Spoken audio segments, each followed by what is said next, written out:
full council meeting on the 22nd of February 2022.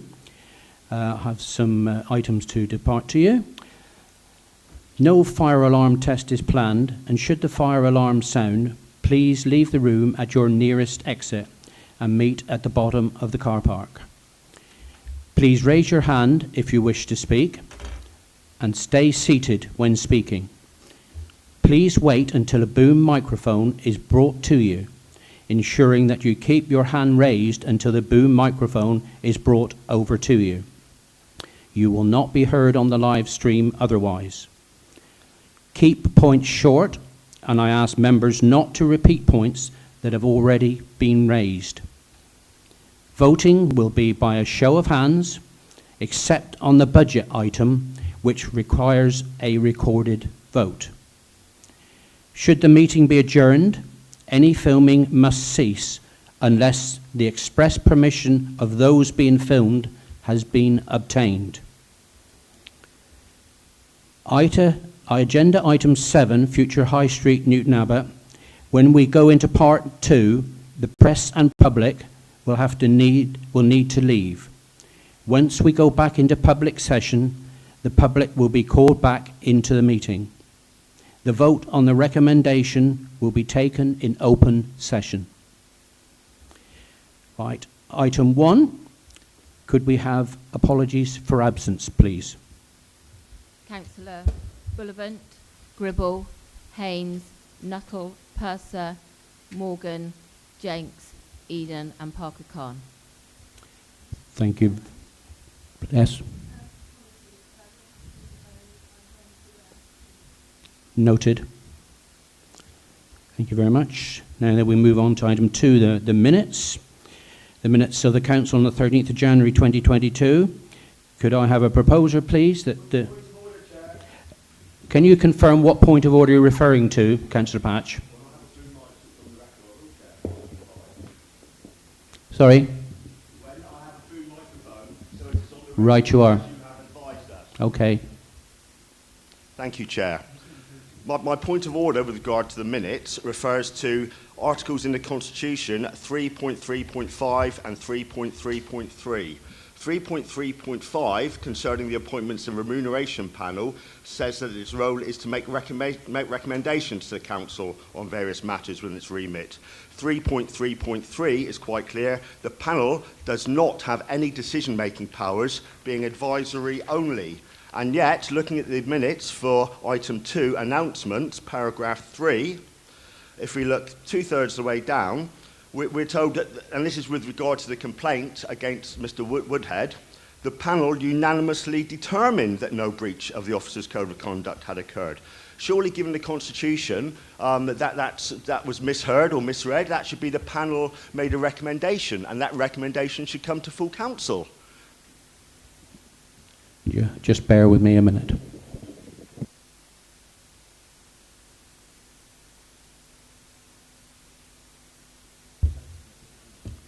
This was a disciplinary matter regarding a member of staff, and it does not go to full council.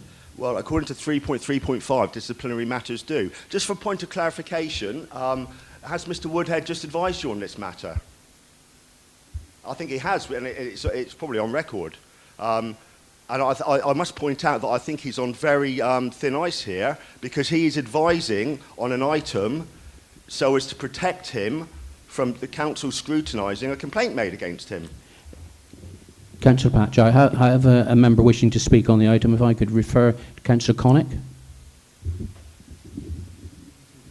Thank you, Chairman. I move that the minutes are accepted and invite a seconder. Yeah, I think we're moving. We're not getting into a debate now, Councillor Patch. So that I'm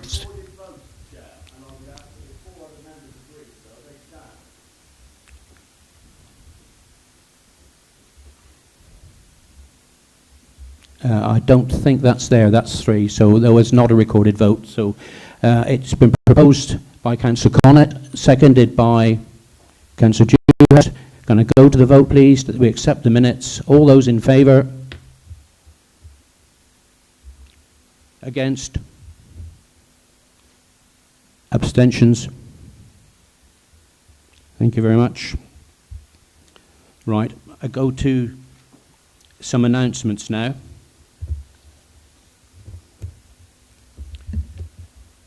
Councillors, I would like to inform you that I sent a letter to Her Majesty the Queen Elizabeth II, congratulating her on her Platinum Jubilee for 70 years service to this country.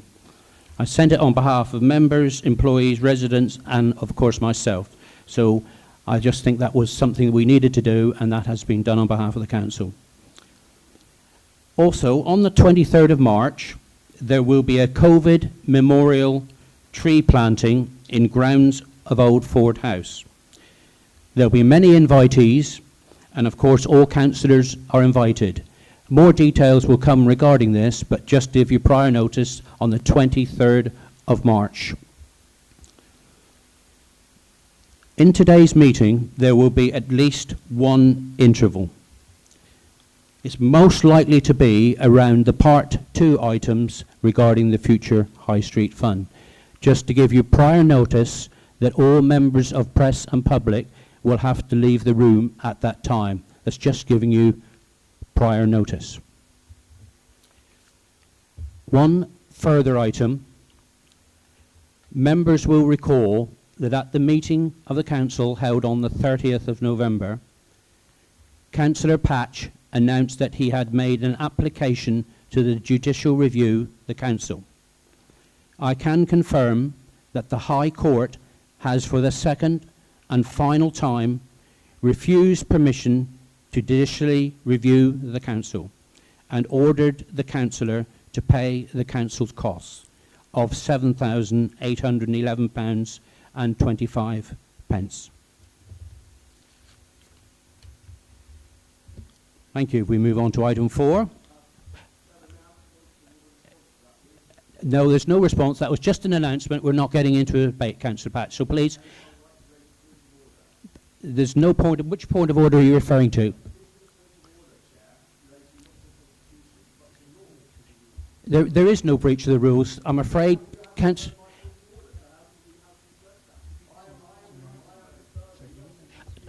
Patch, I'm in announcements. There's no point of order in announcements. Please. Councillor Patch, I'm going to please ask you to sit down, please. I'm sorry, Councillor Patch, please, could you please be silent, Councillor Patch? I am asking you to be silent, Councillor Patch. I'm not going to say it again. Councillor Connett. Chairman, I move that on this matter Councillor Patch be no further heard. Excuse the language, please. There's a movement from Councillor Patch, from Councillor Connett, that Councillor Patch not be heard any further. Do I have a seconder on that? Councillor Dewhurst? Can I go to the vote on that matter, please, that he not be heard any further?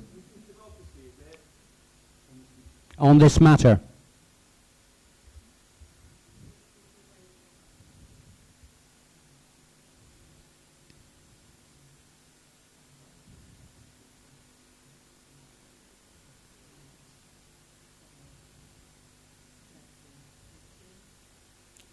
Any against?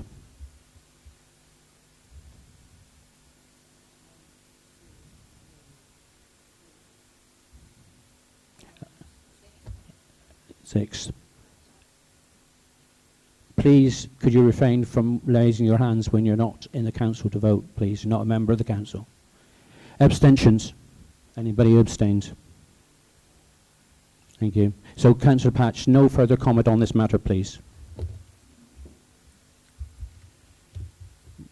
Right, could we move on to declarations of interest, please? Councillor Wigley.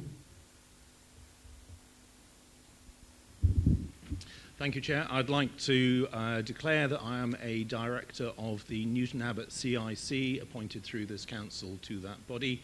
I have no personal financial interest, no pecuniary interest in the matter, and I intend to speak, and this is in relation to the Future High Streets Fund item. Thank you, Councillor Wrigley. Is there any other declarations of interest? Councillor Hook. Thank you, Chair. I'd also like to declare an interest as a director of Newton Abbott CIC, but have no pecuniary interest and therefore may well speak on future High Street Funds issue. Thank you. Thank you. Councillor Clarence.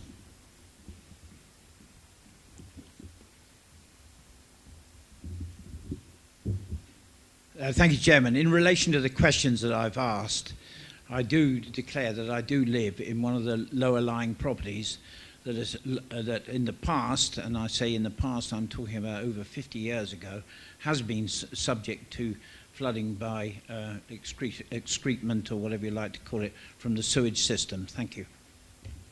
Thank you, Councillor Clarence. No more declarations. Oh, Councillor Dawes, at the back, please.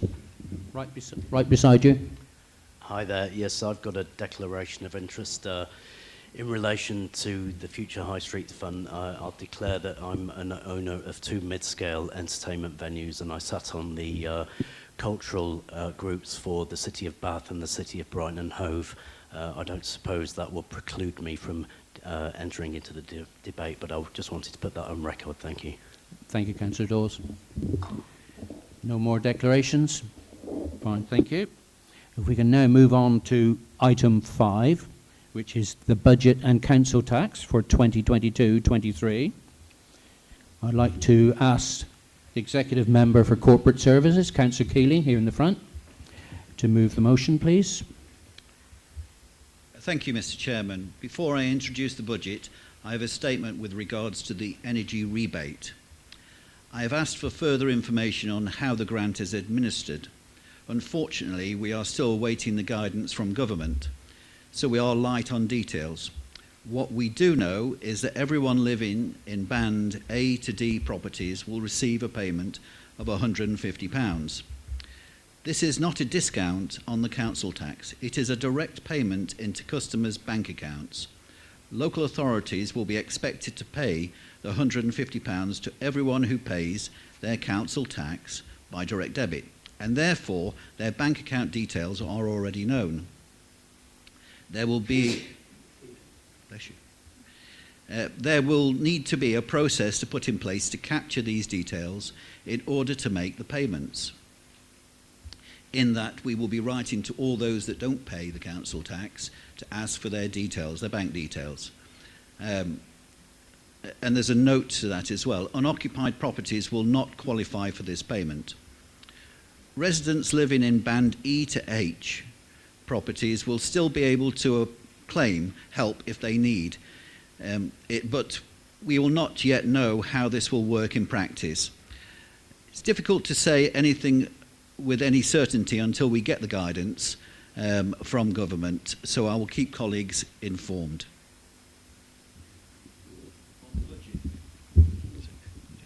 Just there. Thank you. On the budget, colleagues, can I first pay tribute to our staff who have contributed to the savings and income made, especially our Chief Financial Officer Martin Flintcroft and his team for preparing the final financial plan proposals 2022 to 23 to 2024 to 25 for your consideration. Colleagues, the journey so far, we have consulted with you on the initial budget proposals in January, full council, and very little financially has changed.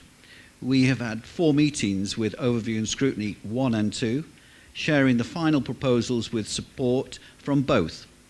We have had 2 executive meetings as well as 2 town and parish meetings, culminating in a 6-week public consultation with Teignbridge residents. The results I can share now.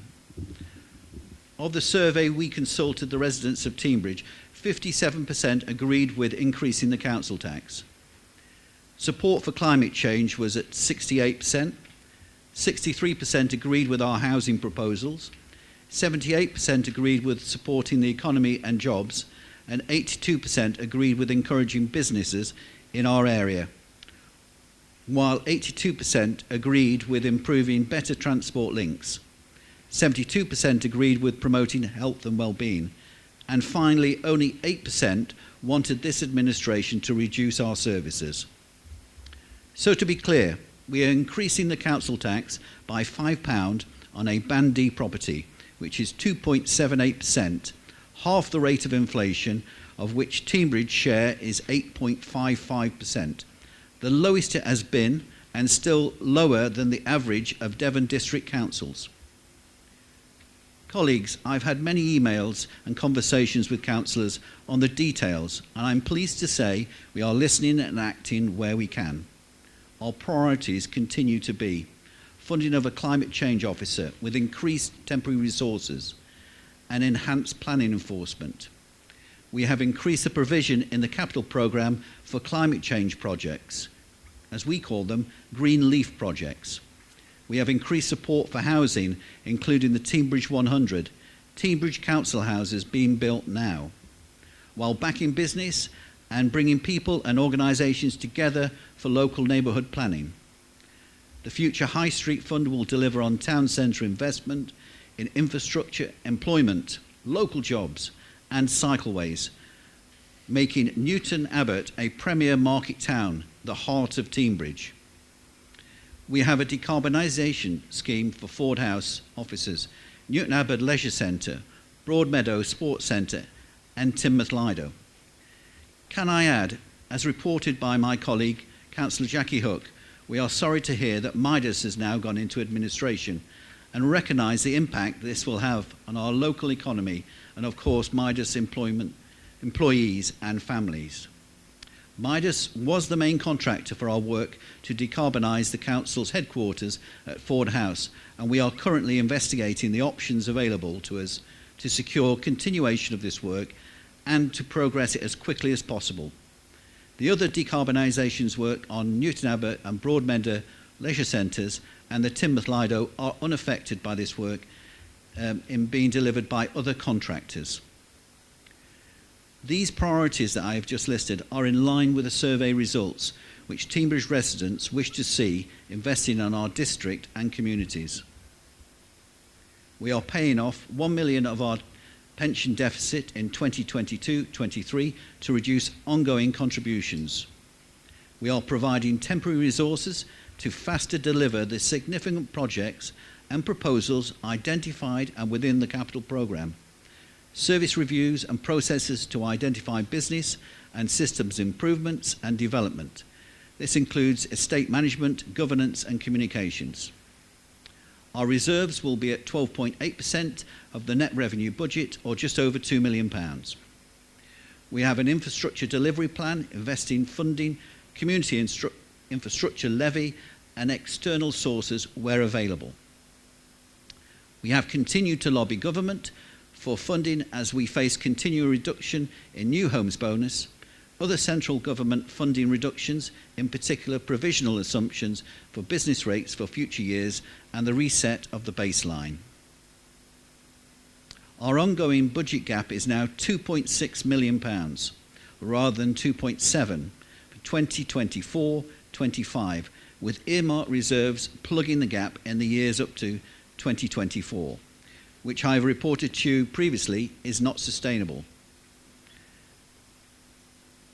I'm sure, colleagues, that, like mine, your inbox and conversations you have with your residents highlight the concerns over the cost of living crisis looming for Teambridge residents, whether it's energy bills, the rise of inflation, or the increase in the national insurance from central government hitting employees and employers, this council. We have been listening to those concerns and working with my colleague, Councillor Martin Wrigley, we have revised proposals regarding council funding for our voluntary sector organisations, which I will set out for you now. Firstly, I thank Overview and Scrutiny colleagues for their work you have done on the voluntary sector funding redistribution. I know we appreciate that review is necessary, but we all recognise that the proposals would be especially challenging for those organisations at this current time. Councillor Wrigley and I therefore propose to pause those recommendations. We have listened to your feedback along with the concerns of the various groups, such as the Citizen Advice Bureau, Teambridge Council for Voluntary Services, East Teambridge Community Transport and Newton Abbott Community Transport. we are recommending to councillors that the council retains the equivalent funding of the 2021-2022 for at least the next 2 years, so that those organisations who provide support for Teignbridge residents and their families. We also propose to retain the supportive rent subsidy for Teignmouth Shop Mobility and the Meadow Centre Teignmouth, the Buckland Centre in Newton Abbott and others to the 2021-22 subsidy for at least the next 2 years. However, the small grant to Carnter Cove will stop. In addition to support and assist very local groups and organisations, we also propose to increase the councillors' community fund for each councillor by £200 a year to £1,200 from April for the 2022-23 financial year.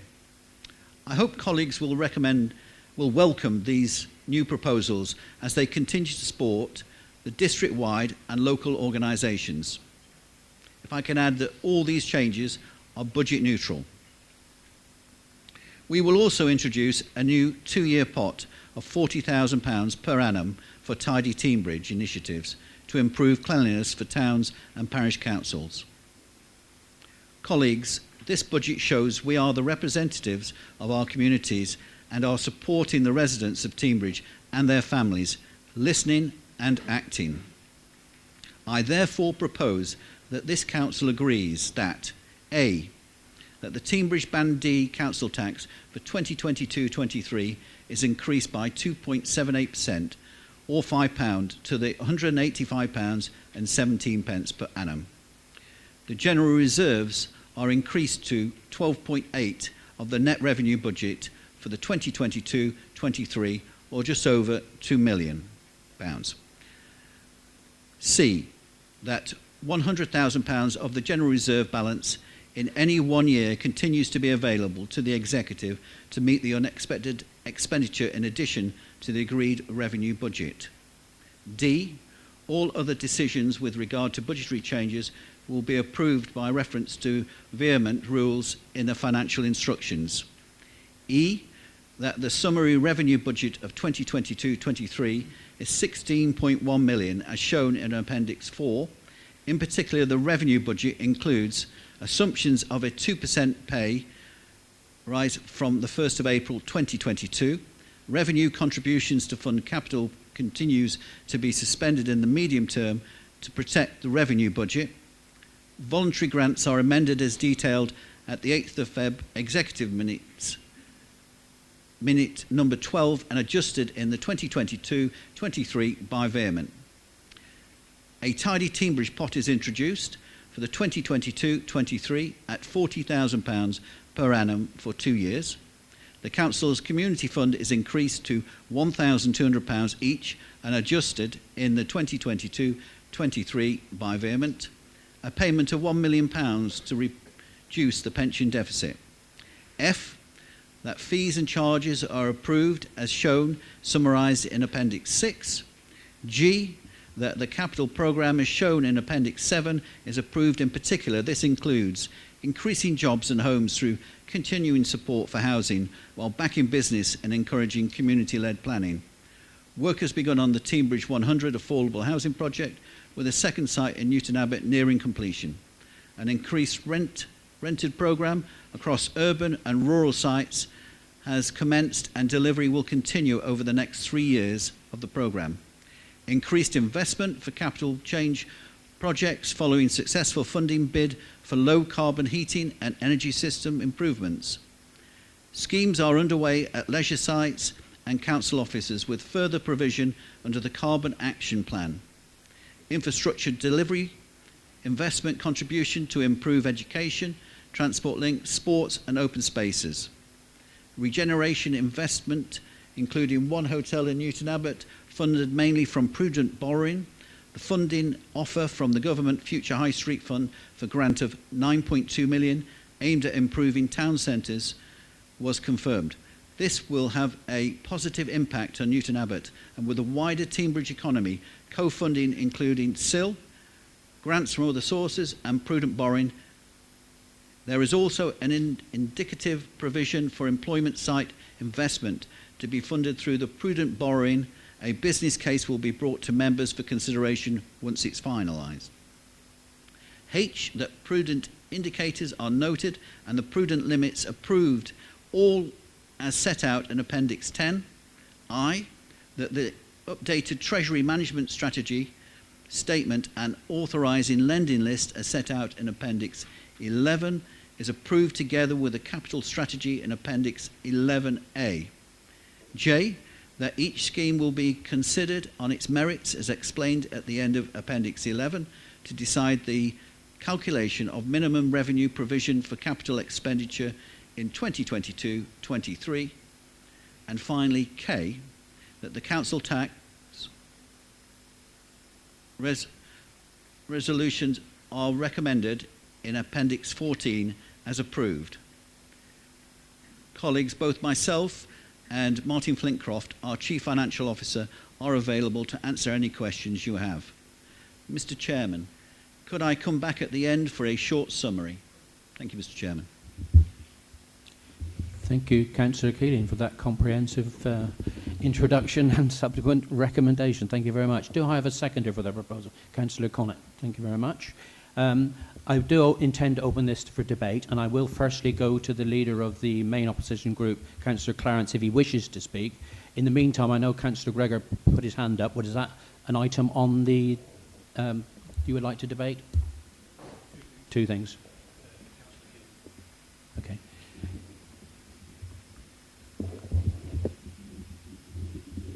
Thank you, Chair.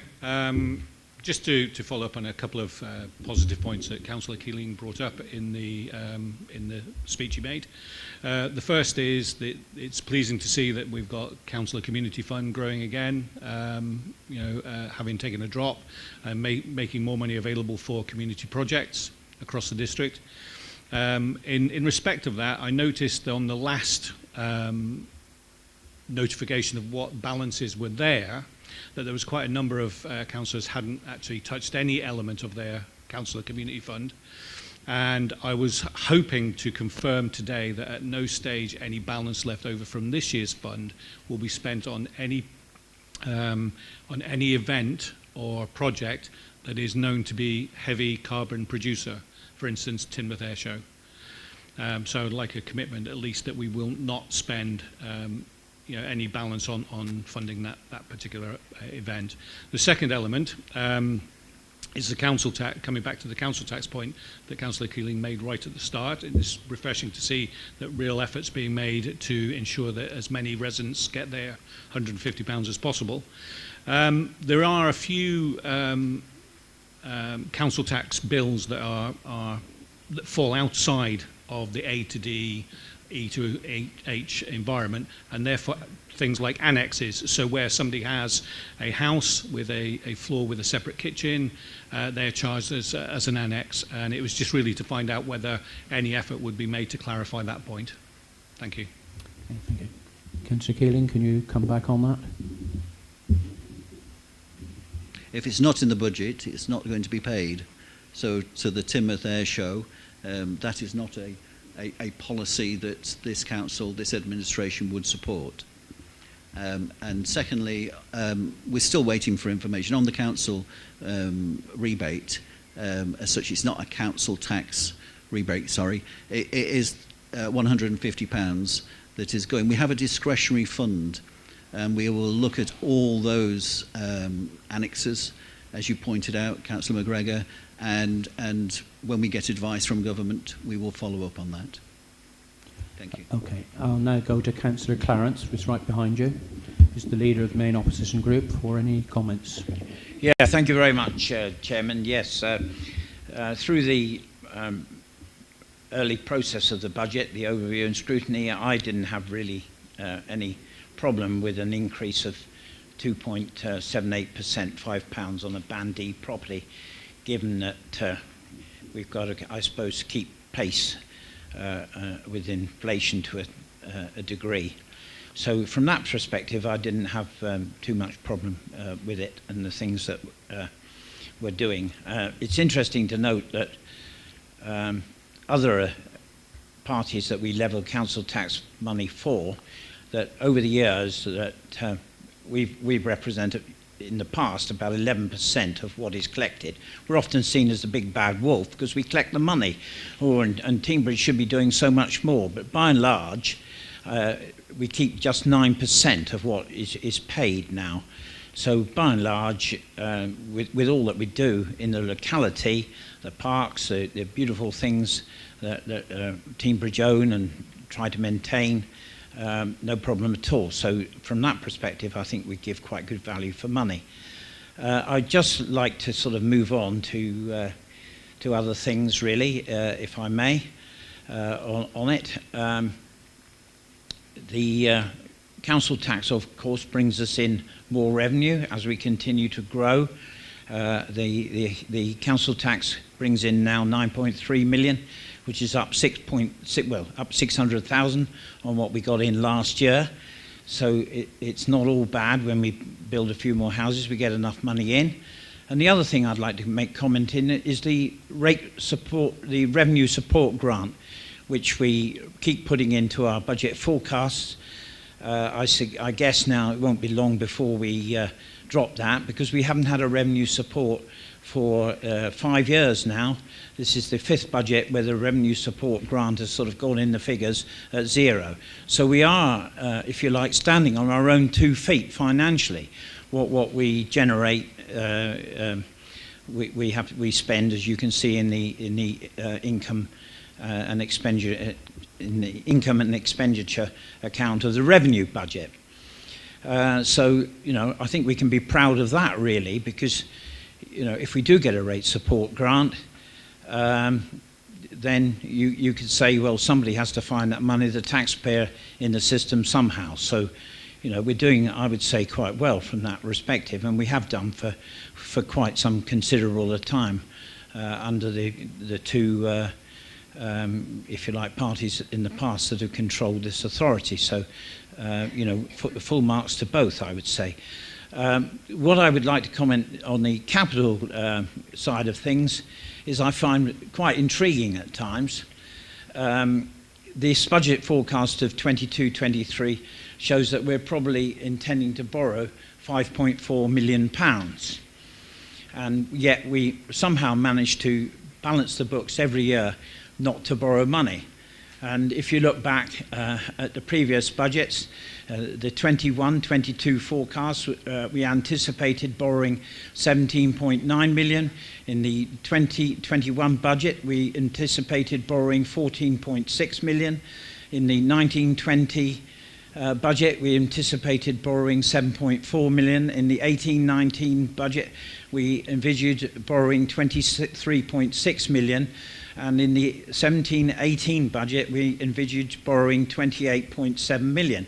And yet we've never borrowed a penny. If you add all those total borrowings up, and we had to do what we forecast, we would have in fact borrowed £97.6 million. And yet we haven't borrowed a penny. So I've got to say full marks to Martin and his team with this anticipated borrowing in his budget forecast that we've managed to keep in the black, if you like, and what have you. It could be construed as sort of, to a certain degree, I feel, I'll try and put an analogy on it, a weather forecasting saying it's going to rain all the time when things have actually been a little bit sunnier and not rain. So full marks to Martin for jiggling the stuff around, and we haven't gone into any debt as an authority. So it's interesting to note too that more locally, that other things is that town and parish councils do increase their budgets a little bit more. We haven't been capped and stopped from doing this, and we are indeed taking on more and more, if you like, responsibilities, trying to alleviate the district council of charges on what we own. I'll give you just one example. For example, on this, local authority is responsible for my Nest Tunnel at Shalden, for example. It badly needs maintenance on it. If you go down that tunnel, it's a shocking mess. And benevolently, a local person has walked down the tunnel and he says, well, I'll pay for this to be squared up. He said, I enjoy the village and what have you. And he's paying anonymous benefactor, paying £2,600 to the parish council to organise cleaning up an asset of TDC. So I think this sort of thing is very commendable, and I do urge, if there are any rich benefactors around that feel they'd like to pay towards any Teambridge asset when it's looking a little bit sorry for itself, why not? Thank you very much for your contribution to society in doing this. So, but overall, I'll finish by saying I commend this, what you've done in keeping the council tax down to the level that you have in what is called fairly difficult times. Thank you, Chairman. Thank you, Councillor Clance. Is there any wish to come back, Councillor Keeling or Mr. Flitcroft? No? All right, with Councillor Connett. Thank you, Chairman. I'm grateful to Councillor Clarence for what he said. It's true that we haven't had a rate support grant from government for many years now. The council is increasingly reliant on its own resources. So there are some difficult decisions in today's budget. For example, car parking is one of our biggest generators of income, and we've had to review our car parks, so members will know that in today's decision. There are some choices around introducing charges in a couple of car parks that were previously free up to now, and also extending charging for those small number of car parks where it was seasonal and we're running them over the year. As Councillor Keeling said, we do need to balance the budget in 2024-25. There's currently a 2.6 million shortfall in there, and it's worth councillors just being aware that we've commissioned a firm called Ignite to work with the management team to review how we provide and align our sort of staff and financial resources with the council plan and those priorities. The work is initially to develop a sort of new targets of operating model for the council, along with a business case for change, and that's going to come back to council for consideration in the summer. But it's all part of how we balance the books and make that saving of 2.6 million, but also how we modernise the council. So we look at improved digital working, economies of scale, how we improve our customer services, align our staffing with the services that we provide. So in time, that's going to come back. I just really wanted to share with all colleagues. So, you know, it's not just about today's budget, but it's budgets to come, and there is work ongoing on that. And I formally second the budget proposals. Thank you, Chairman. Thank you, Councillor Connett. I have a hand raised at the back. Councillor Dawes. Hi, thank you. I've got 2 points. I only have 1 point, but I did want to pick up on the very good point that Councillor McGregor made, which I'm not sure was answered properly in terms of the use of councillor funds for high carbon initiatives or projects, for instance, the air show. So I'd seek further clarification from Councillor Keeling that if a councillor put forward their support, is my microphone on? If they put forward their support for the air show as part of their councillor fund, whether that would or wouldn't be passed and funding supplied by TDC for the air show. But that wasn't actually my point. My point was in relation to Midas and the very sad demise of the company, and of course we've got grave concerns for the employees, for the customers, for the creditors of Midas, and the council is a customer and one might imagine a creditor of Midas. What I would like to know is what the financial impact of that is, if it is indeed known yet. What due diligence was undertaken prior to engaging Midas, what the overall budget cost is, and how much has been spent, how much work has been done, and how much work remains to be done, and whether any personal interest or pecuniary interest by anyone within the council in relation to Midas at any point during the contractual tender. Thank you. Thank you, Councillor Dawes. I believe Councillor Connett wanted to come back on one of those points. Thank you, Chairman. I'll pick the easier one, which is the air show issue.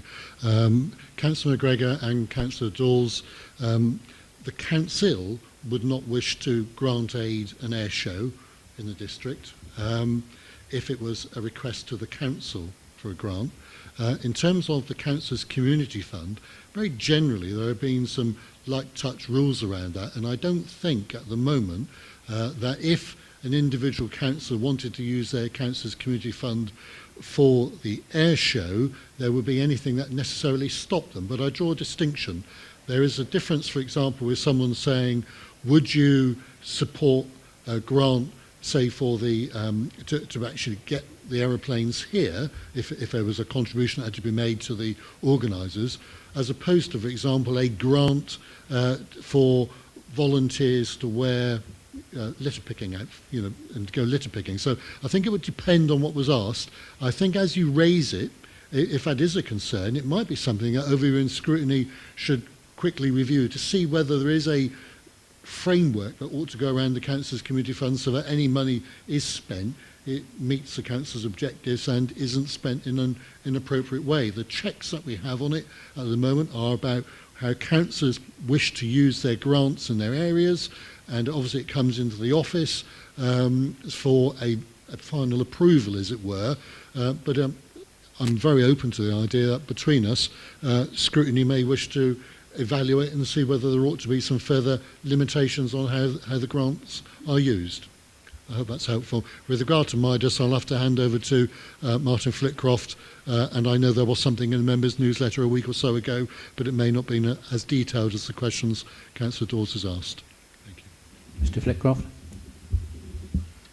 Yeah, I don't know the answers to all the questions that you've raised, but in terms of our contract with Midas, we looked very hard at the financial position of Midas before we engaged with them. We'd only engaged to do some initial works, so our exposure is very low at the moment. The very initial works were the only monies that we're going to have to pay out for. The main contract itself hadn't been signed, and we were looking to create a bond to insure ourselves against any issues such as has come forward. We didn't get to that position, so we're in a re-procurement position now. So I think what that will mean is it will delay the works going on by 8, 9, 10, 11 weeks, perhaps something like that. But that's as far as I know at the moment. That work's still ongoing. Happy with that, Councillor Dawes? Yep. Okay. Councillor Russell.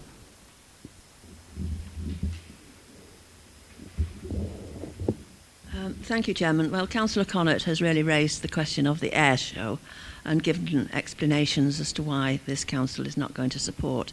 I wonder if that explanation and the details could be given to the air show committee so that they know exactly where the council is standing on this one, because it's not just the show, it's the safety precautions around it and everything else, and whether the council might be prepared to contribute to something along those lines rather than the planes flying in the air, because I think it's intended that the air show will go ahead, but it would be nice to feel that it went ahead with some support from this council, because it is a big draw for crowds to come in, and it's 2 years since we had the last one, which was very successful.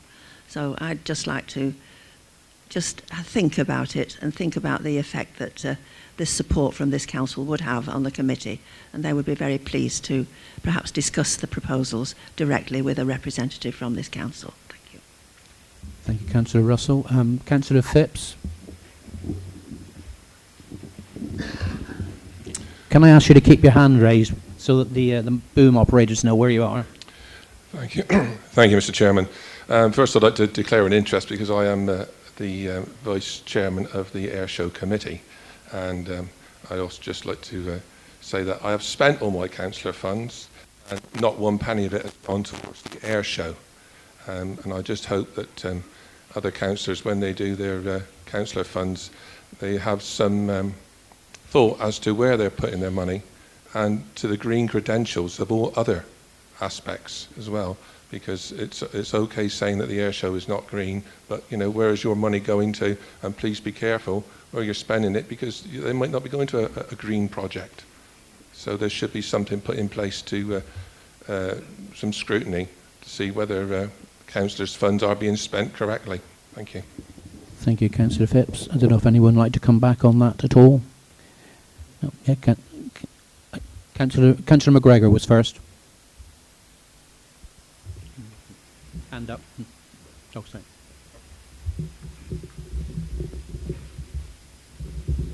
Thank you, Chair. It was just to clarify, I was talking about the balance of funds that were left over from this year, so any councillor that hadn't spent or hadn't allocated any of their community fund this year, if it was carried forward, there would be a pot like there was in 2019, 20, 2021, so on. So it's just really to clarify that that fund wouldn't be then just dispersed, as grants to various elements without being checked for their green credentials. And it wasn't just the air show; it was other carbon-heavy projects that I was referencing. The air show being an example of one. In terms of individual councillors and their community funds going forward, of course, councillors would want to support their communities, so there is no problem with that. Their community fund is theirs to disperse as they see fit.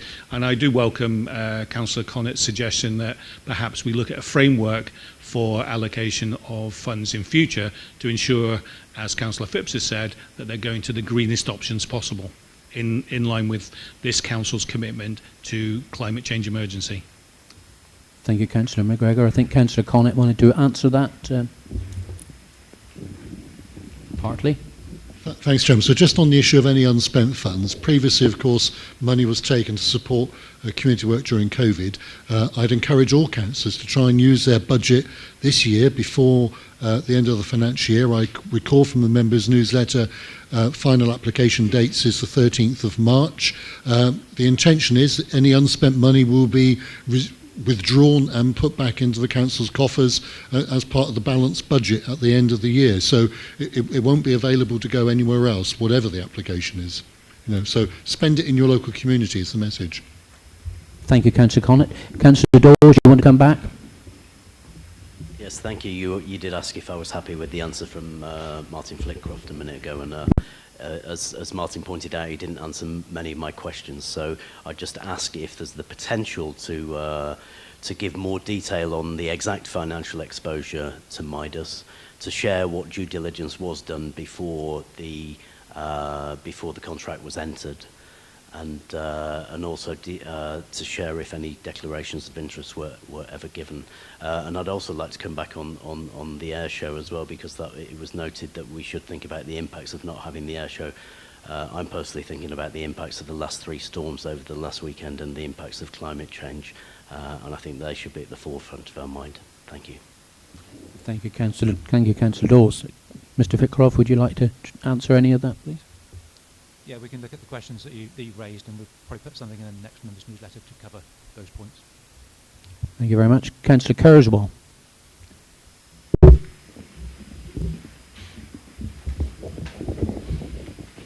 Thank you, Chairman. I don't know whether any other councillor in this room has the same experience with me as me, but at the moment I cannot find out how much I have left in my community fund.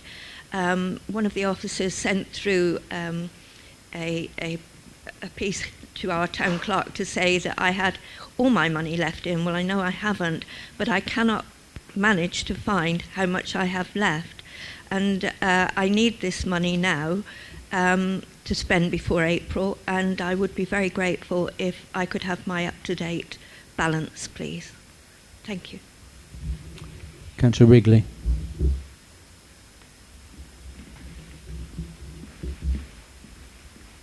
The up-to-date balance is currently on the website. Councillor Hook, do you have an answer to that question? Councillor Hook. Hand up. Thanks, Chair. No, it wasn't on that question. I wanted to go back to the question of carbon-heavy events within our district, and I would welcome a piece of work by overview and scrutiny on the topic, because I have raised it more generally.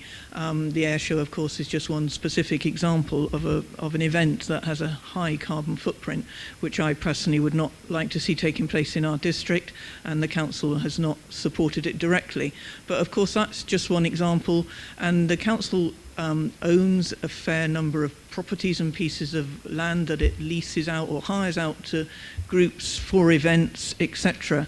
That's a big piece of work to start monitoring the use of all of those and ask questions about the carbon footprint of what goes on there.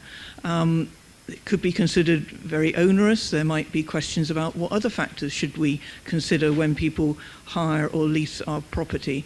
It's a big piece of work, but I personally would like to see some work started on that, because I think it is important that we're not even seen to be indirectly supporting some activities such as high carbon activities. So I would welcome that piece of work starting. I have inquired as to what other councils are doing on this, and it's a difficult one. There aren't many councils that have policies and criteria in place, because as you'll understand, it's not an easy topic to start controlling the every single event and activity that happens in our leased property and land. Thank you. Thank you, Councillor Hook. Councillor Kurzweil, we note your comments and we will get back with a response to you as to what your fund is, or a way of finding that out. Thank you. I don't see any other hands up as a question, so I will come back to Councillor Keeling for summing up on the budget recommendation. Thank you, Mr. Chairman. I'll be brief. Colleagues, the debate has been helpful. This budget for Teignbridge has come at a time with many uncertainties. COVID restrictions being relaxed and the government funding reducing year in, year out with short-term fixes. We will continue to lobby government, as I have said, for the medium and long-term solutions. We have listened to you in this process and our communities, including especially our voluntary groups, who are needed more than ever, entering this cost of living crisis. We have put in place vital funding, lifelines to help those most vulnerable. Colleagues, this budget is set out before you, and I hope you will support it. Thank you, Mr. Chairman. Thank you very much, Councillor Keeling. So that was your proposal, recommendation, and seconded by Councillor Connett. We now need to go to the vote, and it's going to be a roll call vote. So I'll ask Sarah to do the roll call vote, please. Councillor Austin. Councillor Bradford. Councillor Clarence. Councillor Colclough. Councillor Connett. Councillor Cook.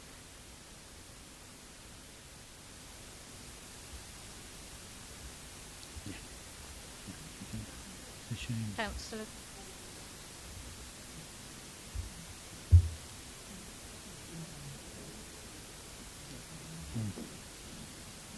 Councillor D. Cox. Councillor H. Cox. Councillor Dawes. Councillor Dewhurst. Councillor Foden. Councillor Goodman Bradbury. Councillor Hayes. Councillor Hocking. Councillor Gordon Hook. Councillor Jackie Hook. Councillor Jeffrey. So I didn't hear that. Thank you. Councillor Jeffries. Councillor Keeling. Councillor Kurzweil. Councillor McGregor. Councillor Malone. Councillor Nutley. Councillor Orme. Councillor Patch. Councillor Peart. Councillor John Petherick. Councillor Linda Petherick. Councillor Phipps. Councillor Rollison. Councillor Russell. Councillor Swain. Councillor Taylor. Councillor Thorne. Councillor Toome. Councillor Wrigley? 4. Councillor Evans? 4. Councillor Parker? 4. That's carried. Thank you very much, Councillor Keeling. That's carried. Right, we'll now move on to the next item on the agenda, and it is public questions. We have a number of questions here, and I will start with, if she's here, Lisa Gowdy, I do apologise. Is she here? Thank you. You've asked questions and you've had written answers. Can I have one supplementary for each question related to the question? Thank you. Sorry, what?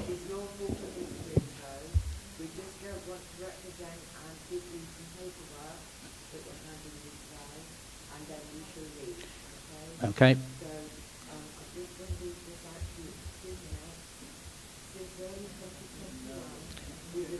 It's not. No, please. Please.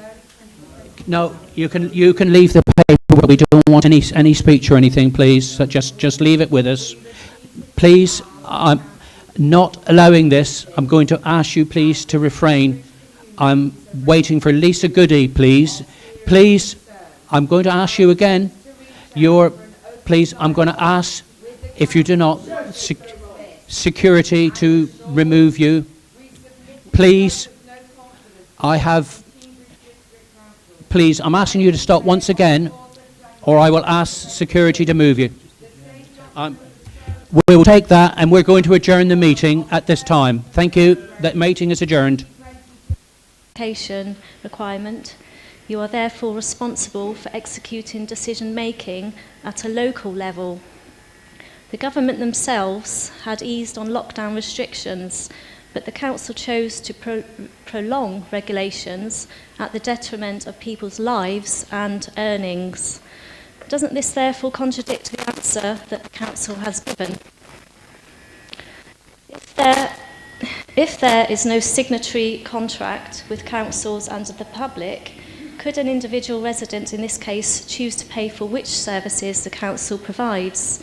We are entitled to know in detail what funds are allocated for, especially since a huge amount of money was saved for services unable to be accessed during lockdown.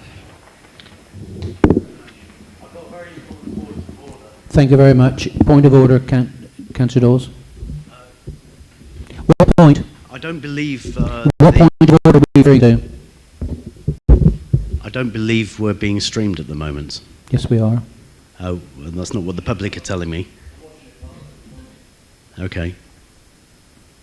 Okay. Okay.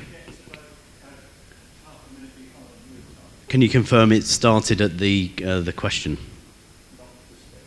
You can't confirm that. Oh, well, I would suggest that the supplementary is restated, so it is a matter of public record. No. We've gone through that. We'll carry on. The supplementary question, I mean, Councillor Connett, can you, in the front, Councillor Connett will reply to that. Thank you very much for the supplementary. In terms of the first part, I believe the council has acted appropriately. I don't believe we've done anything that we should not have done or weren't permitted to do. In relation to the idea or concept of a council tax contract, there is no such thing as a contract that I'm aware of, but rather like income tax, we pay our share, and we're probably paying for services that some of us may not wish or may not use. So there'll be some people, for example, who pay council tax to Devon County Council who don't use the library service, but it's provided. We don't use a youth service, but it's provided. And so it is with all services. Members of the public who are required to pay council tax can't pick and choose which services they are funding or not funding. You pay the council tax as a whole for the level of services that are provided by the council. And as we've just, for example, gone through the budget and approved the budget, that sets out how the council will be using its resources next year. Thank you, Chairman. Thank you, Councillor Connett. If you have a second question, which you've had a supplementary, which you've had written answer to, have you got a supplementary for your second question? Or was that inclusive? Well, councils are responsible for a duty of care. Why did you not take into consideration the vital aspect of freedom of information facts to carelessly spend out on fear propaganda posters, etc., in public places? How much of the financial resources have really been wasted? There really is no excuse for councils to display the height of ignorance leading to crimes against humanity. Councillor Connett.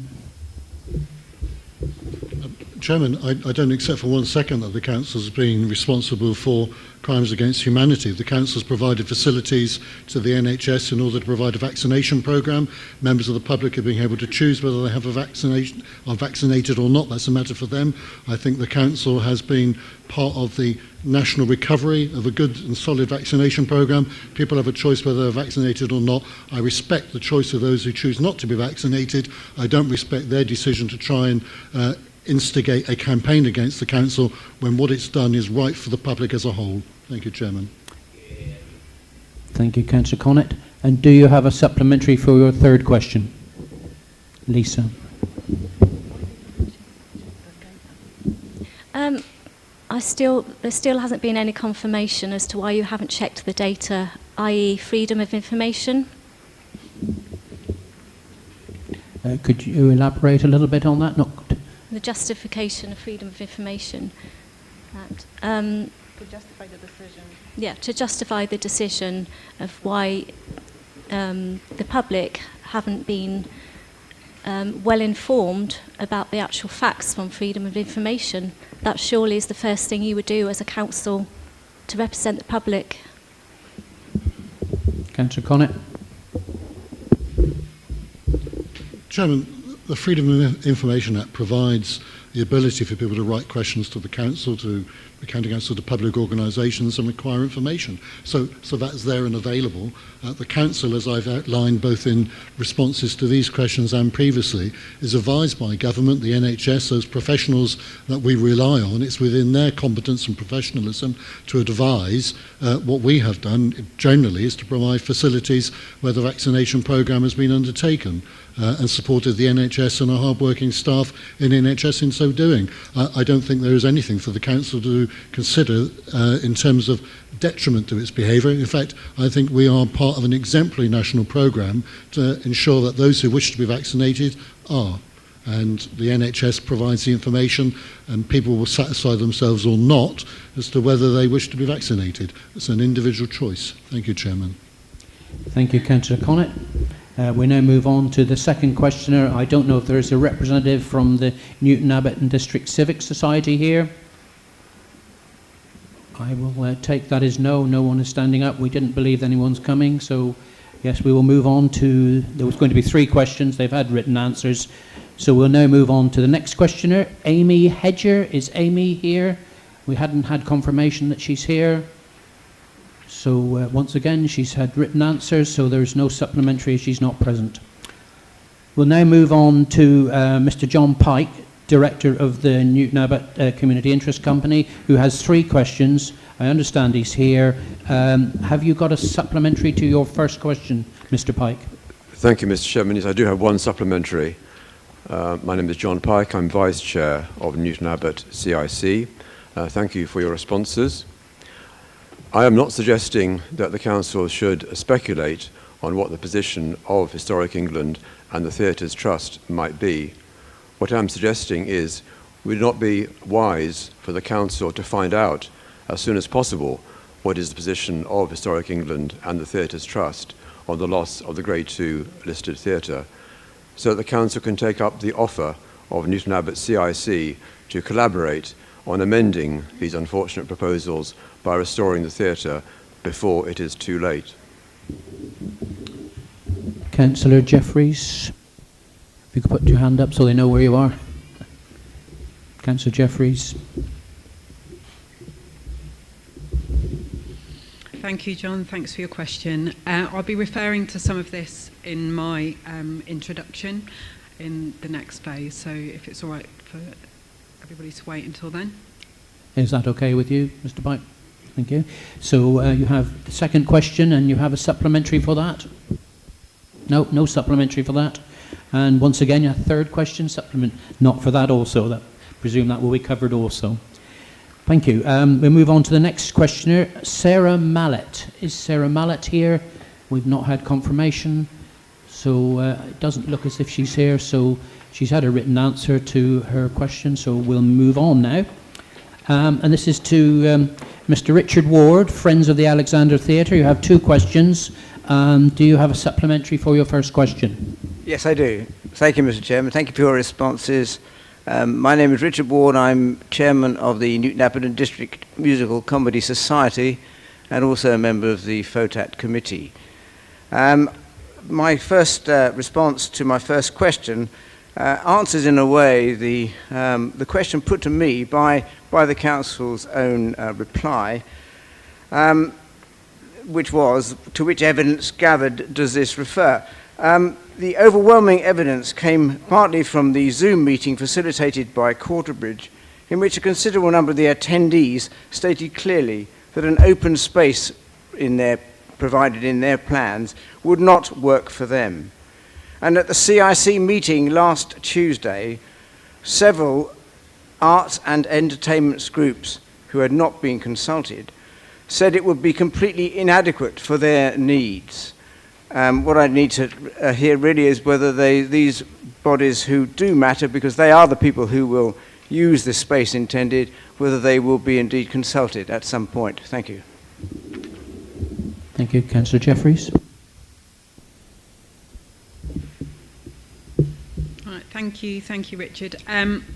Again, I'm going to be covering this in my introduction and in the next point on the agenda, so if it's okay to leave it till then. Would that be okay with you, Mr. Ward? That's fine. And regarding your second question, do you have a supplementary for that? Yes, I do. Thank you. The second question is relating to the business case that FOTAT have tried to produce. The question is the procedure outlined in the Council's response strictly consistent with the procedure adopted by the Future High Street Fund for amendments to bid schemes? Thank you. Councillor Jeffreys. Thanks. Thank you for that interesting question. Can I refer that to one of the officers, if that's okay? I don't have the detail in front of me.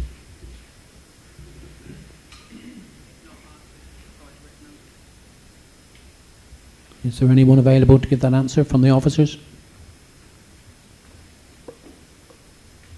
Neil Blaney. Thanks, Chair. There isn't a set process as such for amendments to the scheme. There are requests or messages sent out from Future High Street Fund when, for example, we were successful with the bid, asking us to go through a process to review any updates. We were asked to look at the impact of COVID as part of it, and again, that comes directly from them. If there was a requirement to go back and look at the change to the proposals as submitted, then that would be in consultation with the Future High Street Fund bid. The process we've set out is the process that the Council went through to secure the funding in the first place, and the response, I think, picks up the fact that what's being proposed is taking apart a fundamental part of that submission, which would require a complete review of the whole business case for the market hall. So you wouldn't just look at the theatre on its own, you'd need to look completely again at what was being proposed for the market hall space as well. Thank you, Mr. Blaney.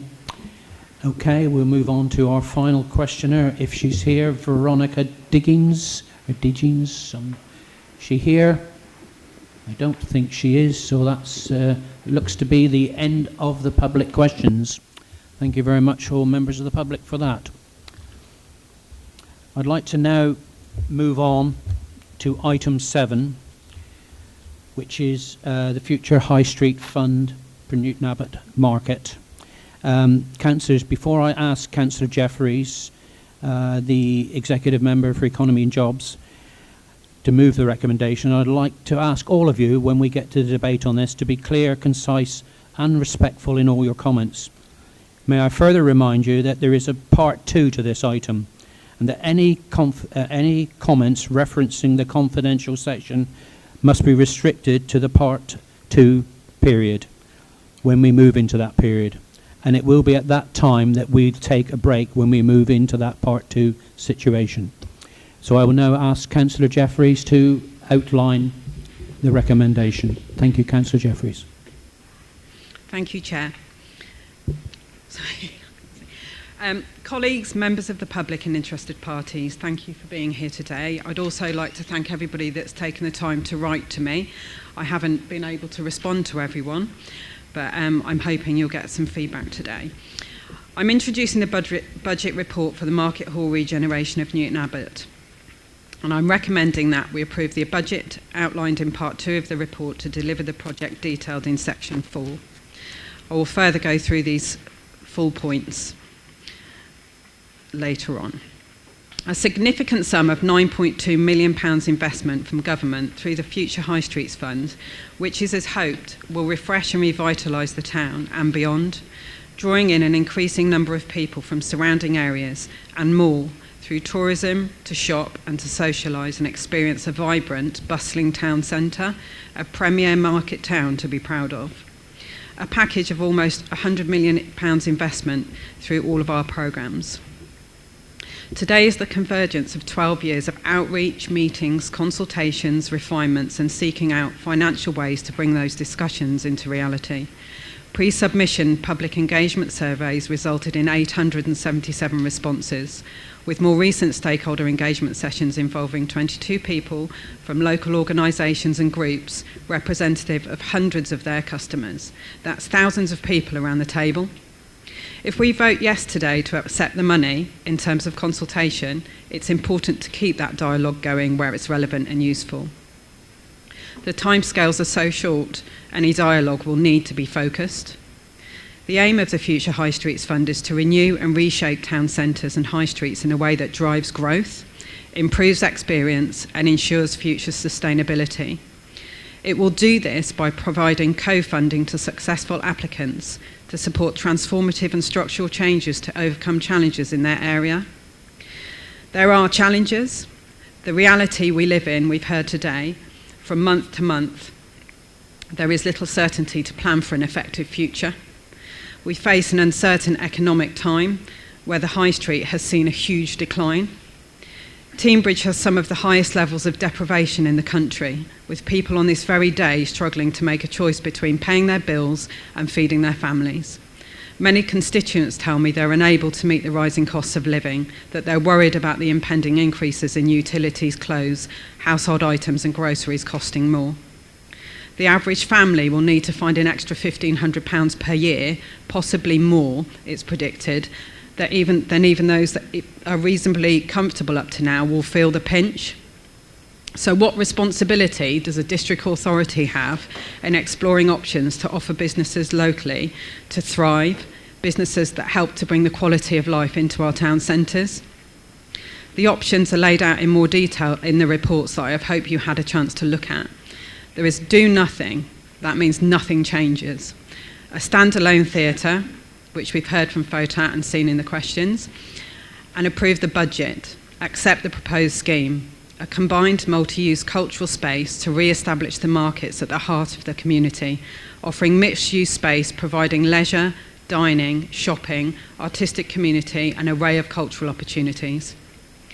Economic impact assessments the world over demonstrate that when empty units in a town centre increase, a gradual decline takes place. It's there for all to see. And it is difficult to draw people back in. Communities that thrive do so where there's a diverse offer to suit the tastes of many at the heart of this meaningful consultation. In approving the budget for this project today, if you choose to do so, there is an exciting opportunity for everyone in the community, from traders whose businesses rely on the footfall into town to creative industries collaborating with each other to bring this vision into reality. But the decision today rests on accept or decline the offer of £9.2 million. I've received lots of emails asking what the space will look like. There are sketches, and some have drawn this into long discussions, but in reality, I can't tell you. I can draw a comparison with something easier to visualise. If you've worked on your own home improvements, you'll know you can have an idea of what will work. You may even sketch it out, but you really won't know what will be uncovered until you peel back the wallpaper and probably half the wall comes away with it. I can tell you that the vision is to create an asset for the whole community that functions during the day and evening, year round. The final scheme and finer points of the designs, fixtures and fittings have not been made. We are committed to further engagement being carried out and considered more as part of the planning application. The next stages will include working up of a detailed design, allowing future engagement to feed into the process.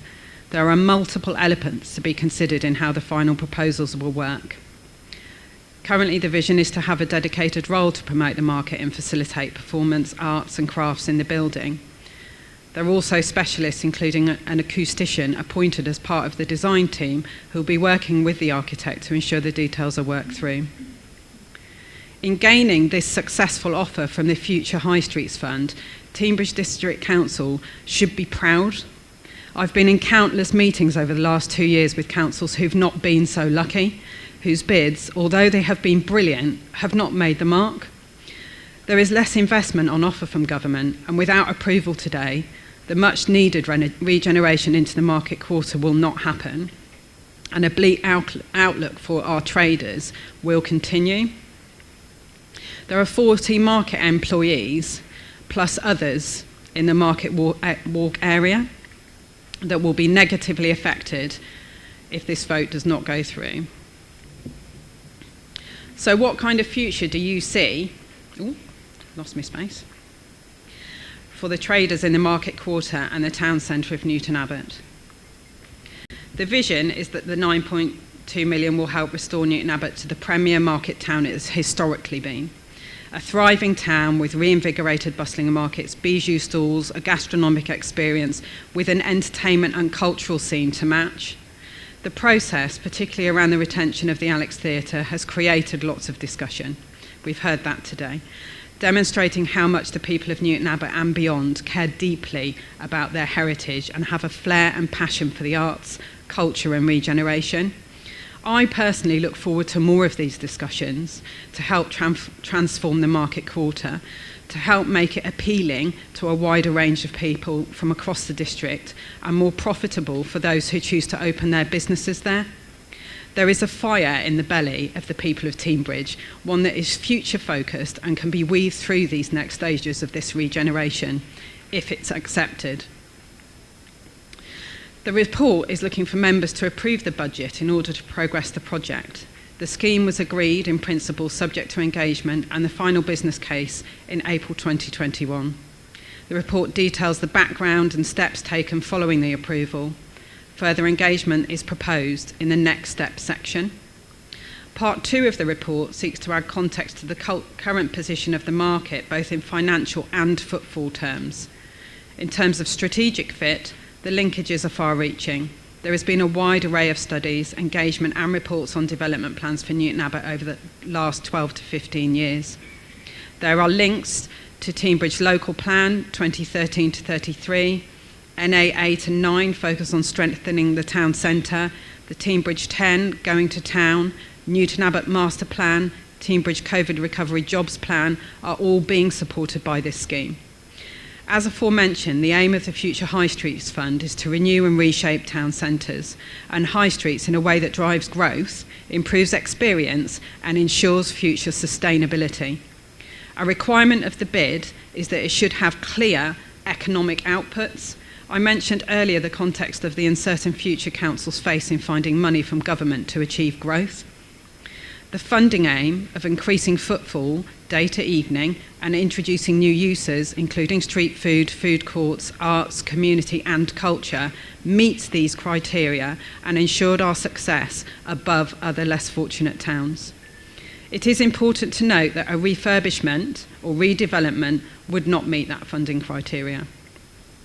The project in its entirety looks at regenerating the Market Hall in Alexandra, the creation of a new 4-screen cinema, decking to Cricketfield Road car park, Queen Street revitalisation and national cycle route. Our future high streets application had to meet the government appraisal and evaluation and included scaling back projects, undertaking a COVID assessment aforementioned, and resubmitting the application due to the scheme being oversubscribed. Council approved these amends in April 2021, subject to the final business case being ratified and future stakeholder engagement. The successful funding award, based on the resubmission, was announced in May 2021. The report sets out the alternative options considered in the preparation of the recommendation. One is to do nothing, which is elaborated in part 2 and indicates the drop in footfall and revenue pressure of the current way the building performs. 2 is the standalone theatre. The unviability of the FOTAP business plan that was sent to councillors is in the risk to the entire project in not meeting the Green Book criteria. The plan only looks at the theatre, not the entire bid. The Friends plans require taxpayer subsidy, a minimum capital investment of £500,000, a low rent, and elements of the building repair and maintenance remaining with Teignbridge District Council. The latest set of plans being circulated shows a new elaborate design which would significantly increase the costs with no increased income stream identified. The proposed approach acknowledges the importance of performance-based and culture from FOTAT and seeks to include this in the plans. It is accepted that with option 3 there was an element of compromise, but it is realistic, affordable and deliverable, and will mean greater access to a space that currently exists or would exist in the do-nothing scenario. The proposed scheme, with a combined space to re-establish the markets at the heart of the community, offering a mixed-use activities, providing leisure, dining, shopping, artistic, community and cultural opportunities, are what is recommended to go forward with today. As I bring this to a close, I urge you to take the decision today based on the needs of Newton Abbott, remembering the 40 market employees and more that could be negatively affected. I cannot imagine how the businesses are feeling today, knowing that their future hangs in the balance.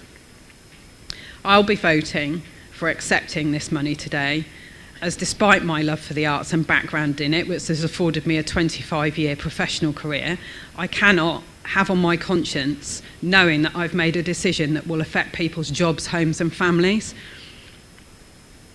There's no point in having lots of new housing, roads built, and expecting to attract big companies in here to provide better paid jobs if people don't want to live here because there isn't a fit-for-purpose heart of a town. Wouldn't you rather your children stayed to build a future rather than to move to big cities like Bristol and London?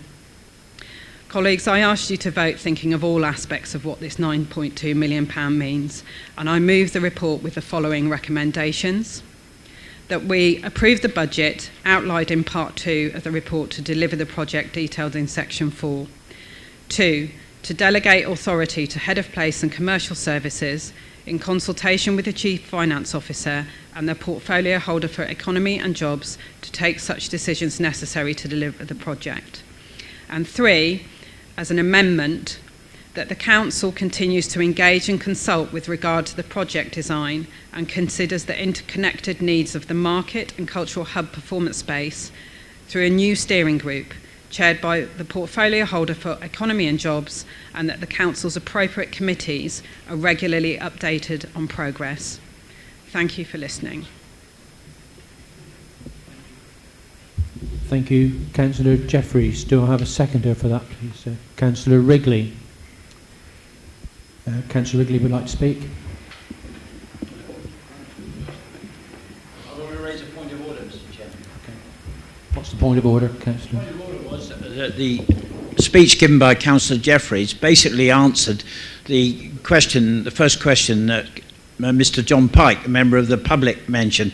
Are you going to afford him the opportunity now to ask a supplementary question following that speech? That was his supplementary question, I believe. Yeah. So are you happy with that, Mr. Pike? Yep. He's happy. Okay, thank you very much. Councillor Wrigley.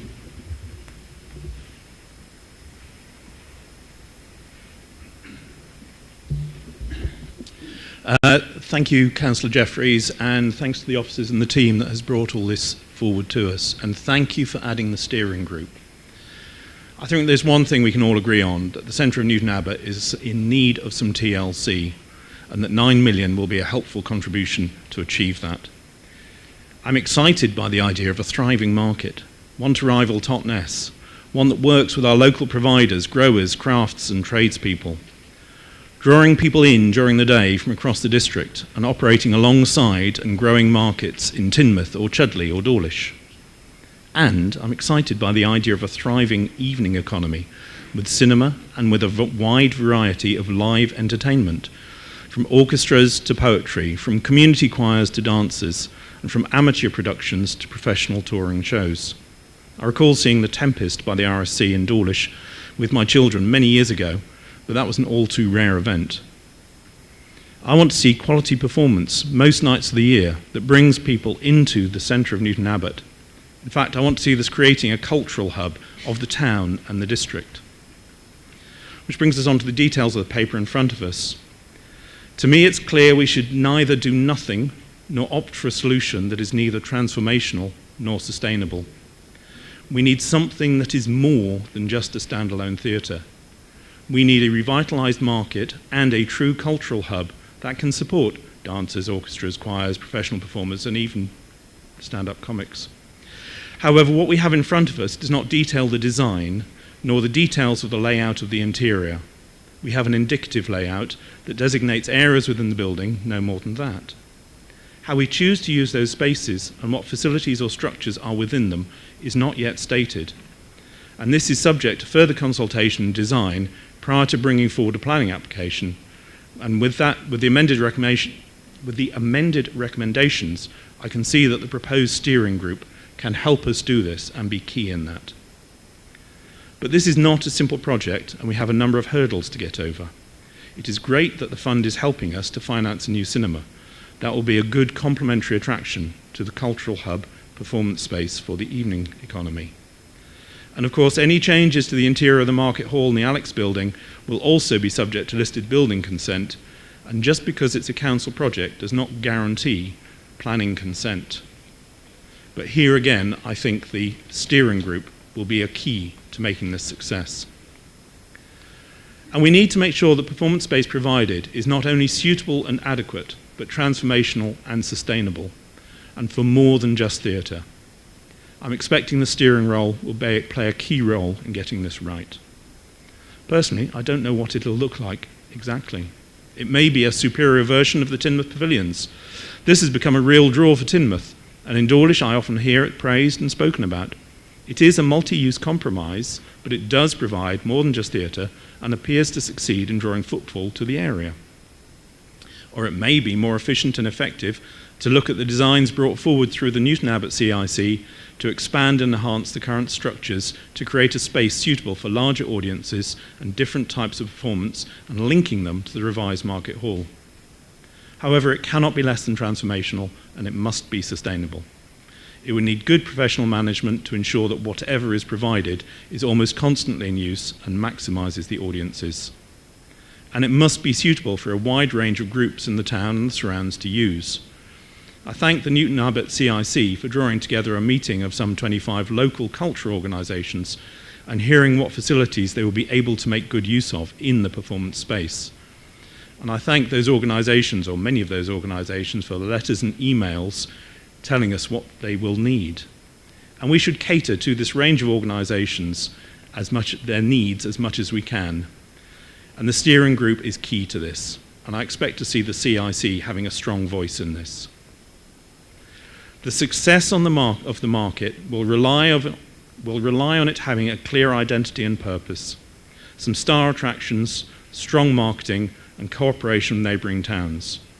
It must be a rival to the other big markets, especially Totnes, and bring people in during the day. Fixing up the building is necessary, but not sufficient. Developing how the market will operate will take time, and we need to ensure that we regenerate in that aspect as well. The combination of the significant entertainment space to drive the evening economy and the enhanced market to drive daytime economy is compelling, and the two must work together to get the required cross-fertilisation of visitors. And this all points to a professional management of the entertainment space and related but distinct management of the market space. This should create a synergistic boost to trade for all. So I think this is not an easy project, and I thank the teams for bringing it forward and getting funding. This is a project that Newton Abbott and wider Teambridge stand to gain a lot from, and I'm happy that we need to progress with a regeneration for the area, and I'm happy to do this using central government funds. We have yet to determine the detailed design.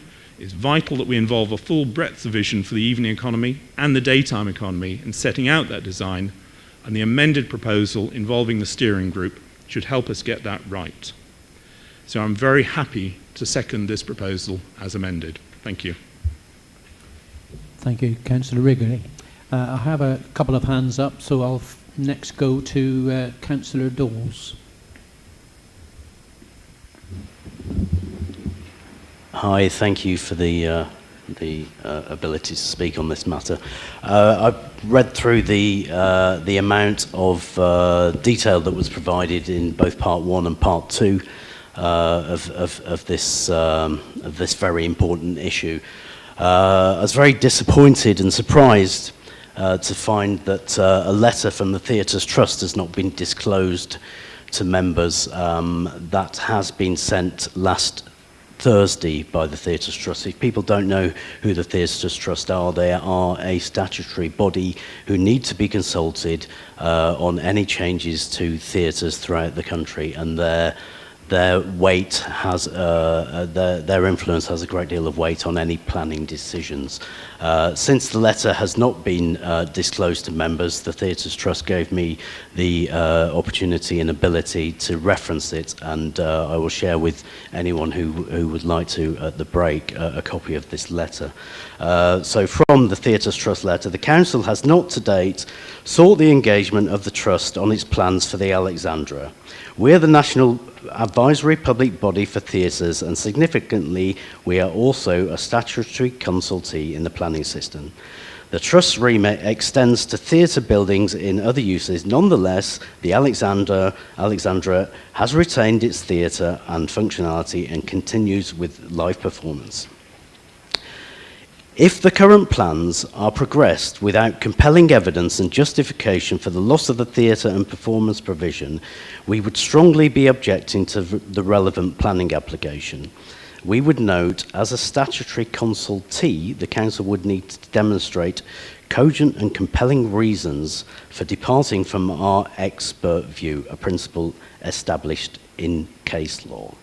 We, the Theatres Trust, would be keen to see robust evidence that the Alexandra and the cinema, with the cinema operator having vacated to a new site as proposed, need evidence to suggest that it could not sustain additional theatre, live performance and associated functions. Without such information, the proposed conversion and integration of the Alexandra into a market hall risk conflicting with the Council's own local policy plans on the loss of local facilities, as well as failing on heritage grounds in terms of looking first to optimum value uses of which remove or diminish the need for harmful alteration.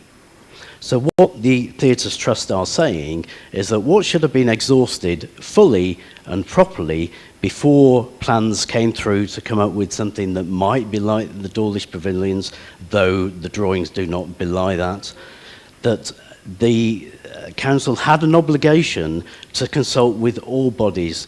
We were privileged on Thursday to sit in a room of 25 organisations, all of which looked at the plans that were on offer and were to a single organisation, were very clear that the offer within the current Future High Street's bid is not fit for purpose for live performance. It's a form of cultural vandalism that we will be regretting for generations. Every town of the scale of Newton Abbott deserves a mid-scale arts hub. Most towns have them. If you look at the Palace in Paignton, if you look at the Tivoli in Wimborne, if you look at every quarter bridge development that I've seen to date, Altrincham, Crewe, they're functioning in towns that have mid-scale venues.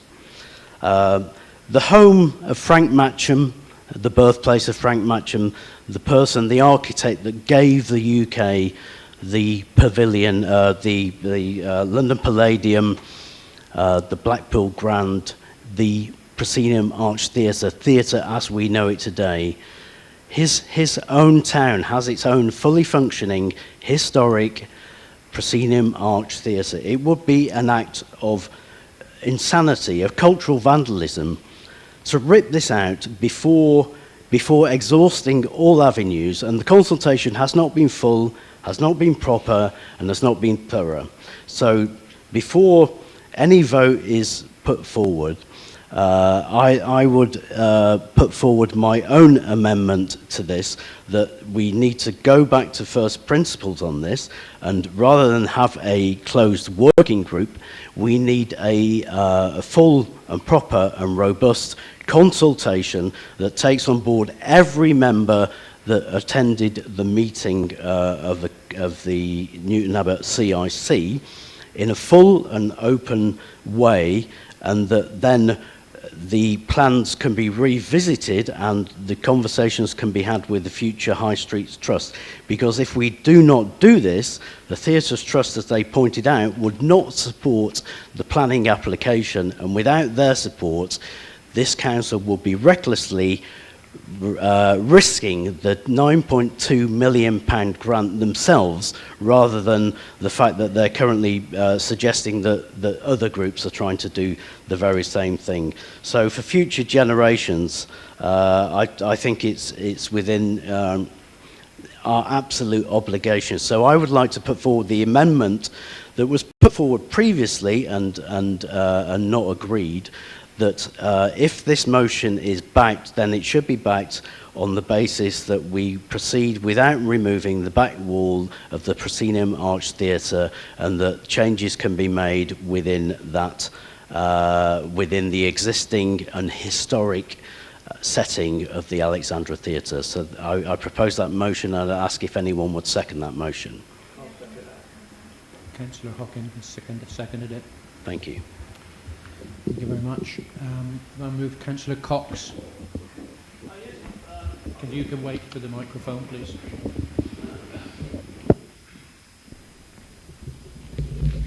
Councillor Wrigley is wrong. There can be nothing superior to the pavilions at Teignmouth. Nothing can be better than the pavilions. And that is the model we should be looking for. The Alexandra Cinema, actually, as I know it. As I was 12 years old with a gang, we went to the Alexandra Cinema. I had no idea it was a theatre in the late 1970s when I visited it, when I took my children there to watch Scooby-Doo 2 some 15 years ago.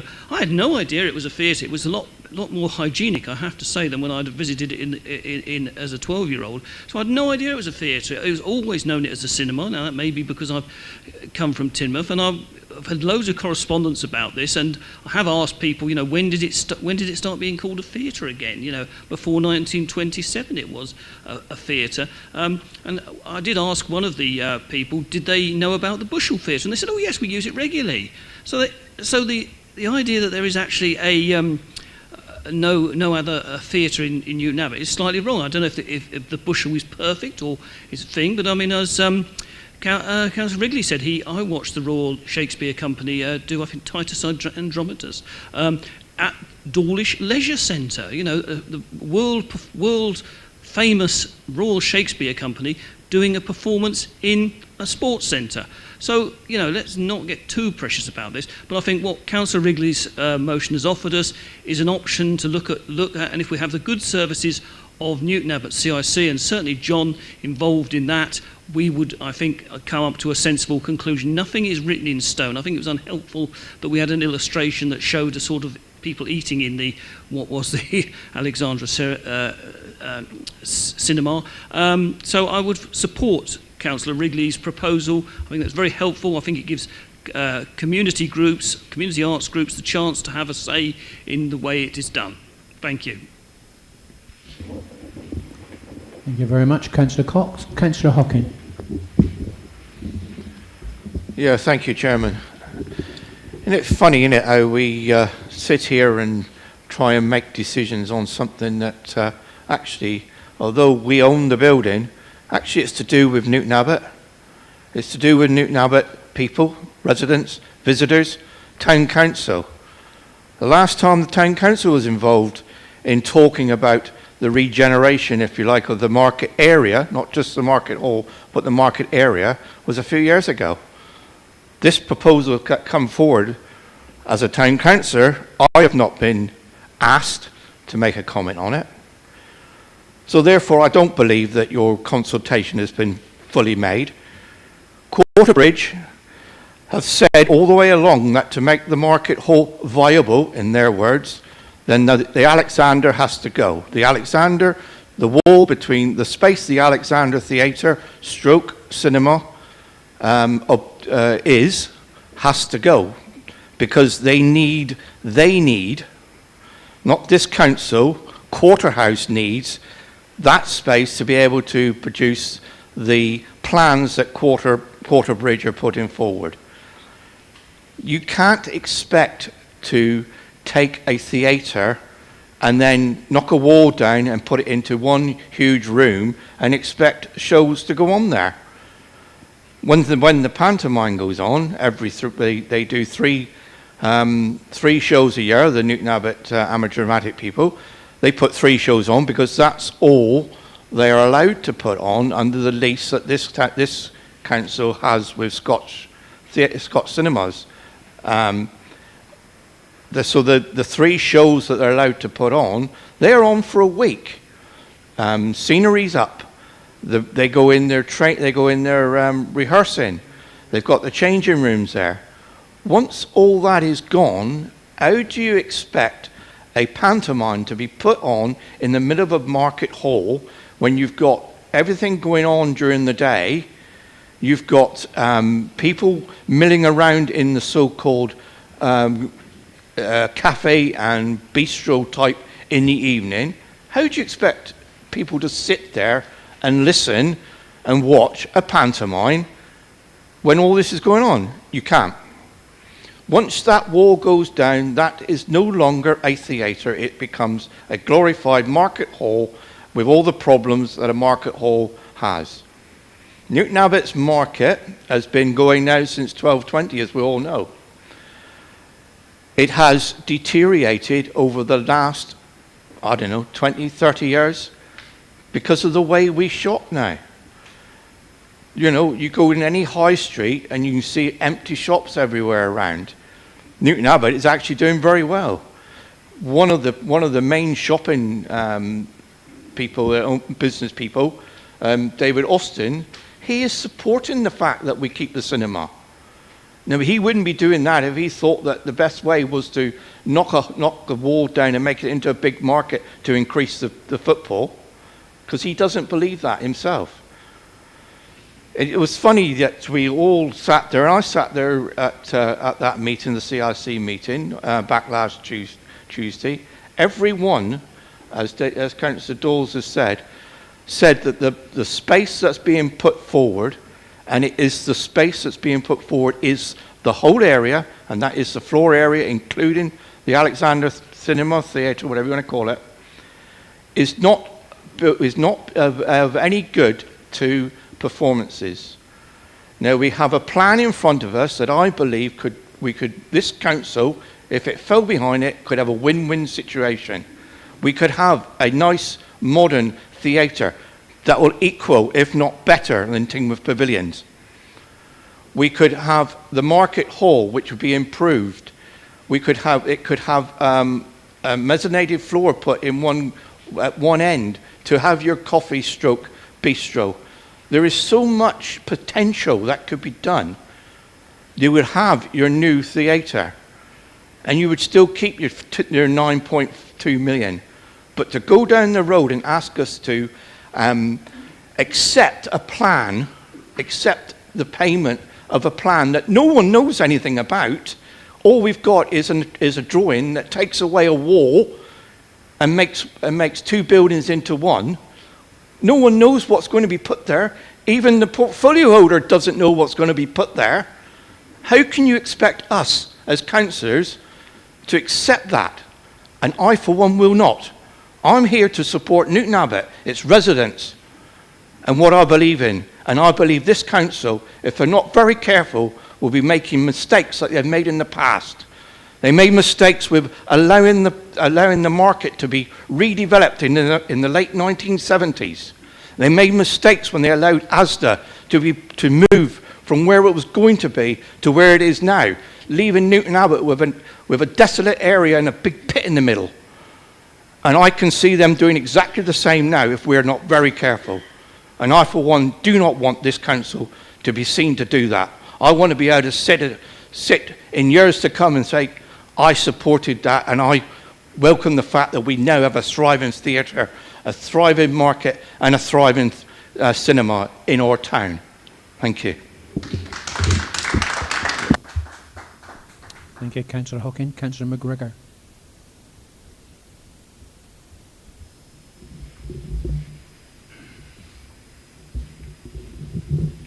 Thank you, Chair. I'd like to thank Councillor Jeffreys for her introduction to this item. I've got a number of concerns, though, that have come out from both Councillor Jeffreys' introduction and also Councillor Wrigley's very long-winded speech. From my perspective, I think there's been a couple of clues dropped in by both, maybe inadvertently, maybe by design, in that we're being told that nothing's been decided yet, but we're being guided to the fact that to make money here, we need professional management in to manage it, which effectively was one of the options that was being discussed. So it would appear that there is definitely a drift towards that element to it. In terms of the funding, I'm very happy to accept the funding. I think Newton Abbott could do with the expenditure. I think there are elements to Newton Abbott that could definitely do with improving. The cycle route would make a vast improvement for people getting around the town. However, I am concerned that we do have a plan outlined for us which indicates the direction of travel. Now, I've been told that nothing's been decided, that all of these things are going to be sorted out in the next little while, and extensive consultation is going to be made. But when you look at the timescale that we've also been given in the report, it's a very shortened timescale. So it makes the consultation a shortened consultation to get it in time. I'm concerned over a conflict of interest in that the head of economy and jobs, in terms of being an officer, is also the head of planning. So we have a potential conflict of interest there. And when we're talking about delegating decisions, which is also part of this recommendation that we've got a small conflict of interest. That's not to say that I'm questioning the integrity of any officers, but there is a definite conflict of interest when you've got one person responsible for the plans and then for passing the plans. So there's a risk there. In terms of the designs that we've had an outline for, an indication of, and even the consultation responses in the main are for people who work small performances to small audiences on a level. That's not really what we're talking about. We compare that to the pavilions, which will have a seating arrangement which is on a slope. That's not what's going to be outlined for the Alexandra Theatre and Marketplace going forward. Coming back to Councillor Hocking's point about making an informed choice, we do have the issue that in ONS earlier in this month we had a report about the cultural quarter of Newton Abbott deferred. I think from the perspective of when we look at the cultural quarter, that will include the Alexandra Theatre and Market Hall, and we'll be asked to make a decision on a cultural element to it that we could have had a report for at the beginning of the month in ONS, and that's been deferred. And my question would be, why was that deferred when we're doing all this work on the Alexandra Theatre plan, and there is an element of cultural quarter to it? So we're being asked to make an informed choice about it. What I would say is, I would make the amendment that we accept the monies on the basis that we do not have the plans for the Alexandra Theatre as outlined under consideration. Thank you. Councillor McGregor. Was that in another amendment? Do you have a seconder for that amendment? No. Okay. Mr. Chairman, could he just explain what he actually means by... Could he actually explain what he actually means by that statement? I didn't quite understand what he meant. Does he mean that we accept the money, but the theatre wall can stay, or does he mean that we accept the money, but we'll look into everything? I'm not sure what he means. Sorry.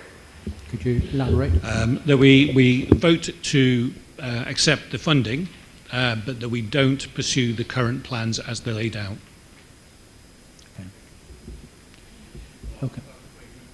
We've got one amendment to do. That's what Councillor Dawes thought, I thought. Yes, we've got what I will come to that in a moment. But there's other speakers at the moment, so I'll move on now to Councillor Colclough.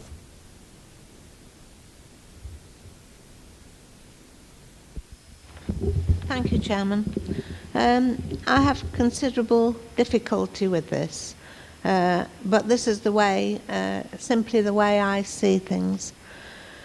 While I support the use of the grant to improve the town of Newton Abbot, obviously, which incidentally I think is much needed, I cannot agree with the proposal to include the Alexander Theatre. I think that the theatre, as it is, can only be an asset to the town. As I think I have mentioned before, a similar situation arose in Buxton in Derbyshire, where the Opera House was used as a cinema for a good number of years, but later was retained as a theatre. It is now very successful and brings tourists and money into the town. It is thought that the Alexander Theatre would be underused and in need of subsidy, but this need not be the case if properly run. The retention of the theatre is what the people of Newton Abbot want, and I think they have made every effort to make their wishes known to the council. The portfolio holder states that there is considerable community support for the plans as set out. I wonder how the community were asked for their views and how many people were actually consulted. No other performance space in Newton Abbot has the ability to benefit from the excellent acoustics and an orchestra pit found in the Alexander. This performance space is suitable for theatre, music, dance, choirs, comedy and presentations. I understand that detailed preliminary plans have been drawn up for redesigning the interior, showing a large extendable stage space, approximately 270 raked seats, a modern foyer, cafe and bar, plus exhibition areas and meeting space. So, Chairman, as I said at the beginning, I think that Newton Abbot would obviously benefit from the grant offered, and improvement to the town, in my opinion, is much needed. But I go along with the wishes of the people of Newton Abbot. I cannot bring myself to support the proposal while the Alexander Theatre is included. And so I too would have put forward an amendment that we go ahead, but we leave the Alexander Theatre out of this, or else I'll have to vote against the proposition. Thank you. Thank you, Councillor Colclough. I've got a few other councillors wishing to speak, but I'd just like to make one point which Councillor McGregor brought up regarding the alteration, regarding the building itself. That obviously would have to go through any planning committee, so that would be a decision made by the planning committee, not this council. Now, Councillor Hook. Thank you, Chair. I'd like to thank Councillor Jeffreys for the introduction she made and the compelling case that she put forward for continuing on the path that we've begun. And it is a path that we've been on for at least 3 years, if not more, if you put it in context as she did. And I wanted to answer some of the points that have been made as I go through what I was going to say. There was a process of public consultation in summer 2020. In terms of how many people were consulted, everybody in our district was consulted and had the opportunity to respond to that consultation, which was clearly publicised at least twice in the Mid-Devon Advertiser, on our Facebook and on our website and residents' newsletter. And we had a good response across the board and a good support for all elements of the proposals. I'd like to thank also Newton Abbott CIC, encouraged by Councillor Wrigley, to hold the meeting where the cultural groups of Newton Abbott got together. It was a really good meeting. For the piece I could say I had to leave, but and it was inspiring, and there is obviously a lot going on in Newton Abbott in terms of cultural activities, but what was striking was how disparate it was, in the sense that each group didn't seem to know what the other was doing, and more than one group outlined that. And so it would be really great if from that meeting something positive happened, that there was coordination, promotion, marketing in a joint and coordinated manner, an event schedule, etc. None of that is dependent on a venue, and all of that could have happened 2, 3, 4, 5 years ago. But I'm glad at last it's started now. Just in terms of the length of the process we've been on, we're talking probably a couple of decades at least, in terms of laying the foundation of what the people of Newton Abbott, if we're talking about that, would like to see happen in their town. One of the key starting points where we went and asked the community was the 2008 community plan. The top request in that was that we deal with Queen Street, and I think the way it then transferred into the neighbourhood plan was something like the wording of forget the word, reprioritising traffic in Queen Street, to keep it rather vague. But the idea was that it would make it more pedestrian and shopper friendly. At last, we have the chance to do that. Back then, we didn't have the chance. We didn't have the money. It's never been there. Now we have the money. One of the other top issues that the community mentioned was having a cinema. Another one was reviving the market. And we haven't been able to do that, and it has been sad, its demise. And when I go out and speak to the public, which I do, whenever I'm speaking to them in the last year or so, I've always added on to my conversation, please, can I ask you also about whether you've heard about the Future High Street Fund? If they haven't, I've explained what it meant, and I've had a dialogue and conversation. And I'd like to say there is not only one conversation going on in town, there is more than one conversation.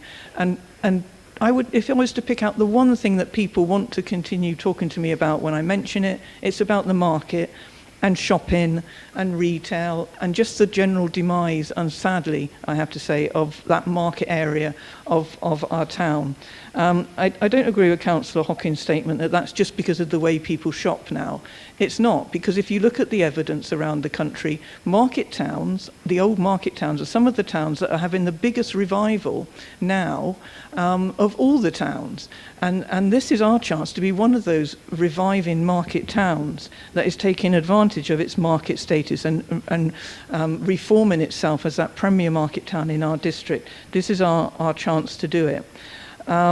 In terms of theatres working, I remember one comment from the meeting last week, and that was someone saying the trouble with theatres and cultural venues is they're never going to really work economically. I actually wrote it down to make sure that I remembered that. So they never, and that's someone presumably involved with it, they said never really work economically, they're always dependent on grant help. In terms of the amendments, Councillor Dawes' amendment, I think, is asking for a proper, continuing, whatever, community engagement with those groups that are affected. That is what's happening. So we have Emma Twamley. She's done some meetings already. If there are any groups that feel they weren't involved in that would like to be involved, then yes, please give your name and you can be involved in the continuing process of engagement to work out the best use of that space to satisfy as many needs as possible. So, just drawing together, this is a major investment into the economy of our town. The main town of our district, which is what it should be the main destination, and it should be rebuilding its premier market town status. And some of those comments about what do you want your legacy to be, or what do you think future generations are going to think of the decision you make today? Well, I think they'll think we're fools if we turn away or risk at all the loss of £9.2 million investment into the future economy of our main town. So let's welcome this investment and continue with the positive discussions we've had and hopefully will continue having, but within the funding criteria as they are. The do nothing, stay as you are option is not an option that any of us should be contemplating. And so I'll be supporting the recommendations and the additional one that Nina put forward at the beginning. Thank you. Thank you. We're now Councillor Swain. Right behind you.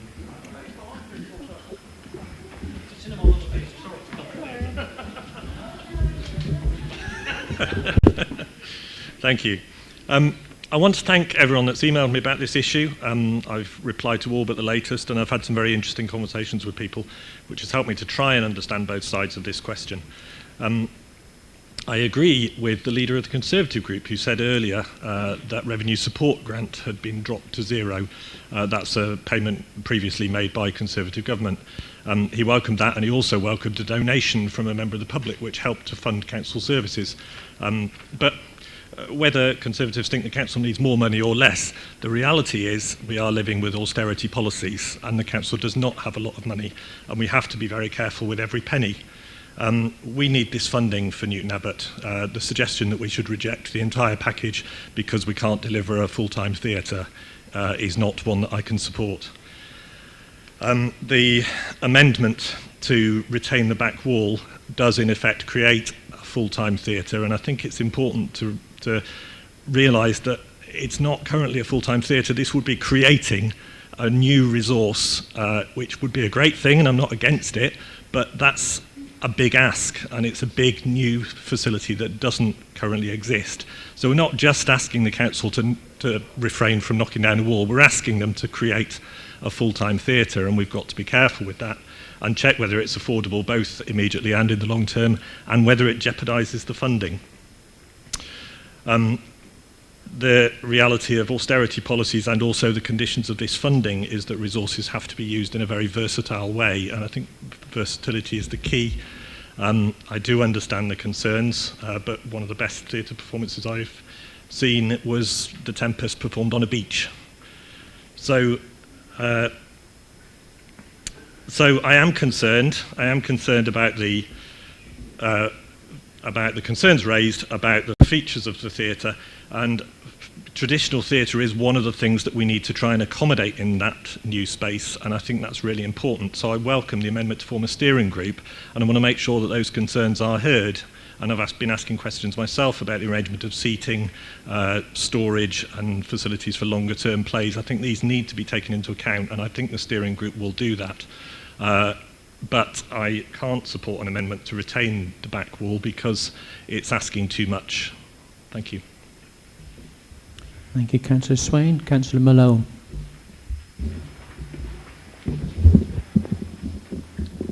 Thank you.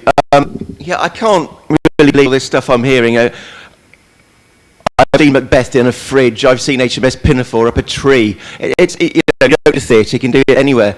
It's nonsense, and this argument goes against everything that you're trying to prove that this can be a workable space. And all these people saying, oh, is it a theatre? I didn't know a theatre. Yes, it is a theatre. I was there 3 weeks ago watching Aladdin. I've got a son who is Aspergic. I've got another son who's ADHD.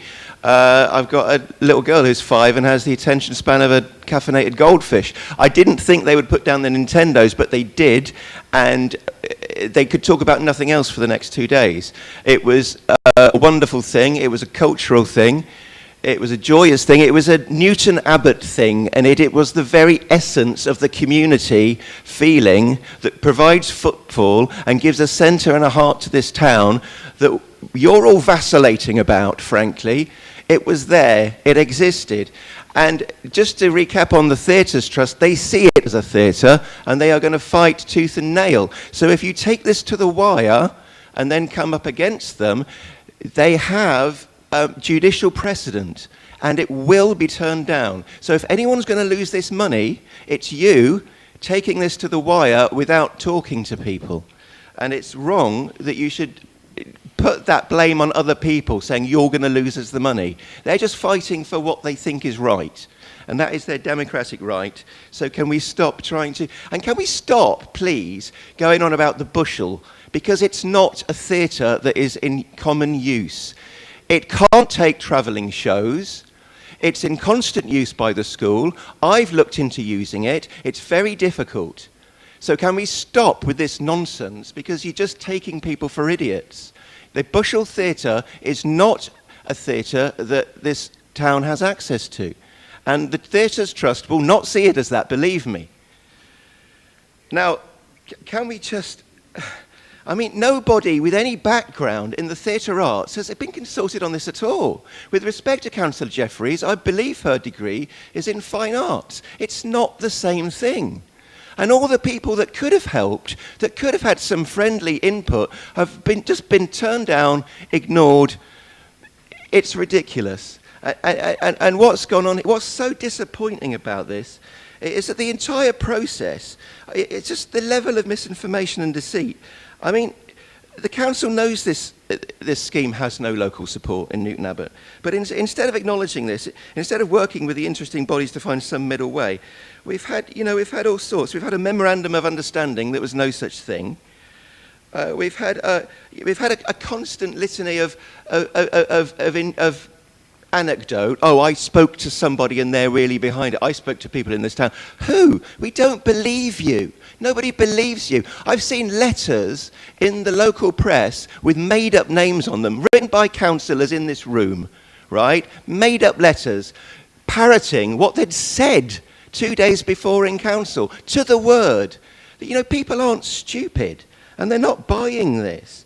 You know, Councillor Dewhurst, who a few weeks ago told everyone that the Friends of the Theatre were broadly behind these plans, said yesterday, referred to them as an extremist fringe group with no interest in Newton Abbott. How dare an elected representative, a servant of the people, talk to people like that? This whole system has been horrible. This whole process has been wrong. I mean, this meeting last Tuesday, Councillor Jackie Hook turned up and was there, but didn't engage with any of them. 22 groups representing 22 different forms of art and of performance art, all saying, this is awful, nothing can be performed here. This will not work for anything. You know, this won't be in constant use, this will be in no use. It's no use to anyone. Councillor Hook didn't engage. She walked out of there. Councillor Wrigley was there. He told everyone in that meeting that this meeting was purely to discuss accepting the money. It's not. That's not all this meeting is about. And I would ask people why they are deliberately setting out to misinform and mislead the public. Now, I don't even know why part two of this meeting, why some of this meeting is in part two. I think the public ought to be able to hear it, because as Newton Abbott people should be able to hear it, when all we've heard so far is people who do not live in Newton Abbott pushing this scheme, telling people who live in Newton Abbott, sometimes, for generations, about what it needs to be vibrant, get footfall, that it needs TLC, and, these people don't live here. You have no idea. Nobody in this town supports this. They hate it, and they're starting to hate you.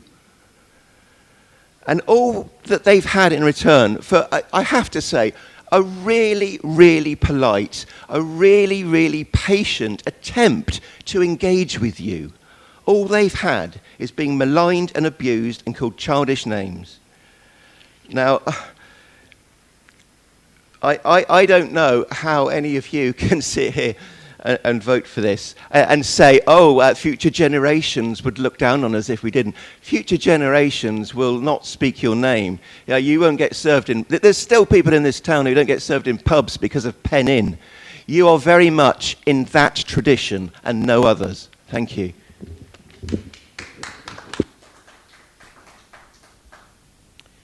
Councillor Bradford.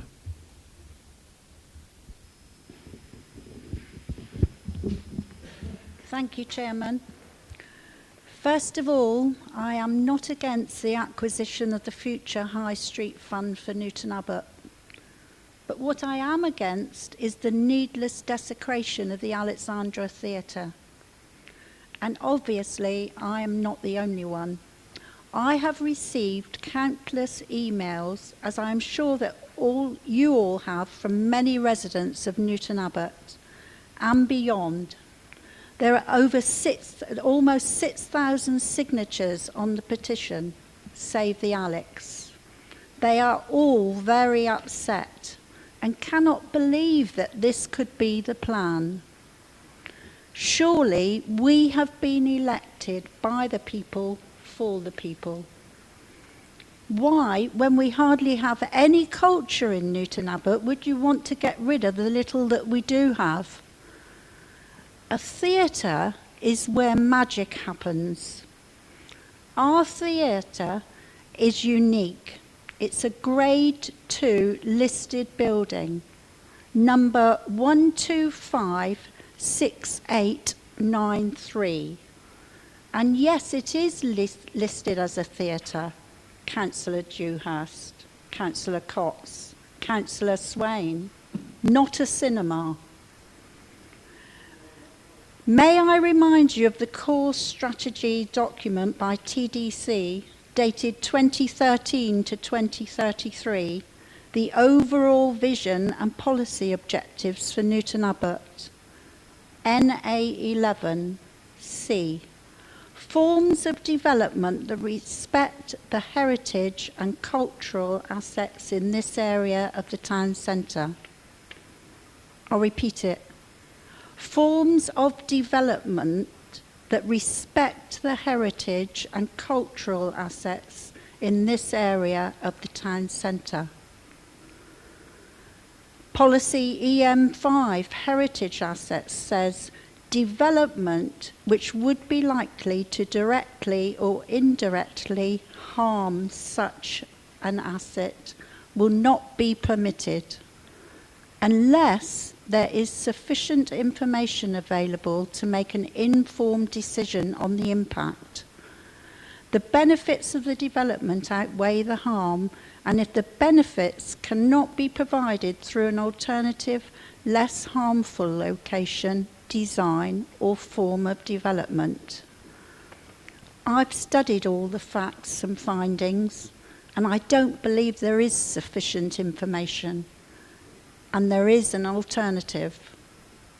And I can say that with certainty because before becoming a councillor, I studied theatre for many years at Dartington, and I worked in theatres both locally and further afield for a further 25 years. In fact, myself and my two colleagues have a wealth of experience in the performing arts, and only people who are practitioners within the business know exactly how and what goes into making a production successful.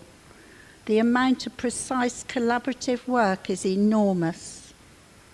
You have a working theatre with a proscenium arch stage, an orchestra pit, a full lighting rig, a recently refurbished auditorium. Everything you need for any performance. The proposed scheme will simply provide a small space for a solo artist. We offered our expertise way back, We actually asked to attend a Zoom meeting in March 2021 with the council and FOTAT, but we were refused by Councillor Connett. Being marginalised when you know you can be of assistance is the pits. It's like building an igloo and having Eskimos on your team but not asking for their assistance. Just rude. Quarterbridge have absolutely no performing arts background. None. Nil. And some unsavoury dealings by them have come to light, which all councillors have been sent via email. Surely none of you want our building, our precious building, and our wonderful market traders to be left in the control of a company that has disputes over their work and ethics in other parts of the country. The Hooks inform me that Quarterbridge are only consulting at the moment. Well, I reiterate what I've just said. They have no performance background. They shouldn't even be consulting on a project that involves a theatre. How much have they been paid? Whose idea was that? We would have done it for nothing. There are alternatives. The people and businesses of Newton Abbott have been and still are providing us with alternative plans. They are desperately wanting you to vote to keep their theatre. The arts are needed everywhere. They're so important, especially now, and definitely in Newton Abbott. We have the chance to enhance our town for the sake of our children and grandchildren and all future generations, but without taking away their rich legacy of a building that is a working theatre. It's our heart and our soul. I'm a Newton Abbott girl, and I care about our town, our heritage. It wasn't that long ago that one particular council wanted to rid us of our clock tower. We have long memories in Newton Abbott, and I know a lot of you don't come from this town, but I urge you not to vote for the destruction of our only theatre, where the magic happens. Thank you.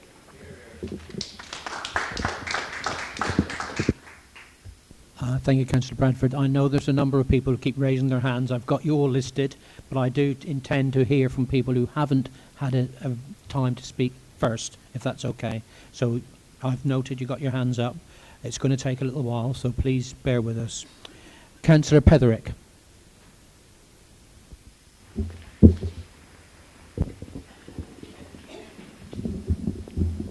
Thank you, Chairman. Firstly, I feel that we need to grasp this funding with great enthusiasm as soon as we possibly can, without doubt. Now, when I was a fresh-faced schoolboy many years ago, the cultural epicentre of Dawlish was a wooden hut next to the gasworks. It was quite a sizable wooden hut. It served the military, I think, during World War I, and had been dismantled from Aldershot and then moved to Dawlish, and it was our cultural epicentre. I attended many functions there as a child, pantomimes, children's parties, celebrations, exhibitions, and it was also widely used by the local drama group as well, and choral groups. Approximately 60 years ago, it was deemed that the building was no longer safe for use because it was wood and it didn't conform with certain regulations, so it had to be demolished.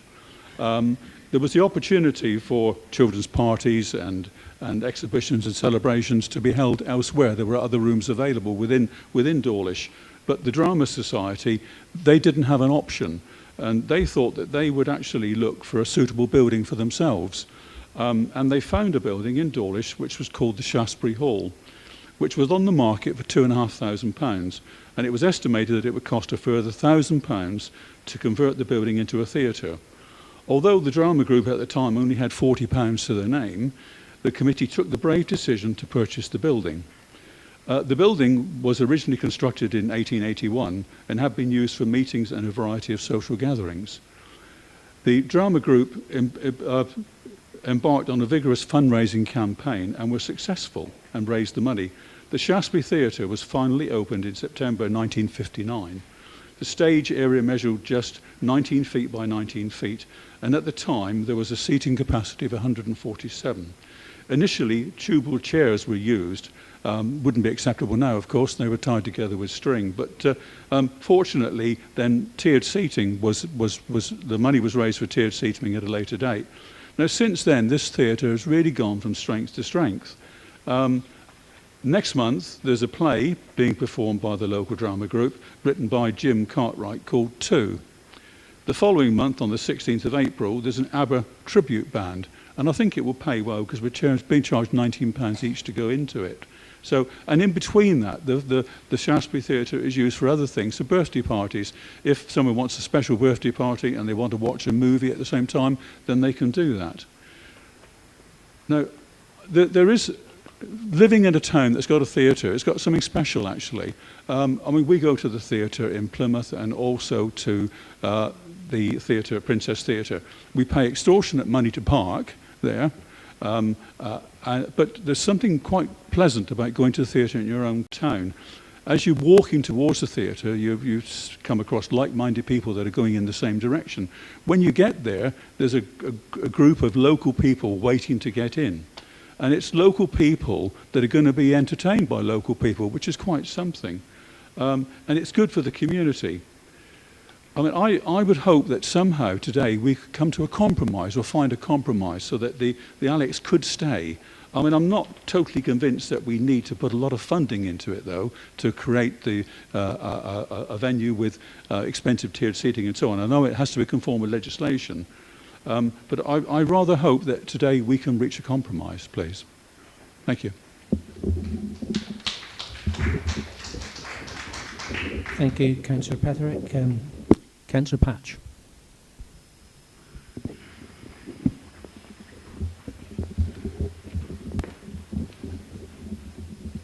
Thank you, Chair. With apologies to Councillor Malone, I will put on record that I too have seen The Tempest by the RSC. Although it wasn't at Dawlish, it wasn't up a tree, it was during lockdown and it was streamed to a computer screen.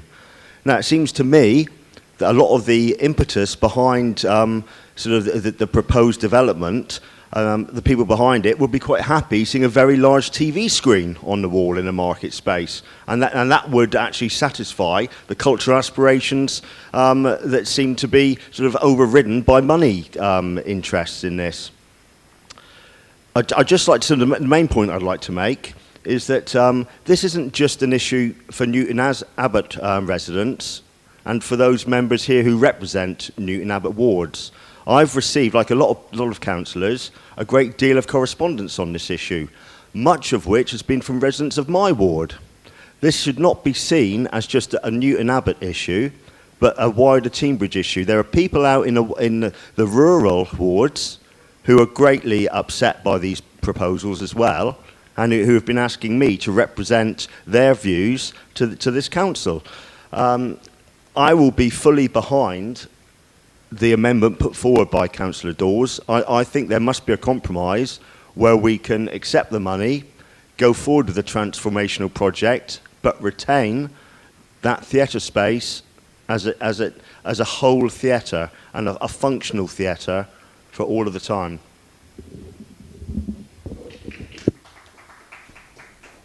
Thank you, Councillor Patch. Councillor Dewhurst.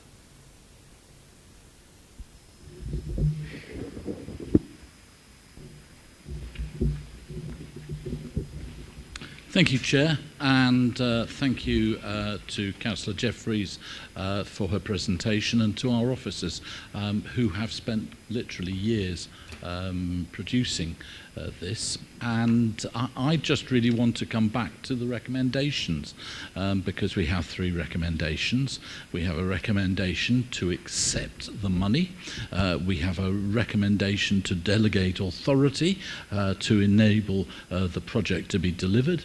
And we have a recommendation to form a committee to keep an overview of what is going on. I see that in reading the papers, the scheme will seek to deliver a flexible space for performance, live music, art, craft groups and public display. And to me, that sounds pretty much like a theatre. It also, so we didn't interrupt you.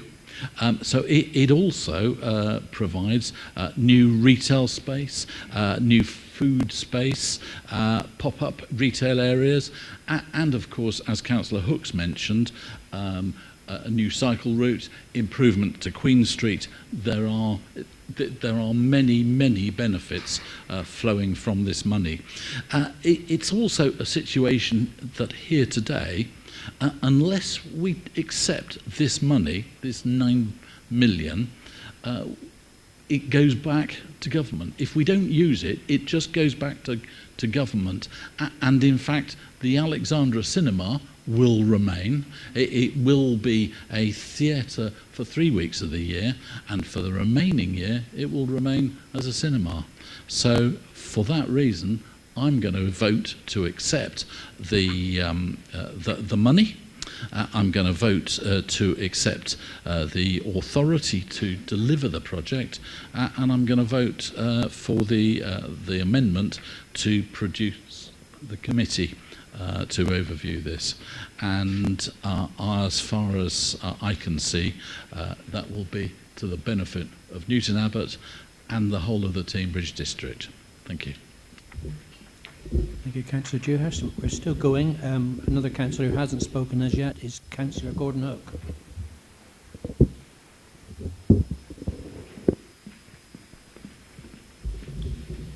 Thank you, Chair. I think we ought to take a deep breath and a step back. There's a lot of heat being generated and maybe not quite as much light as there should be, because we are faced here with a real dilemma. Let me suggest for one moment that there's nobody in this room this afternoon now, who actually wants other than the best for Newton Abbott, the best for the district, the best for the arts and culture of the area. I think in that context we're all in the same boat. We all want to see progress made, and in that context, I was going to use the word that John Petherick just used, and he's absolutely right. There's going to have to be compromise across the board, and that may not be welcome in some ears, but it happens to be the case. Now, theatre is fantastic. It's great fun. I've danced, dare I say it? I've sung, dare I say it, on the stage at the Colston Hall, Bristol. Now, that's a risky thing to say at the moment. I've danced on the Regal at Gloucester. I had a minor role in various things. I played opposite Esther Smith in The Gypsies, and I had a small part in Journey's End. I have loved theatre. I have loved drama. I could go on with various examples of stages I've performed on, some in more or less inebriated state, but you know, it's been fun. Yes, we all enjoy it. And let's do all we can to ensure that fun element and educational element, who knows, it might have contributed to my political career, the experiences I've had on stage, who knows. Let's all take a step back and review what this is about, because we all want an arts, cultural, retail hub that generates the economy of Newton Abbott. If you don't, leave the room now, please, because you're not fit to be on this council.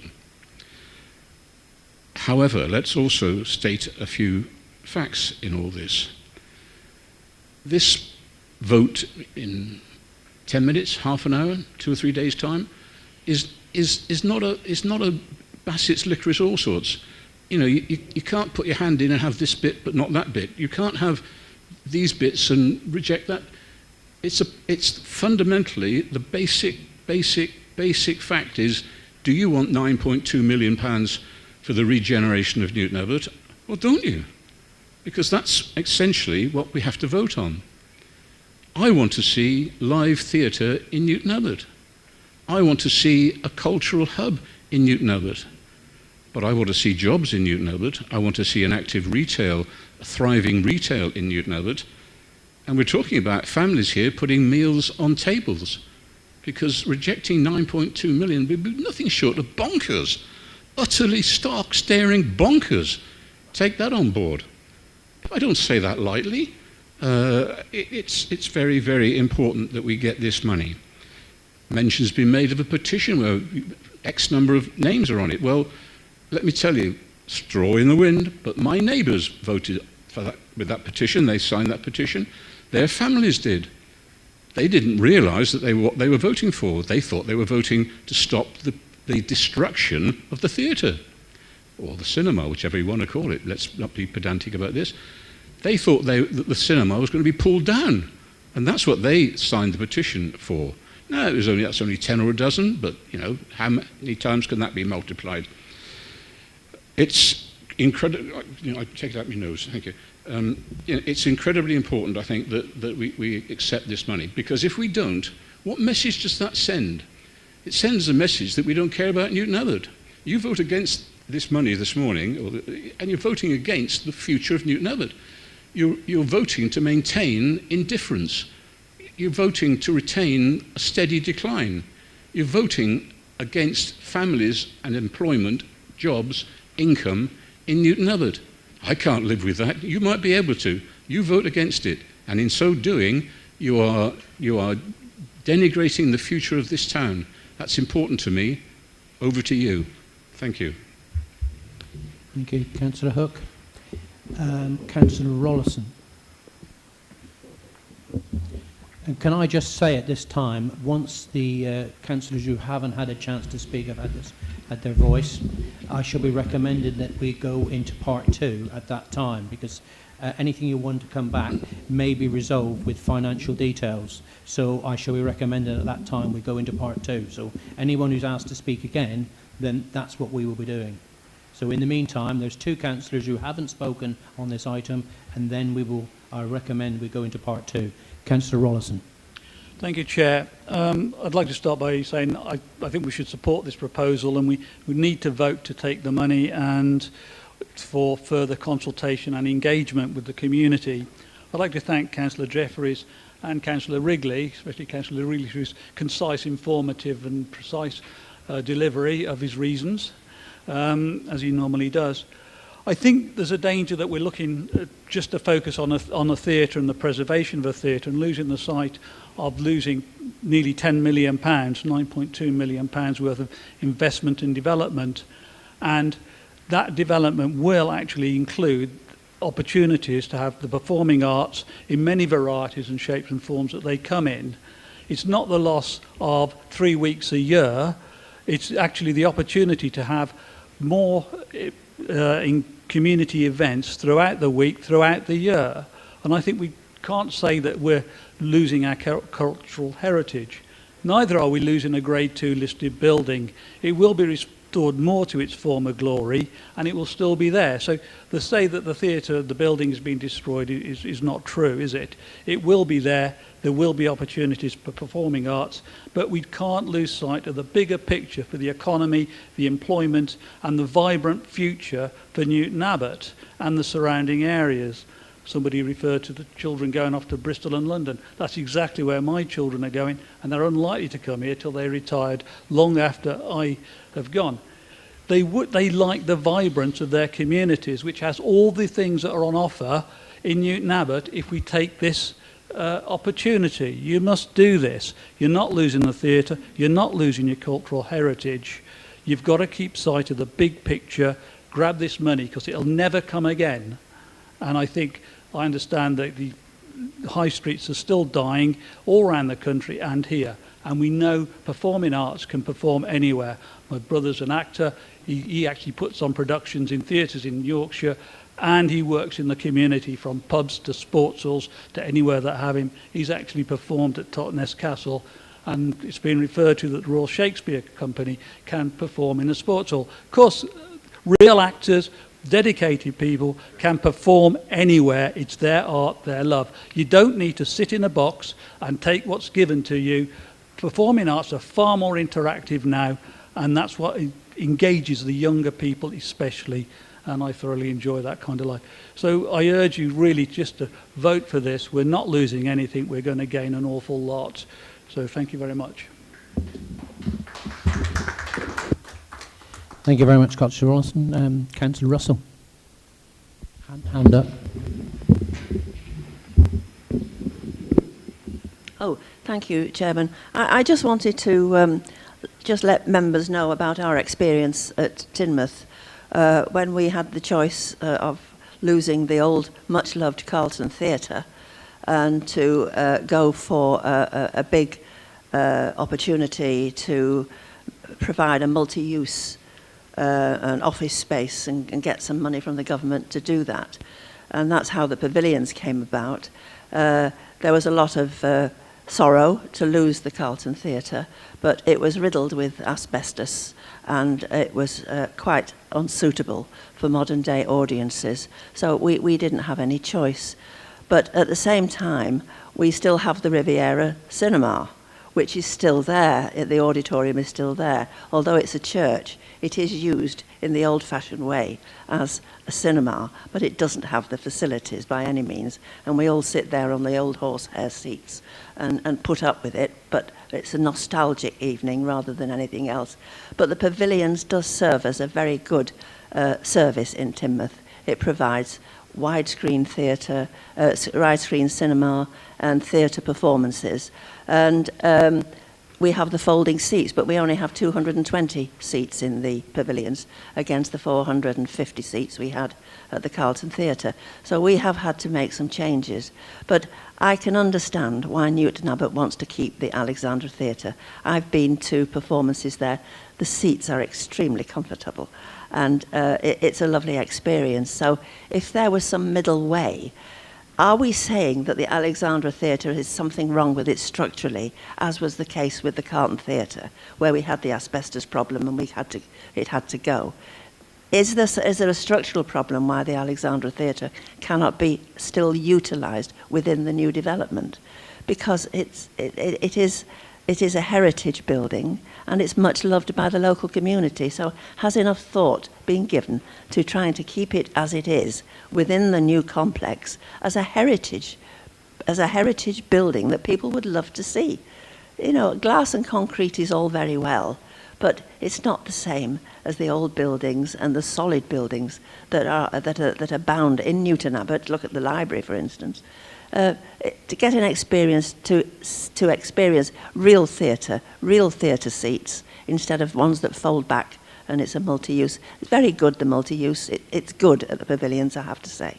But it's not quite the theatre as you have in Alexander. Thank you. Thank you, Councillor Russell, and I think that's one of the points where a Part 2 discussion is needed, because some of these things cannot be answered unless we go into Part 2. I have one more councillor, then we will decide to go into Part 2 if so wished. Councillor Hayes. Up here. To the right.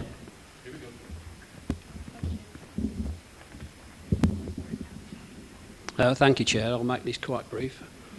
Yes, I've had questions and I'm sceptical, specifically about the development of the Alex Picture House as I know it and how that will move forward. And I do welcome the fact that there will be ongoing engagement, especially with all the stakeholders held. And of course, this new steering group, which should help as well. So I'm actually in a dilemma here. I do come from a smaller part of stage background, doing sound and backstage stuff in my youth. So I do appreciate what theatres are like.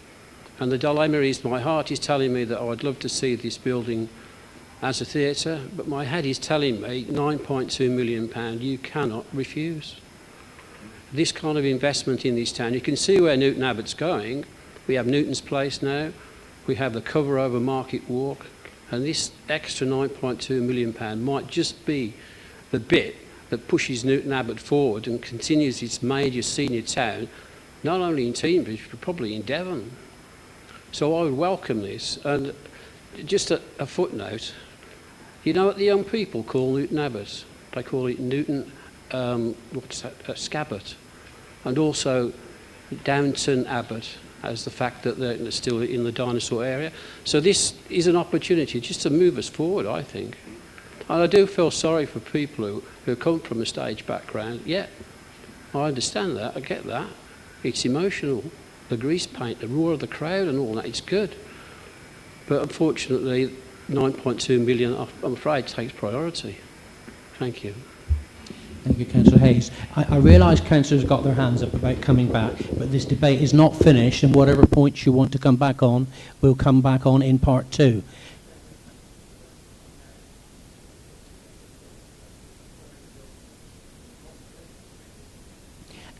And we can come back on them, Councillor Hockin, in part 2. I will allow your points. You want to make a point, Councillor Hockin, because you were on the list to come back, I know. So if you'd like to... Thank you, Chairman.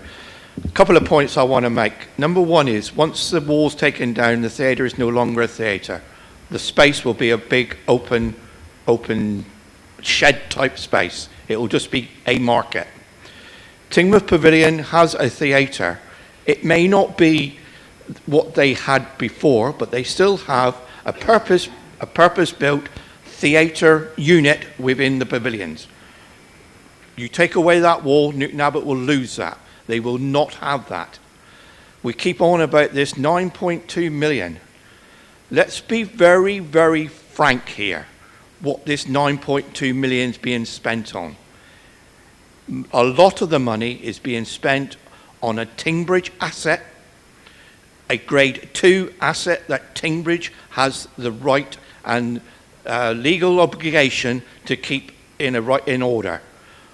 That's what we're being asked to vote on.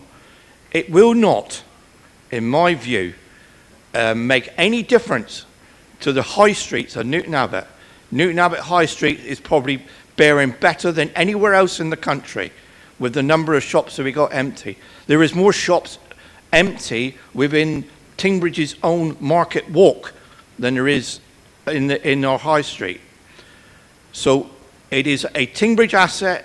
Tingbridge are asking us to make sure that we vote for money to enable them to upgrade their asset. And that's what we got to remember. It is nothing to do with improving our high street. Yes, they're spending a little bit on upgrading Queen Street, which people didn't want anyway. What they originally wanted for Queen Street was it to be fully pedestrianised at the top end. And that never came about because Devon County Council turned us down because they said they had no money. This is what you're going to do to Queen Street is a halfway house. And I really do urge everybody within this room to stop and think when we start going into part 2, and I really don't see why we should be going into part 2 anyway, but to stop and think what you're actually saying you're spending this money on. You're spending it on a Tingbridge asset. Thank you. Right. No, I am going to recommend... I'm sorry, I'm going to insist at this time we're going to go into part 2. We are going to...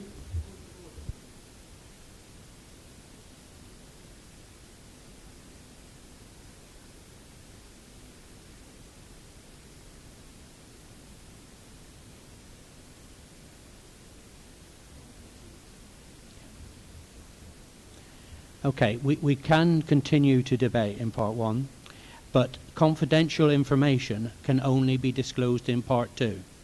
So if there's anyone else who wants a small amount to be brought at this time, we will accept that, but then I'm not going to come back again and again to people because we will come back into part 1 after part 2. So that will be in the public domain. It's not a question of hiding it in any way. So the person who's come up for anybody is Councillor Dawes. I will allow that, but I'm not going to go any further. I'm going to recommend part 2 at that time. Sorry, no one else. For clarification, Chair, that I think will help clarify a lot of issues here. You said we're going to come back into part 1.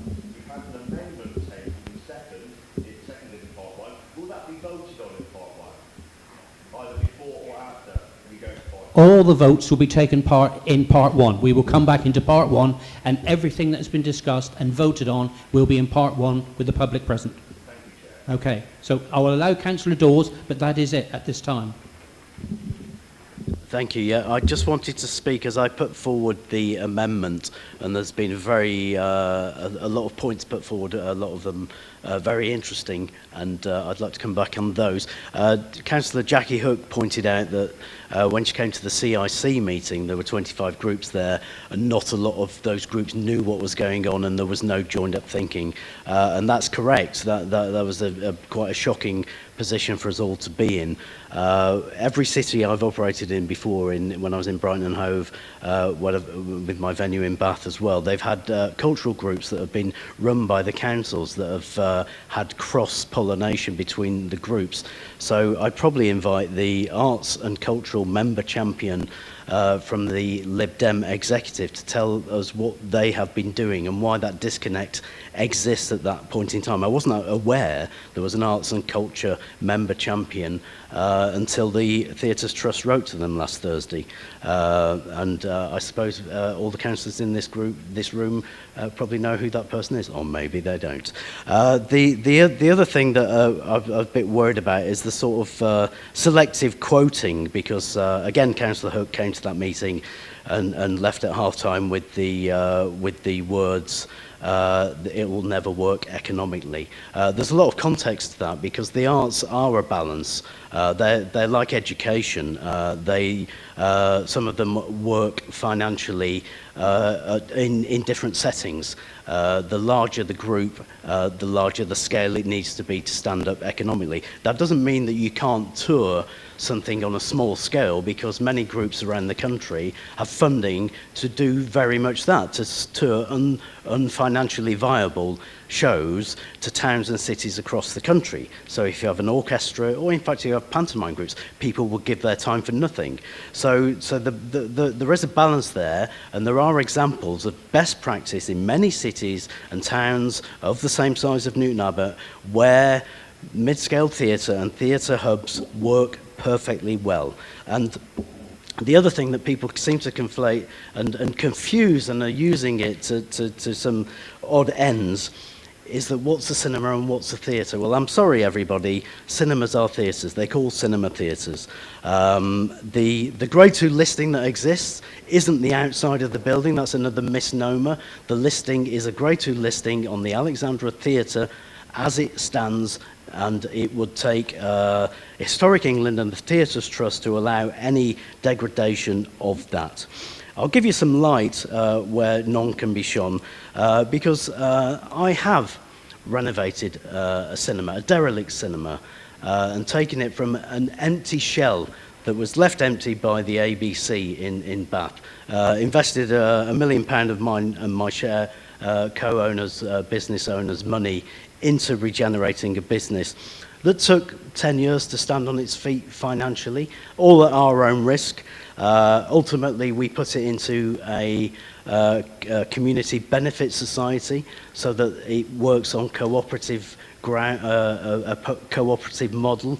It's actually the perfect example of how a mid-scale arts hub can work for all communities. Between our two venues, we have 250,000 customers a year.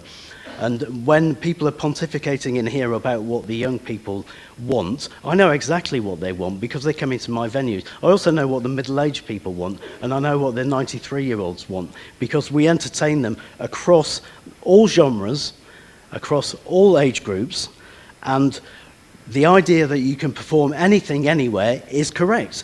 Yes, you just have to build a theatre around them. You have to provide the lighting, you have to provide the sound, you have to provide the backdrop.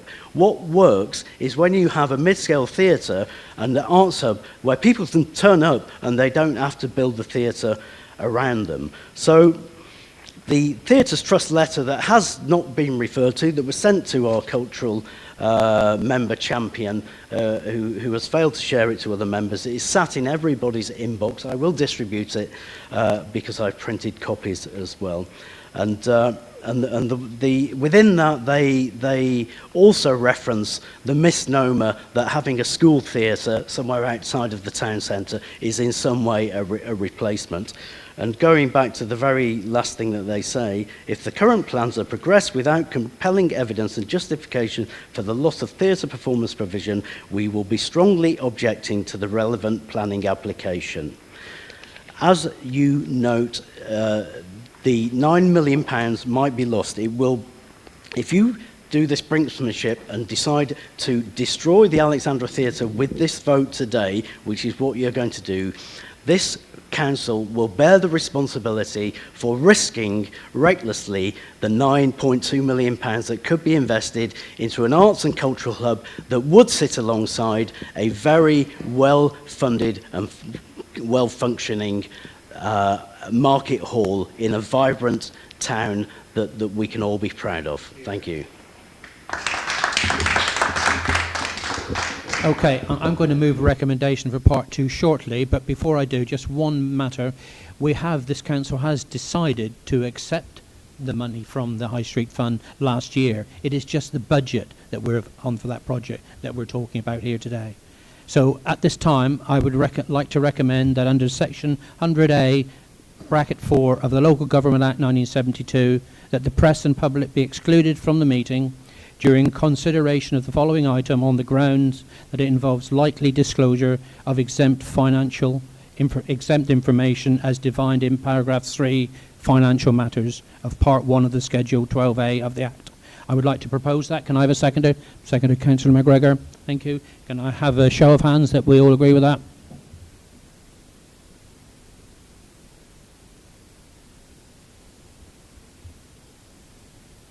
Against? Abstentions?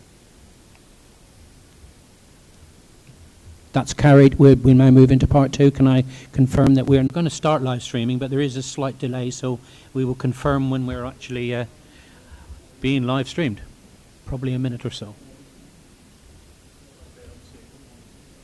Yeah. Oh. We're okay, apparently.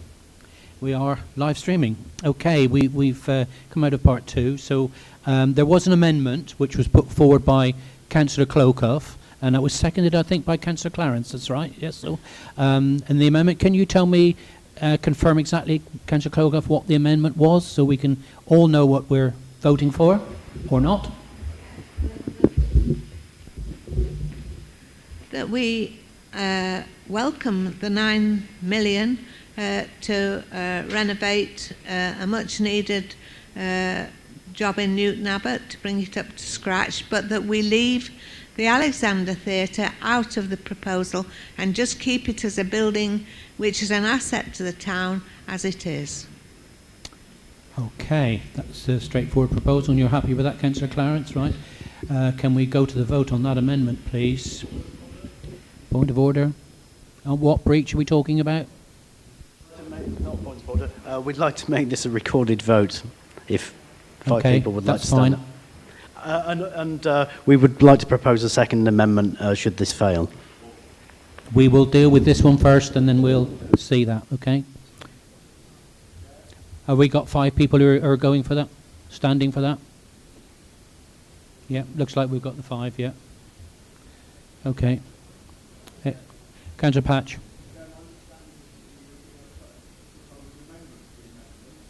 Yeah, well, that's, as I said, this is an amendment. We'll vote on that amendment, and then we'll come to that, if that's the case, okay?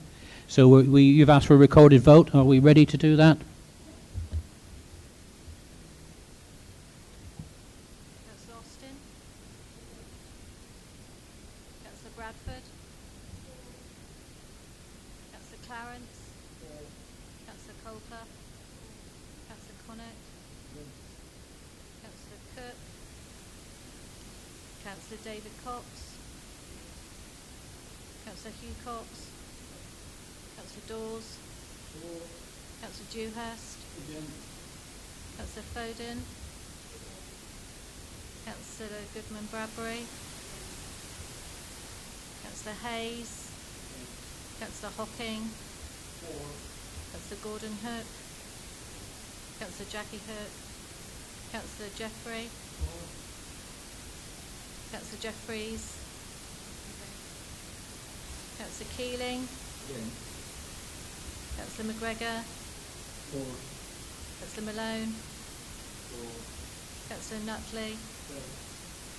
Councillor Orme. Councillor Patch. Councillor Peart. Councillor John Petherick. Councillor Linda Petherick. Councillor Phipps. Councillor Rollison. Councillor Russell. Councillor Swain. Councillor Taylor. Councillor Thorne. Councillor Wrigley. Councillor Evans. Councillor Parker. Against.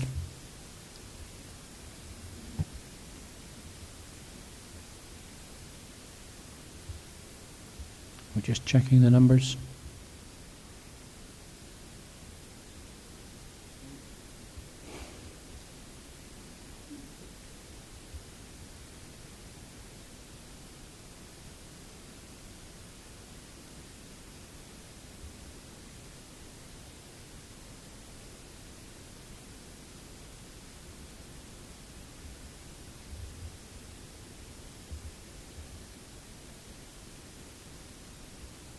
Sorry for the delay. Chair, the amendment is lost. 13, 20 and 1 abstention. Okay, so that amendment is lost, and I believe there's a possibility of another amendment. Councillor Patch. Can you wait for the microphone, please? I'm not sure whether Councillor Dawes' amendment stood as seconded, in which case I'd put this forward as an amendment to that amendment. Otherwise, I'd put this forward as a standalone amendment. I think you need to... Councillor Dawes withdrew his amendment, I believe. Yes, so it's a new amendment.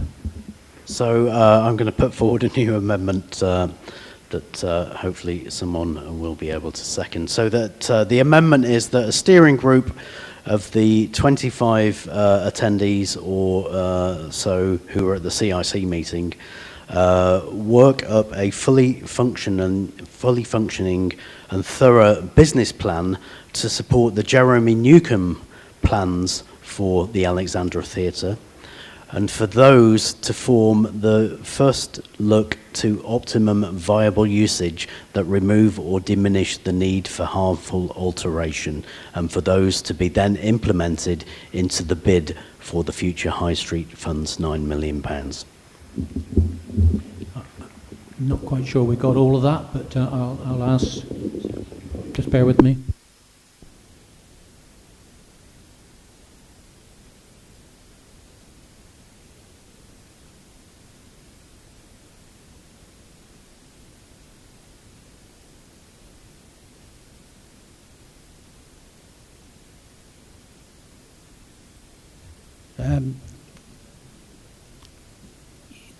The issue with that is that they would have to be invited, the third party, to take part in that. They can't actually, put themselves forward for that. It's something the council would have to invite them to do. So that's a bit of a difficulty with that. Councillor Patch. Could I propose an alternative wording then, please, Chair? That the people who have put forward the alternative, is it Jeremy Newcomb plan, be invited to put together, working with other suitable bodies, a viable business plan as to how that might work, so that an alternative scheme to that being presented could be presented to members alongside the current proposals, so that members get to choose which scheme they prefer going forward. Would that be acceptable? I think there's an issue with that regarding the timescale. I think probably that's not going to work within time.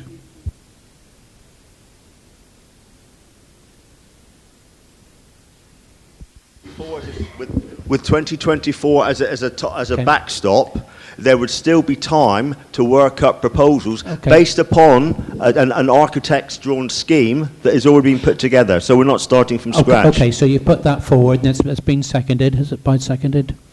Yeah, by Councillor Dawes. We'll put that to the vote then. So, oh, are we? Yes, sorry. Councillor Hook. I don't know which one. Jackie Hook. Thank you. I was just going to say that if the amendment is put forward, shouldn't you allow a debate on that amendment? Because I think maybe the officers would like to comment, maybe some of us would like to comment on the content of that amendment. That's quite right. If there are any councillors who would like to make comments on that, Councillor Rollison put his hand up. Thank you, Chair. I fear for the timescale that a working group would need to come up with a plan. I think we ought to be sure that, listening to the officers earlier, that this incorporates the entire bid for the town centre and the marketplace, because that's what the money's for, not just the theatre. So can that be done? And I understand that first plan took £25,000, some of that was a government grant, and about 18 months. So this is just a stalling operation, surely. Councillor Jeffreys there has said that we will have a consultation and engagement process about further development and exactly what this new space will look like. So actually there's plenty of opportunity to influence the space, but I really think to go back to the drawing board is absolutely not an option at this stage. And they've had 10 years to do this. The theatre's been going for, nearly 100 years, and it's not developed for anywhere since that, despite all the consultations for development and opportunity. So I don't think they're going to do this in 10 days or 100 days. Thank you. I know some councillors got their hands up, but can I come to Neil Blaney for a bit of clarification, please? Thank you, Chair. In terms of the end date of March 2024, that's to spend the money. So the project is designed up, plan and permission, implemented, and the money drawn down. So that's where that date comes from. So the programme that we've got set out is including obviously the work that's gone before and the plans that are well developed right now. And just for clarification, it's 125,000 that the council was given as part of the successful bid initially to build up the business case. So you'd need something similar to do the similar level of work to make sure that the government, the Treasury, that the Department for Levelling Up are satisfied with any alternative plans. So that timescale, if it was 12 to 18 months, takes us right towards the end of the time period to draw down the money without having a plan ready to go. Councillor Gordon Hook.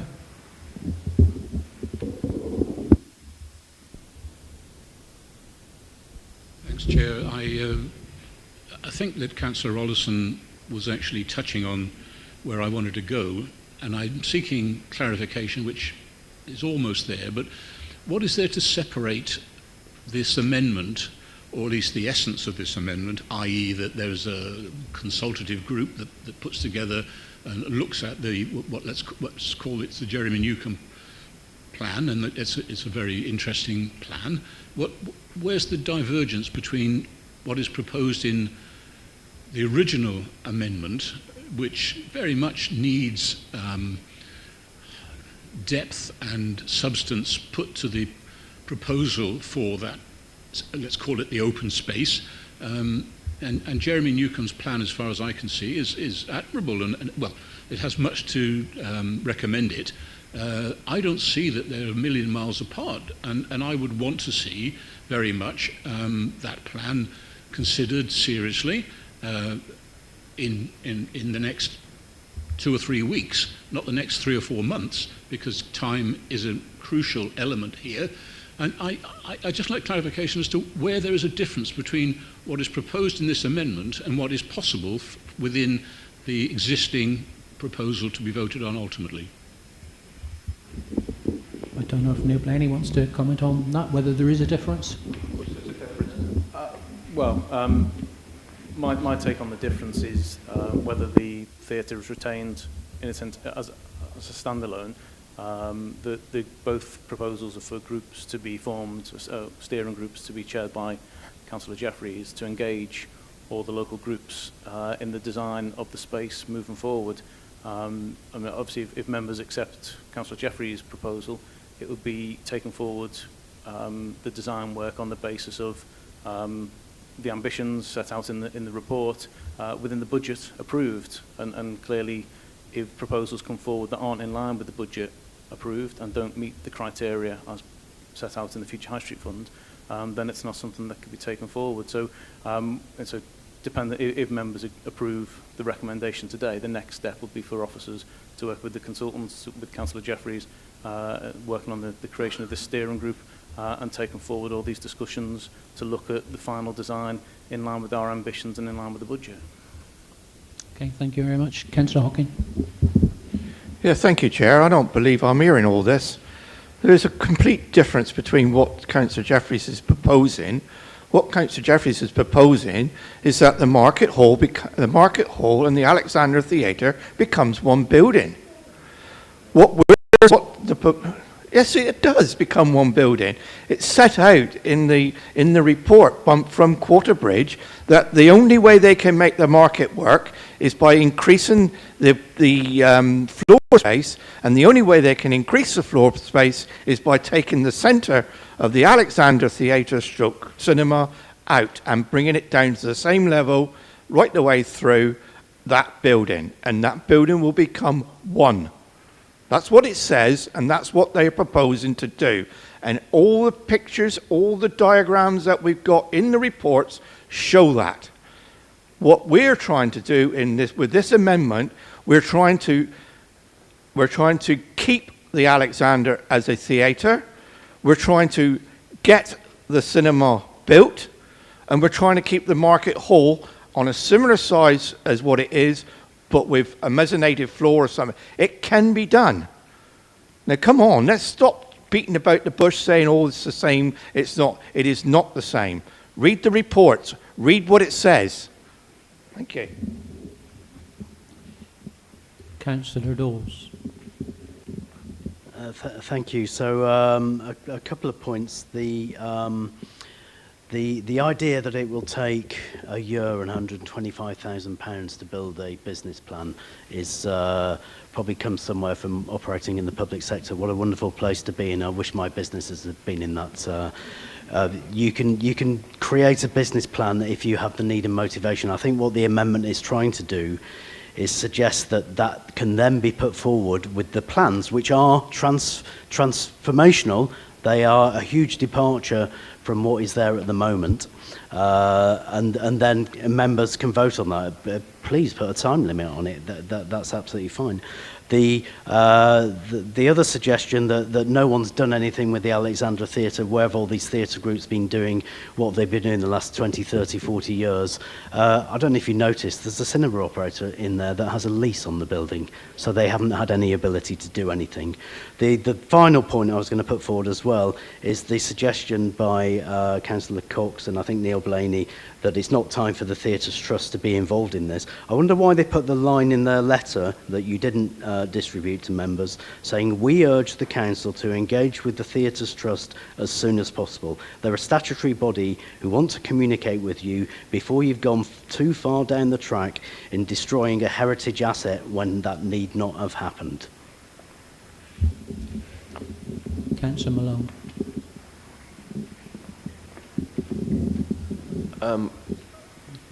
Sorry, I've lost my note. Could you do someone else first, please? Sorry. Councillor Cox. I think we're going to take one or two more councillors, and then we're going to go to the vote on that amendment.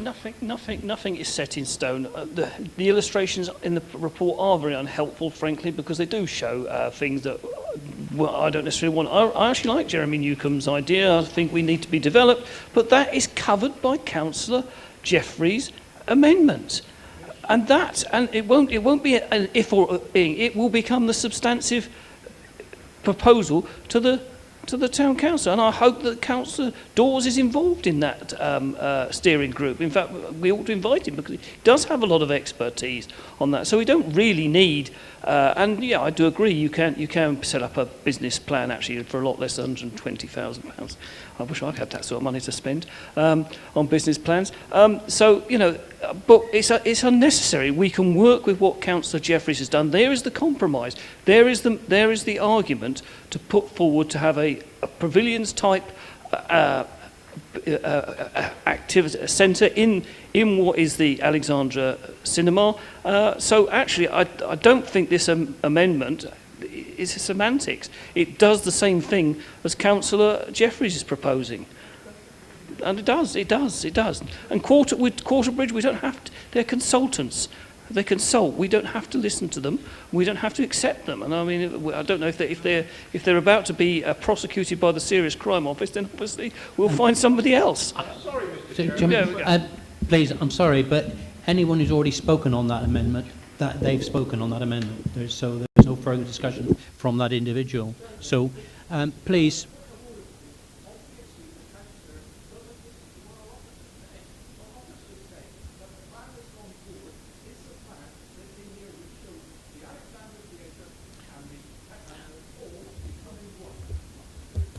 I think we're going to go to the vote. I think at this time we're going to the vote. You put forward a thing, Councillor Patch, and it was seconded by Councillor Dawes. I'm going to go to the vote now. So, as the push and put the order, yes, carry on. You will be brief. Yeah, I just want to say I do recognise the constraints of the timescale as more details have been given to us. So I would be happy to incorporate in the amendment, subject to the agreement of my co-sponsor of the amendment, maybe setting a time limit of say 6 months for those alternative plans based on the Jeremy Newcombe plan scheme to come forward for consideration by members. That I would think would be achievable, and that ought not to severely compromise the timetable. Are you happy with that, Councillor Dawes? Okay, we're going to go to the vote on that, please. I thought we need 5. Okay, I think we've got 5. Yep, okay. Okay, can we go to a vote on that? Possibly would. We're going to come to that. Oh, you're going to restate it? Councillor?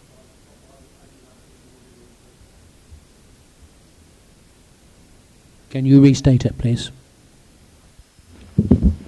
Thank you then. So that a 6-month timescale be given for alternative scheme to be developed based on the Jeremy Newcombe plans to incorporate a financially viable business plan as to how that scheme might operate as an alternative to what is being put forward now, and for that alternative scheme to come forward for consideration by the council. Is that right with you, Councillor Dawes? Okay, you've asked for a recorded vote and you've had the 5 members standing, so can we go to the recorded vote, please? Councillor Austin, Councillor Bradford, Councillor Clarence, Councillor Coulter, Councillor Connett, Councillor Cook, Councillor David Cox, Councillor Hugh Cox.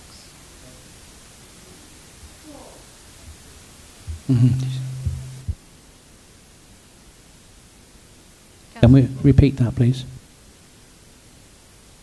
Councillor Dawes, Councillor Dewhurst, Councillor Foden, Councillor Goodman Bradbury,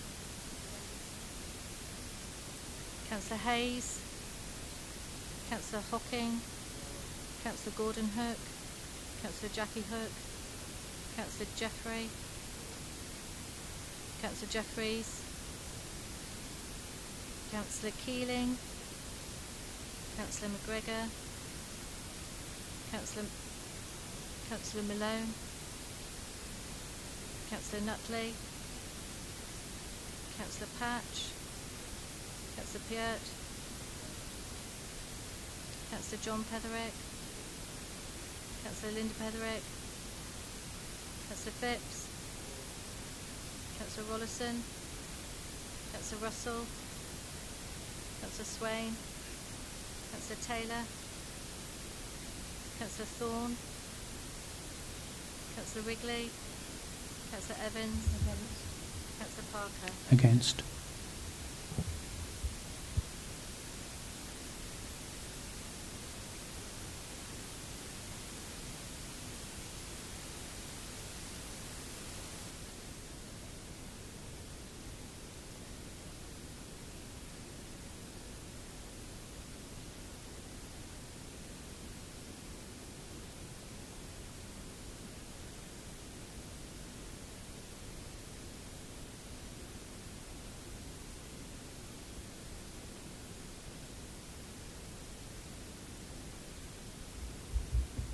Chair, the amendment was lost.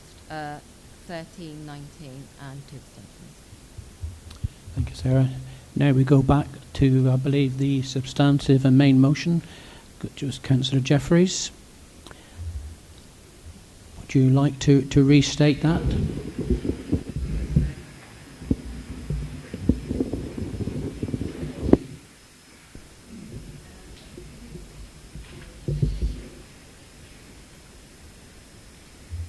Okay, that we approve the budget outlined in Part 2 of the report to deliver the project detailed in Section 4, to delegate authority to Head of Place and Commercial Services in consultation with the Chief Finance Officer and the portfolio holder for Economy and Jobs to take such decisions as necessary to deliver the project. 3, that the Council continues to engage and consult with regard to the project design and considers the interconnected needs of the market and cultural hub performance space through a new steering group chaired by the portfolio holder for Economy and Jobs, and that the Council's appropriate committees are regularly updated on progress. Thank you, Councillor Jeffreys. Can I have a seconder for that, please? Councillor Wrigley, unless you did second it, sorry. I think you made one comment. Councillor McGregor?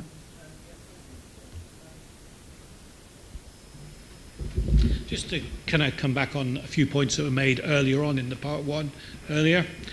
In terms of Newton Abbott, we're seeing Newton Abbott as a growing town. There is significant numbers of houses being allocated by the government to be built within the district. A lot of those houses are going, currently, the trend is to people who are moving here from the southeast and Midlands who are moving down here from areas that are theatre rich. In terms of one of the points that Councillor Jeffreys mentioned, and it was a really valid point, a lot of people are struggling and are going to continue to struggle and are going to struggle more going forward. But that doesn't mean we should deprive them of cultural capital. Cultural capital is one of the key elements of a society and its development, particularly for children and for those who are at the lower end of the financial levels. So depriving people of cultural capitals, depriving them of a proper theatre environment is actually contrary to good social behaviour. It's not pro-social behaviour to focus on the money and the best way to get income coming in for a market, that we deprive people of cultural capital. So from my perspective, I wanted to make that point earlier and I've had to wait. If the trend continues, that more people come here from out and about, where are they going to go for their evenings out? They're going to go to places that have proper theatres, that are like the ones in London, that are like the ones in Reading, like the ones in Oxford, and like the ones in Birmingham. These are the places where people go, and they'll go to those places, and they'll spend their money there in the evening. And Newton Abbott will still not have that. What Newton Abbott will have is a few DJs playing a bit of music in the evening, or maybe a flash mob choir, potentially, although we have seen those deteriorate because of COVID, in terms of contribution to that kind of environment.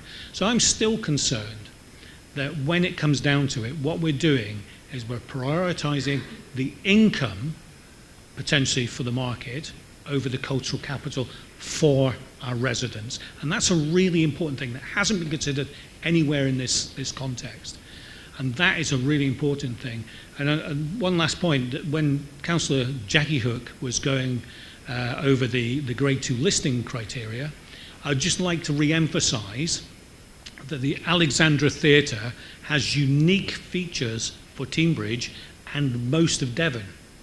It has a proscenium arch that is related to an individual who is famous for putting those in theatres in London and in the Midlands. And again, it's those kind of things that we would lose. We lose a real cultural gem, an opportunity, a cultural gem that brings cultural capital to those who can least afford it. Thank you, Chair. Thank you, Councillor McGregor. Can we go straight to the vote then, please? Councillor Jeffreys has proposed and Councillor Wrigley has seconded. If you propose a recorded vote, that is up to you. I think we've got just the 5. Okay.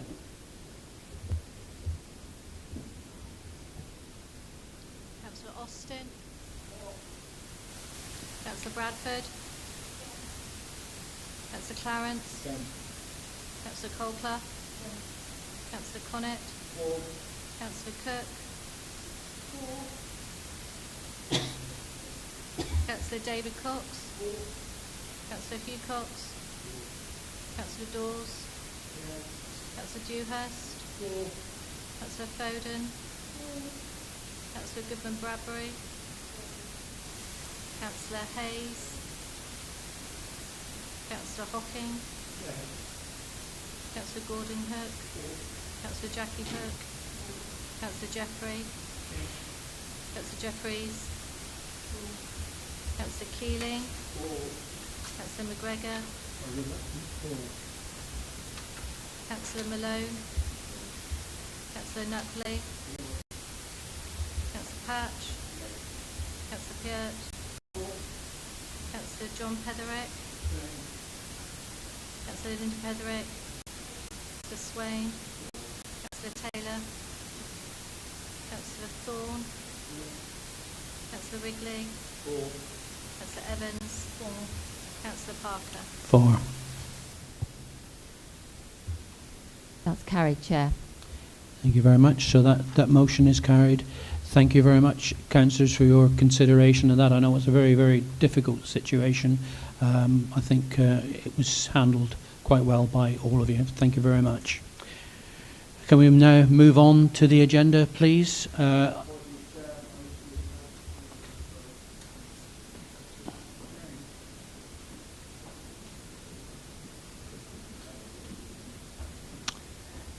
I know one's apologised to me in advance because of not being well, so thank you very much. We'll move on now to item 11, recommendation from the Executive Council Tax Reduction Scheme. That is Councillor Keeling, the Member for Corporate Services.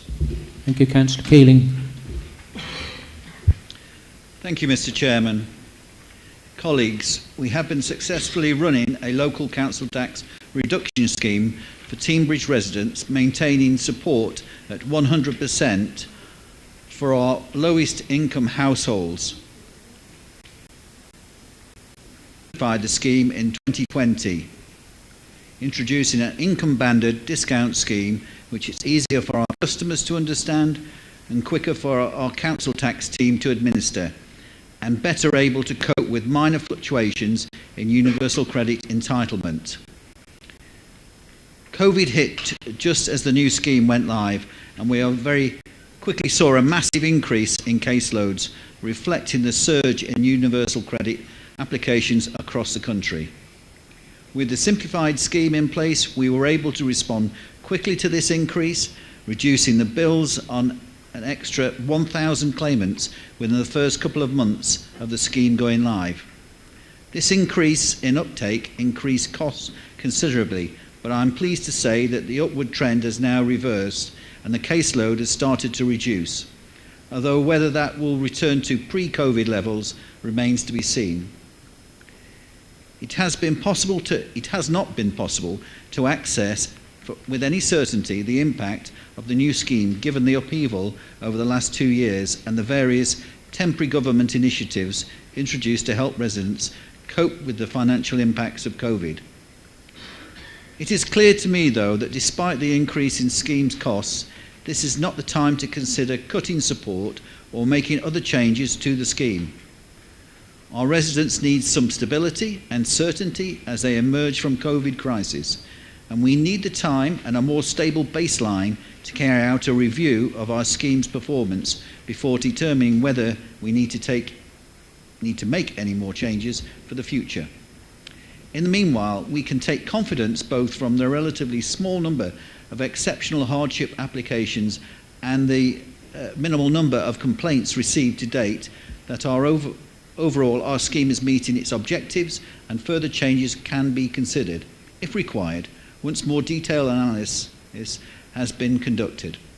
I am therefore recommending we retain the current scheme for 2022-23 and make use of the existing provisions to increase the income threshold to absorb the annual increase in state benefits. Mr. Chairman, I therefore propose to recommend to this Council that 1. The existing provision within the scheme are used to increase the upper income threshold in Band 1 from £75 to £78, and the lower threshold in Band B from £75 and a penny to £78 and a penny. 2. The Council Tax Reduction Scheme attached to Appendix A is adopted for the year 2022-23. Thank you, Mr. Chairman. Thank you very much. Seconded by Councillor Connett. Councillor McGregor. Thank you, Councillor Keeling, for the report and the introduction on that. Just a quick question. Admirable efforts like these to help people in real need are always welcome. However, Councillor Jeffries mentioned earlier in her introduction for hers that the expectation is that more people this year will be in dire need and perhaps in suffering extraordinary hardship as a result of both inflation rises, energy rises, and the cost of food, and making the choice between feeding and heating. Do we expect, as a council, that the number of cases that are applied for will increase, and approximately by how much? Councillor Keeling. Thank you, Councillor McGregor. I think I covered that we are ready to step up and look after those most vulnerable in our communities. That goes without saying. Thank you. Councillor Keeling. Councillor Cox.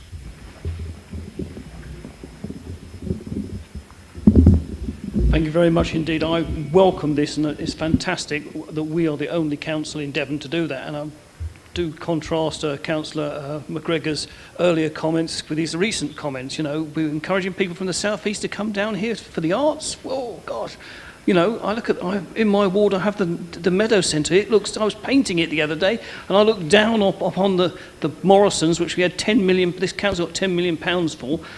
We're just like a fraction of that to rebuild the Meadow Centre, you know, before we build theatres. Anyway, I really welcome. I'm chairman of a food bank, chairman of trustees of a food bank, and this really is important to people. The citizens' advice say that council tax debt is the biggest problem they're now facing once we've dealt with payday loans, and 1.3 million people in this country are run out of money and are unable to pay their council tax, and with more squeezing on people, with fuel increases, with housing costs because people are coming down from the southeast for the arts, we really do need this. So I do welcome this, and I know it's a difficult choice for the council because it's money that you know we could spend elsewhere, but it really is important for the poorest, and it really is the cornerstone of this council's anti-poverty campaign. I'll come back to you in a moment, Councillor McGregor. Only Councillor Hook is indicating a wish to speak. Thanks, Chair. Just a very small point, because Councillor Cox alluded to it. Could somebody at the top table, possibly the Managing Director, confirm in fact that 84% of new residents in Teignbridge have an EX form of postcode? I'm not sure of the figure, but it's a very high percentage. And I don't know what percentage Councillor McGregor was referring to when he said, whatever word it was he used, lots coming down to us from the southeast. But figures are available to clarify whether or not that is the case. And I don't want rumours to get legs before they've got legs. Mr. Sheen. Thanks.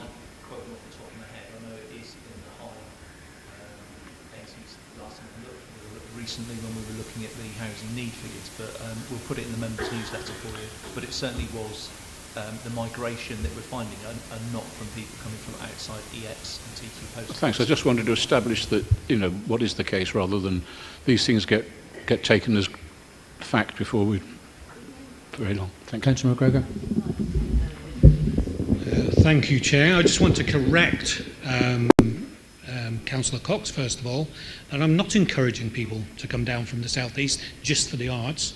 I'm saying there's a trend at the moment where more people are coming from the southeast and the Midlands into Devon, and it's partly to do with the COVID crisis and the need for, you know, and being able to work from home, with all the great efforts that have gone in increasing connectivity, particularly across the southwest.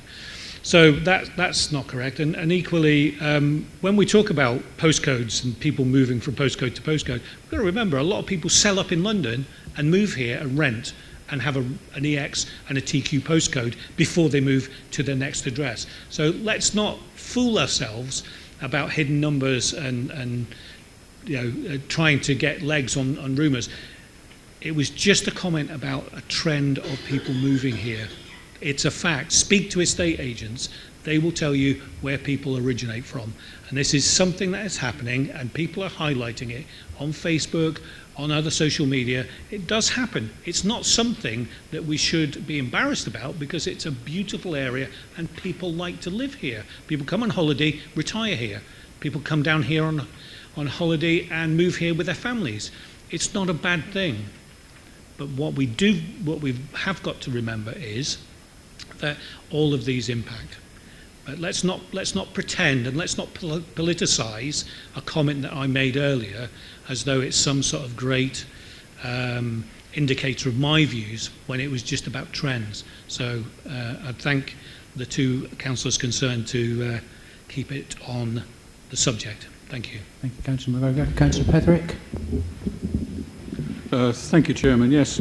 Firstly, I understand that the scheme was introduced a number of years ago, and a number of local authorities have fallen by the wayside, and they're decided not to continue with it. So it's absolutely sort of heartwarming to know that we are continuing with it. Secondly, the second paragraph of the recommendation refers to an appendix, an attached appendix. Now, there might be finger trouble on my part, but I couldn't find that. So I've got a couple of questions, if I may, please. And two questions. First question is how many residents did the scheme help last year? And approximately how much is it likely to cost next year? Thank you. Thank you. Councillor Keeling. I thank Councillor Petherick for those two questions. If I can take the second one first, we obviously don't know how much it's going to cost, because we don't know how many applicants there are going to be. But a number of people helped. If that will, I can give that information. As of the 1st of February, Teambridge had helped 5,740 of our residents, which were receiving help with their council tax payments via the council tax reduction scheme. And in addition to the main scheme, we have made 31 awards of exceptional hardship as of the 17th of January this year. Thank you. Thank you very much, Councillor Keeling. Right, no other indicators to speak. Can go to the vote. That's proposed by Councillor Keeling, seconded by Councillor Connett. All those in favour? Against? None. Abstain? None. All one. One abstention. Okay. Thank you. Right, we'll move on now to item 12, which is a recommendation from Executive regarding the dog PSPO review and the Executive Member for Household Waste and Environmental Health. Councillor Dewhurst.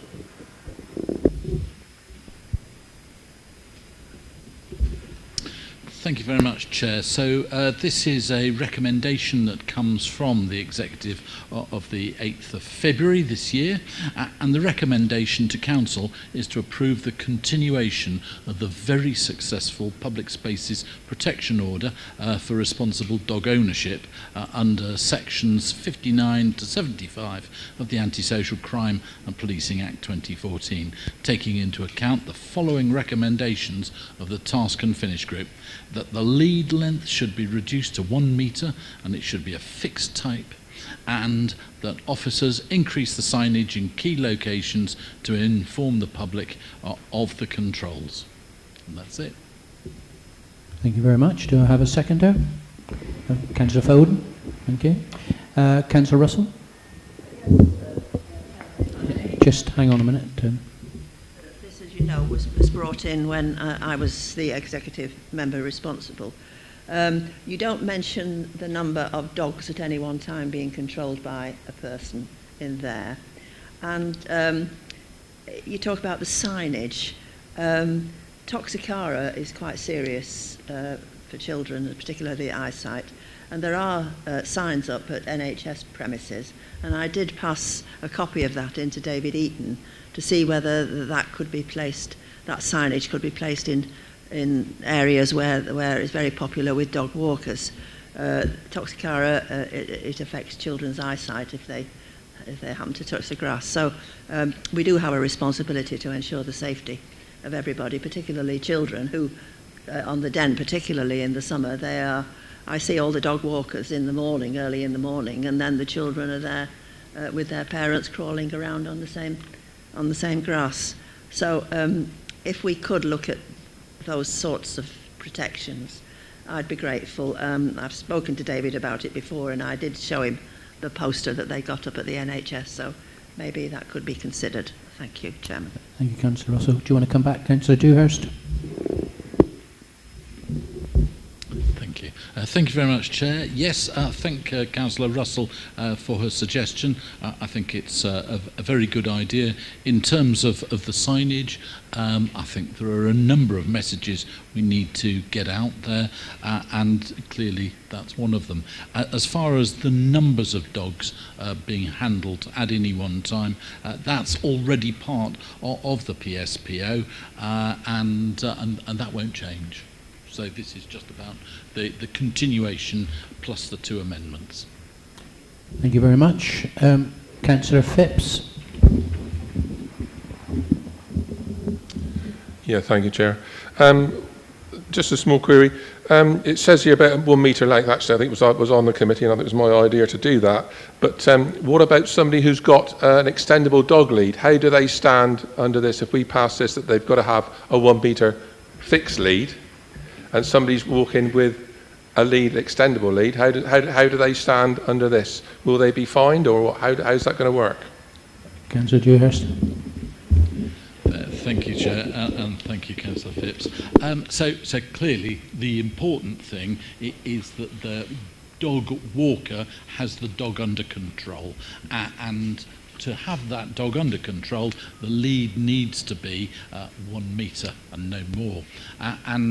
Clearly, if it's an extendable lead, if it's locked in position, then that is a fixed position, and that's fine. So what we're really looking for is highway safety, safety of dogs, safety of pedestrians, and of course also safety of car drivers, because I think we've all seen dogs shoot off on these extendable leads and maybe in front of a car or something like that. So that's what it's about. We're not about handing out fines and the like. We're mostly about giving words of warning and advice. Councillor McGregor.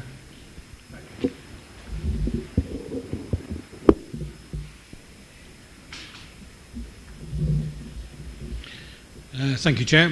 It was just to remind everybody that it's actually now a legal requirement for all dogs to be on a short fixed lead when walking on any highway, and that includes paths, lanes, pavements and roads.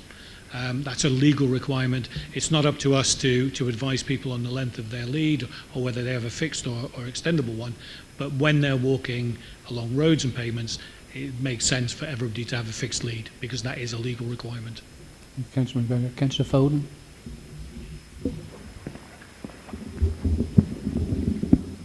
Thank you. Can I just say that I think this is really important, especially in sensitive areas. Yesterday in Dawlish, a black swan was attacked and killed by a dog.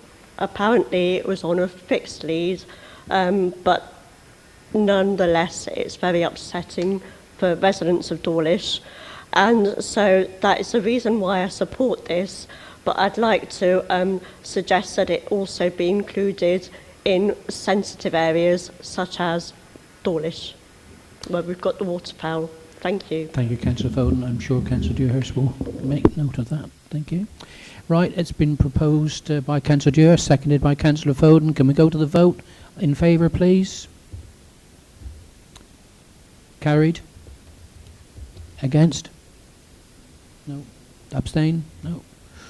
Okay, fine. We'll move on now to the next item. And I think with you again, Councillor Dewhurst. It's a recommendation from Strata Joint Executive, Strata Budget.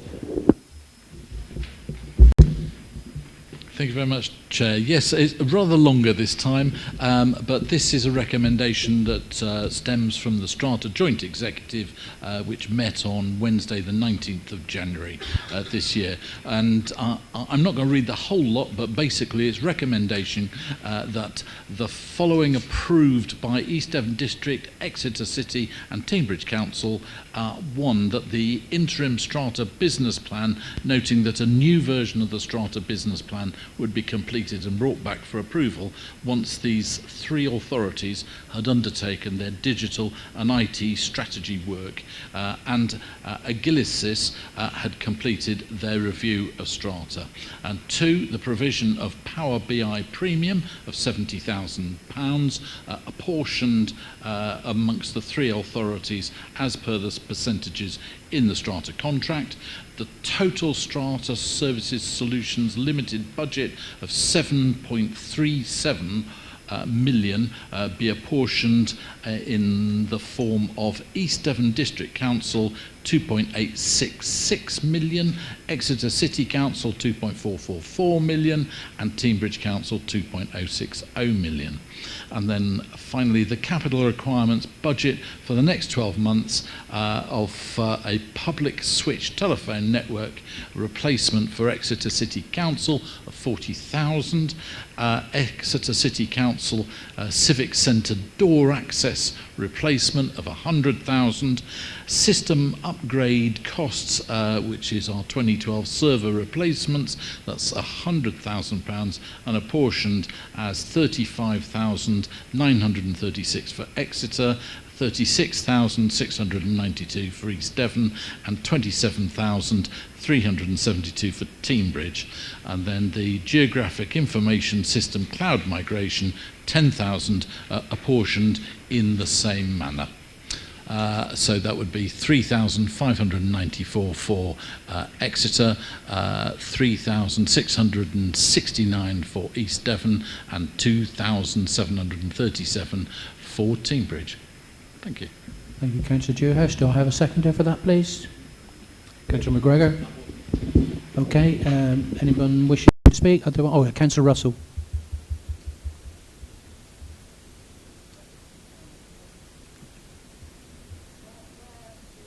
Can you just hang on, wait for the... Where does Strata live at the moment? Because the second floor is like the Marie Celeste up there, and it would be helpful to know where we can find all these services that have been relocated in the desert of Ford House at the moment. Thank you. And let the Managing Director answer that one. Thank you, Chairman. I'm not sure it's a desert. The ground floor seems quite busy to me at the moment, but in terms of where are they, Strata are operating mainly from home, but they have the help desk is operating out the Porter's Lodge, so where the print room used to be. So yeah, that is somewhere if you ring up the help desk, they'll be able to direct you if you need to drop a device off.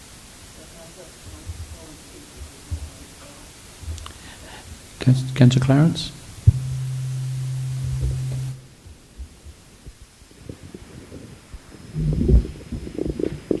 Yeah, thank you very much. As chairman of the Strata ONS committee, we didn't meet at all, no meeting was called, so this executive recommendations hasn't been actually before the scrutiny committee, has gone on for some reason.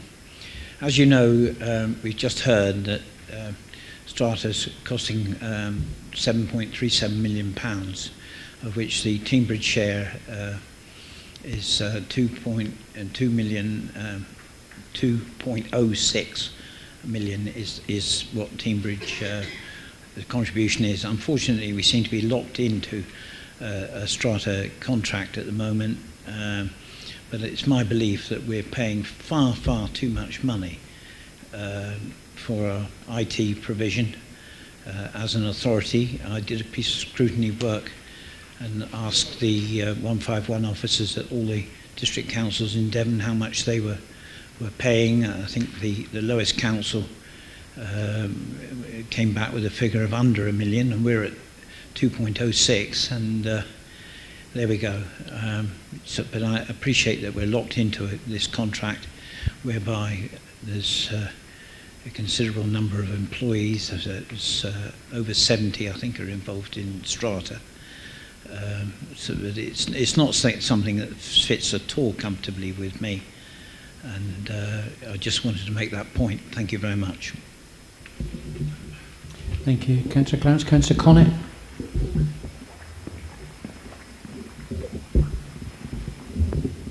Thanks, Chairman. I'm grateful for what Councillor Clarence has said, because traditionally the three councils, East Devon, Cambridge and Exeter, recognised that the IT services they were providing were very fragile in terms of their capacity to do all that the councils needed. And it was the decision of the three councils at the time to set up Strata, which I think Councillor Clarence supported. And in that, of course, in that agreement is a lock-in, which when obviously Councillor Clarence talks about, not easy to get out of, there's a lock-in for the three partner councils. But as part of that agreement, obviously the percentage apportionments were agreed. So I find it interesting now that Councillor Clarence expresses concern about Strata, because during the debate when Council decided to become part of Strata, I argued quite intensely against Strata, against the Council doing it, and he argued for it. We are where we are with it, and we have to make the best of it.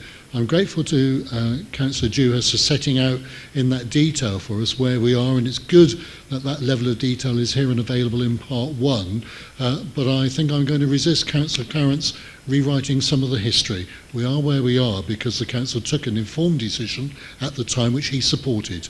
Others didn't, but we are, and we accepted it, and that's democracy, and we have to make the best of it. Thank you. Thank you. Councillor Dewhurst. Hello. Thank you. Different direction. Thank you, Chair.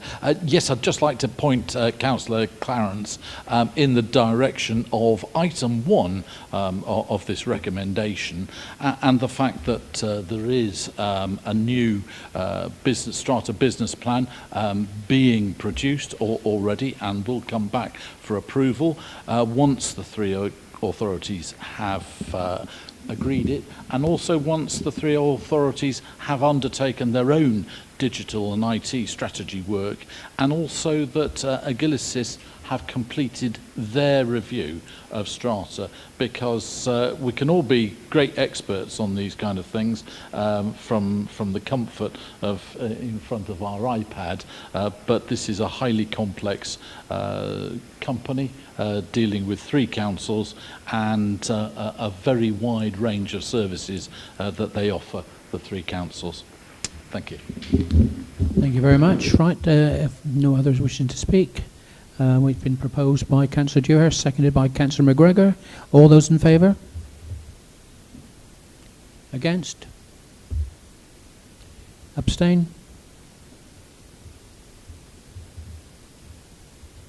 Okay, we'll now move on. That's carried.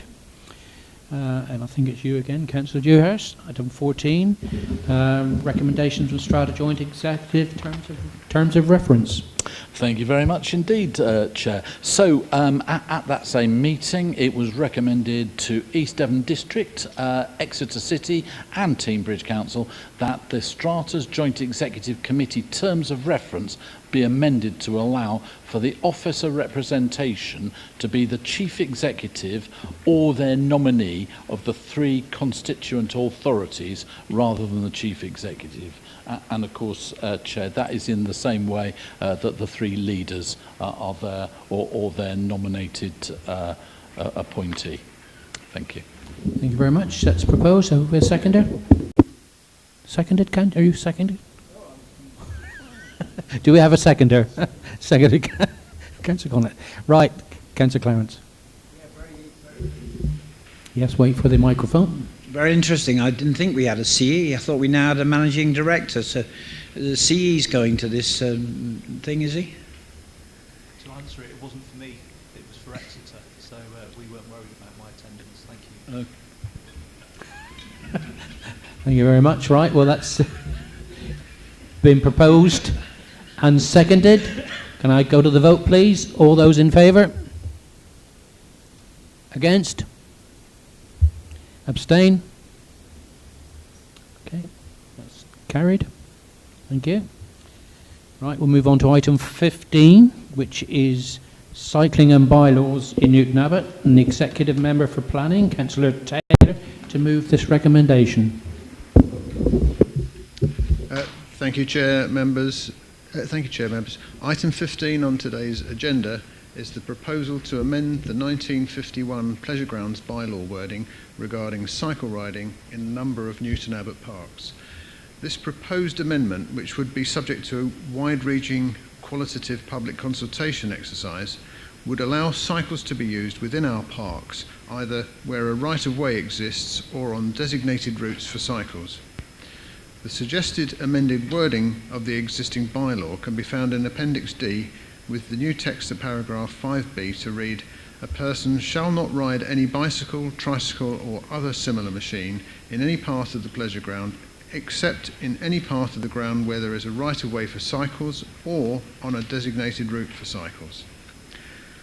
Plans for 2 of these designated off-road cycle routes can be found in the Comprehensive Cycling Bylaw Council report that we have before us today, which has been prepared by our dedicated Green Infrastructure Officer and keen cycle rider, Estelle Skinner, who cycled over from Teignmouth, I believe, today. Cycling links such as those proposed for Bakers Park and Courtney Park would only come forward after careful consideration and where it is useful, safe and locally appropriate. The importance of only dedicated schemes coming forward is that this will ensure proper provisions such as signage and appropriate path width and surfacing can be delivered together. The replacement of the bylaw would mean that any properly considered dedicated and secured scheme could come forward in a permitted way. The Bakers Park scheme, as detailed on page 195, would form part of the Ogwell to Newton Abbott route. This is one of the priority Devon County Council schemes and would provide an option for bicycle riders to remain off-road rather than to navigate the busy and constrained Totnes Road that presents a barrier to all but the most confident cycle rider. This is a key link between Ogwell and West Newton Abbott and the national cycle network via Newton Abbott Town Centre and onwards. The link via the eastern edge of Courtney Park, as shown on page 197, would be secured via the wider future High Street project delivery.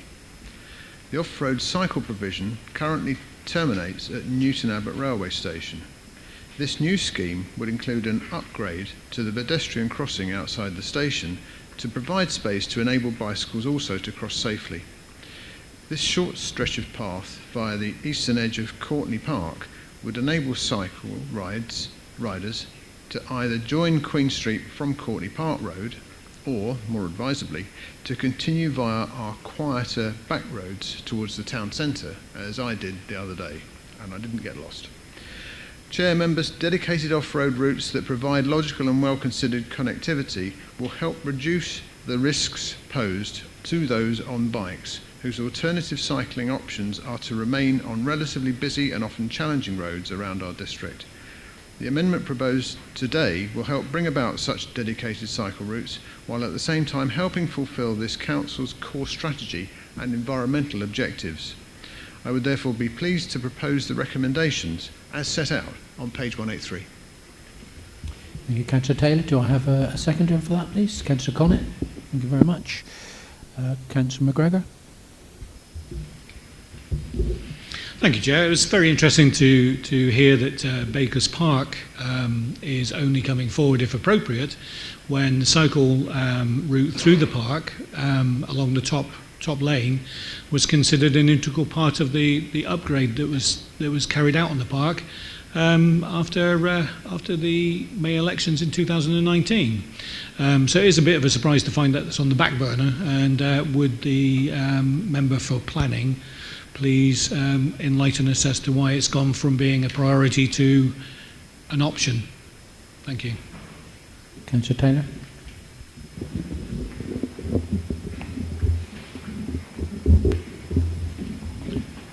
Certainly, I'd be happy to respond. It's actually a Devon County Council scheme, but perhaps our officer, who I say has cycled all the way from Teignmouth to be here today, would be able to give us some more details on that subject. Thank you.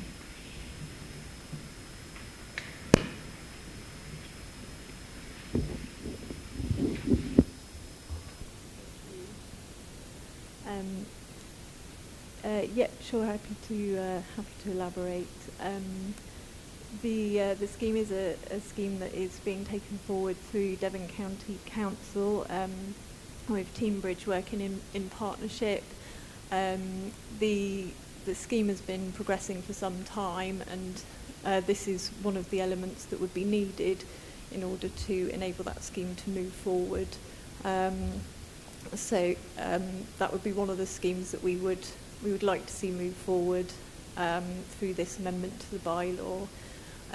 The funding, the majority of the funding that came forward for the Bakers Park scheme came forward through Section 106 funding, and Devon County Council have also put some money towards progressing that scheme. It's been put forward as a desired scheme to enhance the linkage for people living on the edge of town to access into the town and those town centre facilities.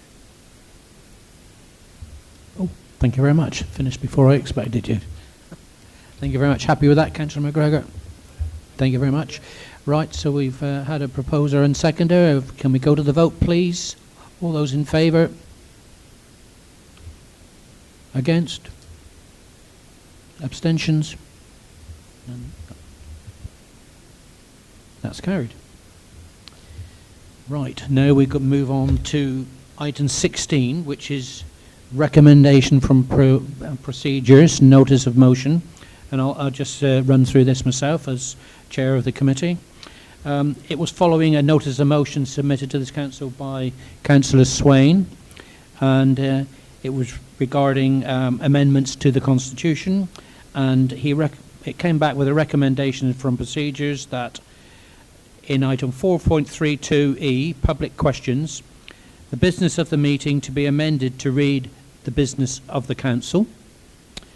Item 2, in section 6, schedule 2, row 2b3, minor amendments to the Constitution to add in after minor changes, change which no group leader feels is significant in that it fundamentally changes existing provisions.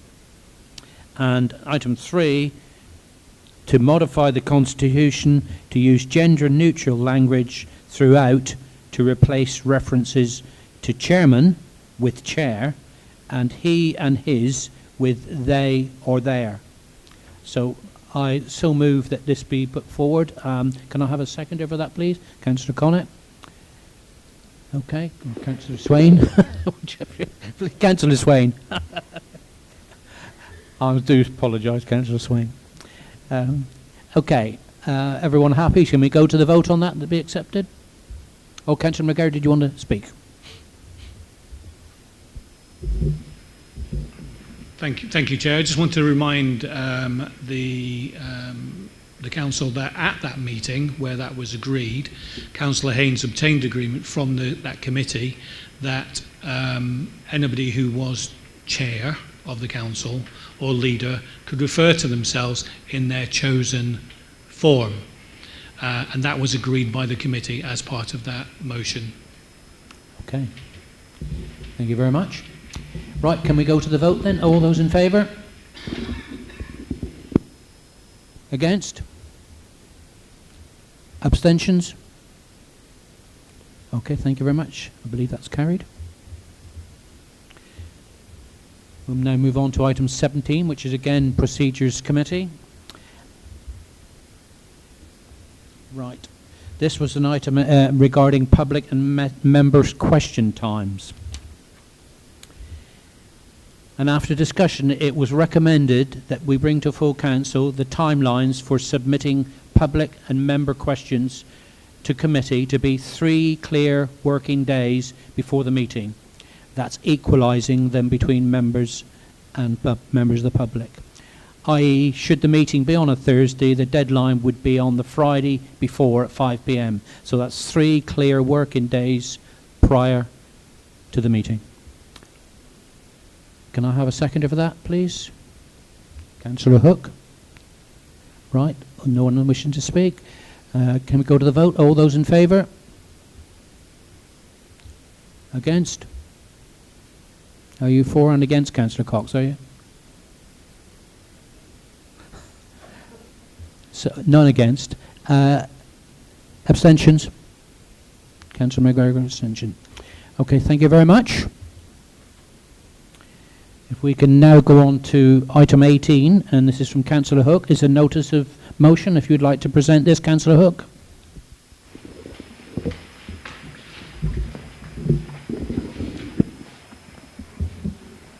Thank you, Chair. I've been waiting since November to bring this to the attention of the Council. My fault originally, because I was about an hour late for submitting it to a previous full Council. Before making my speech, however, on what is an incredibly important issue, I believe, I am aware of the late hour, I'm aware of people having stayed well beyond, and I congratulate every single member who's still here, and I thank them for staying, particularly Councillor McGregor, who's carried on the role of opposition, which is very, very important. Can I ask that we debate the issue now and get rid of it now, simply because any delay will negate the impact that it may have and the importance of getting this message out before the bill is enacted as an Act of Parliament. So could I ask that we debate it now, please? Well, Councillor Hook, we need 2/3 of the councillors here present to actually agree to that. Can the councillors indicate whether they'd be happy to do that? I think it looks as if that is the case. Okay. So that's agreed, Councillor Hook.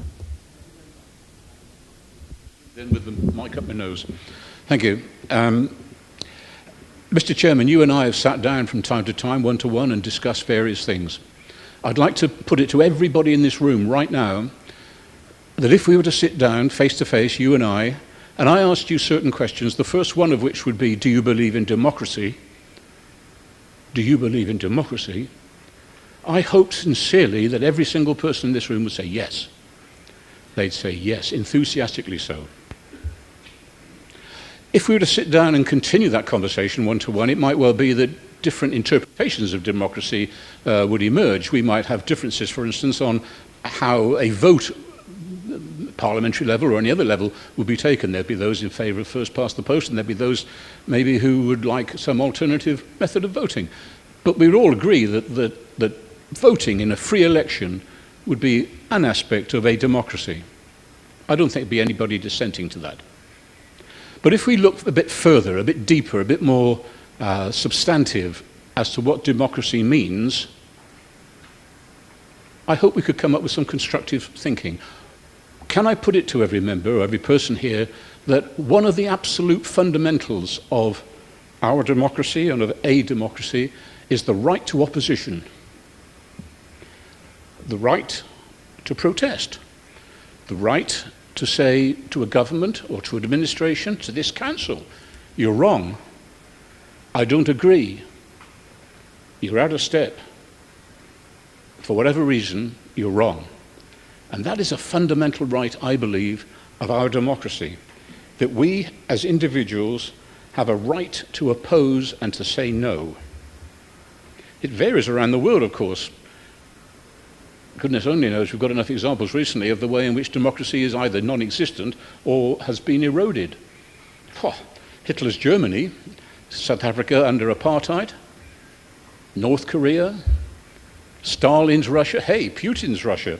Lots of different examples of where clearly democracy is failed or failing or non-existent. We in this country respect opposition. It's enshrined in our unwritten constitution.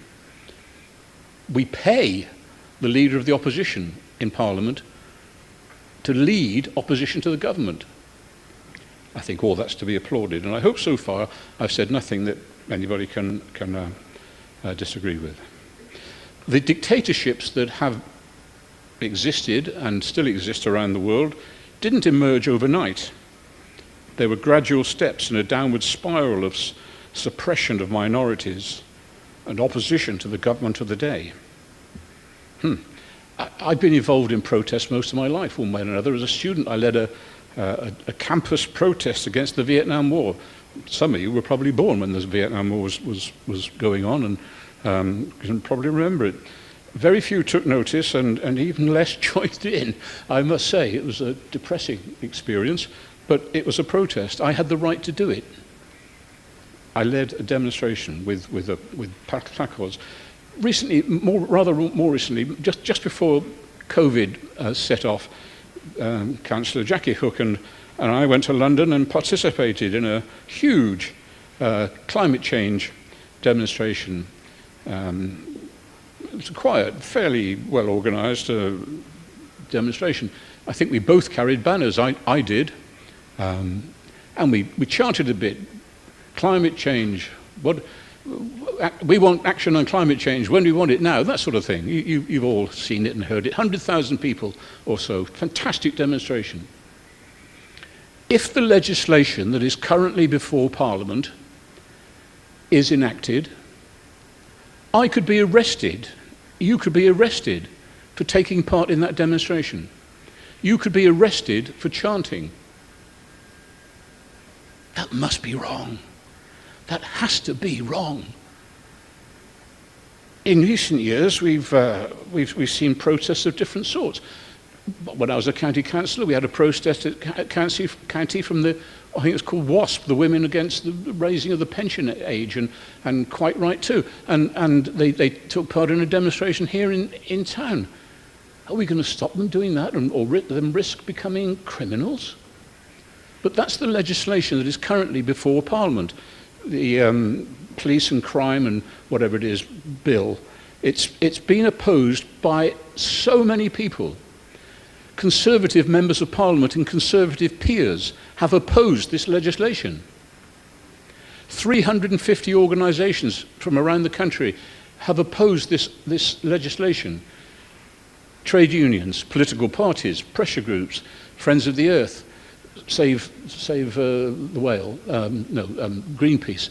Lots of different organisations, trade unions, churches have opposed this legislation.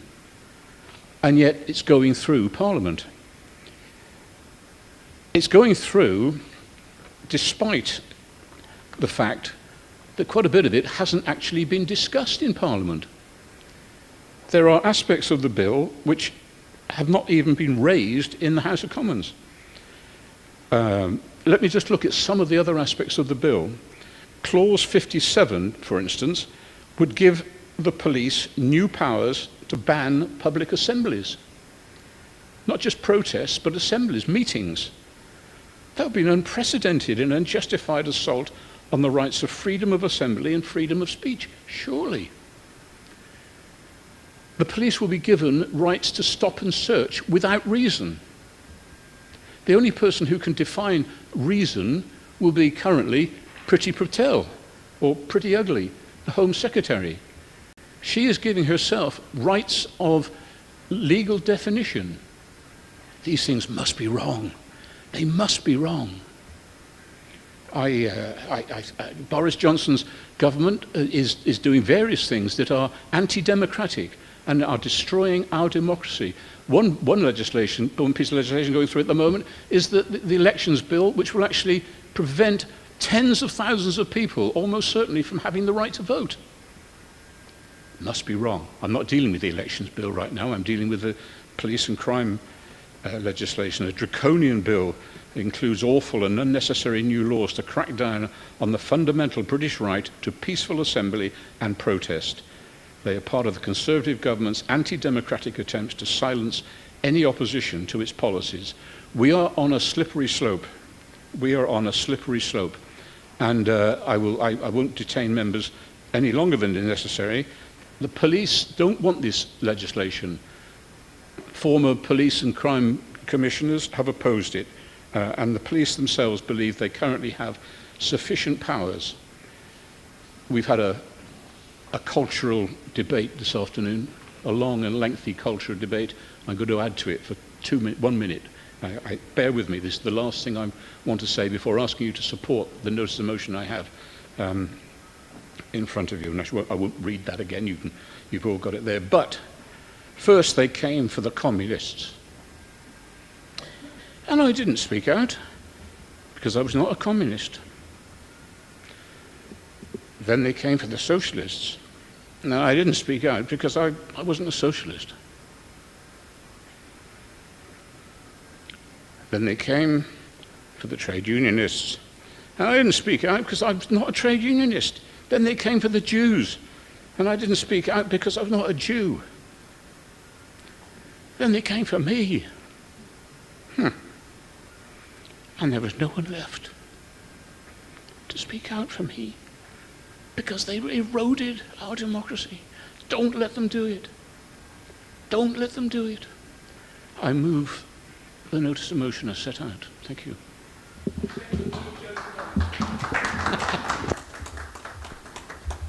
Thank you, Councillor Cox. Councillor McGregor, you wanted to come in? Yes, thank you, Councillor Hook. That was a very moving speech, and I am fully supportive of your motion without question. And I'm glad that you pointed out that the importance of opposition and being able to oppose and question and simply ask for detail, really, because sometimes we find that if we take a couple of instances, even today there were attempts to close down debate. And it's quite important. That's not for you, Chair, by the way, just so you know, it's not aimed at you. But it's really important that we act consistently ourselves in this chamber, as well as seeking to protect from, or seeking protection from above, from democratic structures above us, and oppose laws that erode and debilitate our ability to be in opposition and to protest and to question. Thank you very much. Thank you, Councillor McGregor. Well, I think we're generally in support. Councillor Hook, I think Councillor Cox moved that we go to the vote on that. You're quite happy with that? Anyone else want to comment? All those in favour? Against? Abstentions? No. Oh, Councillor Clarence is abstaining and Councillor Peart is abstaining. Okay. And Councillor Russell. I didn't see your hand, Councillor Russell. But that's carried. Okay, thank you very much. That will be done. Now we move to the final item, which is councillor questions. And these are councillors from, I think we've got 6 questions. And the first one is from Councillor Wrigley. Have you a supplementary, Councillor Wrigley?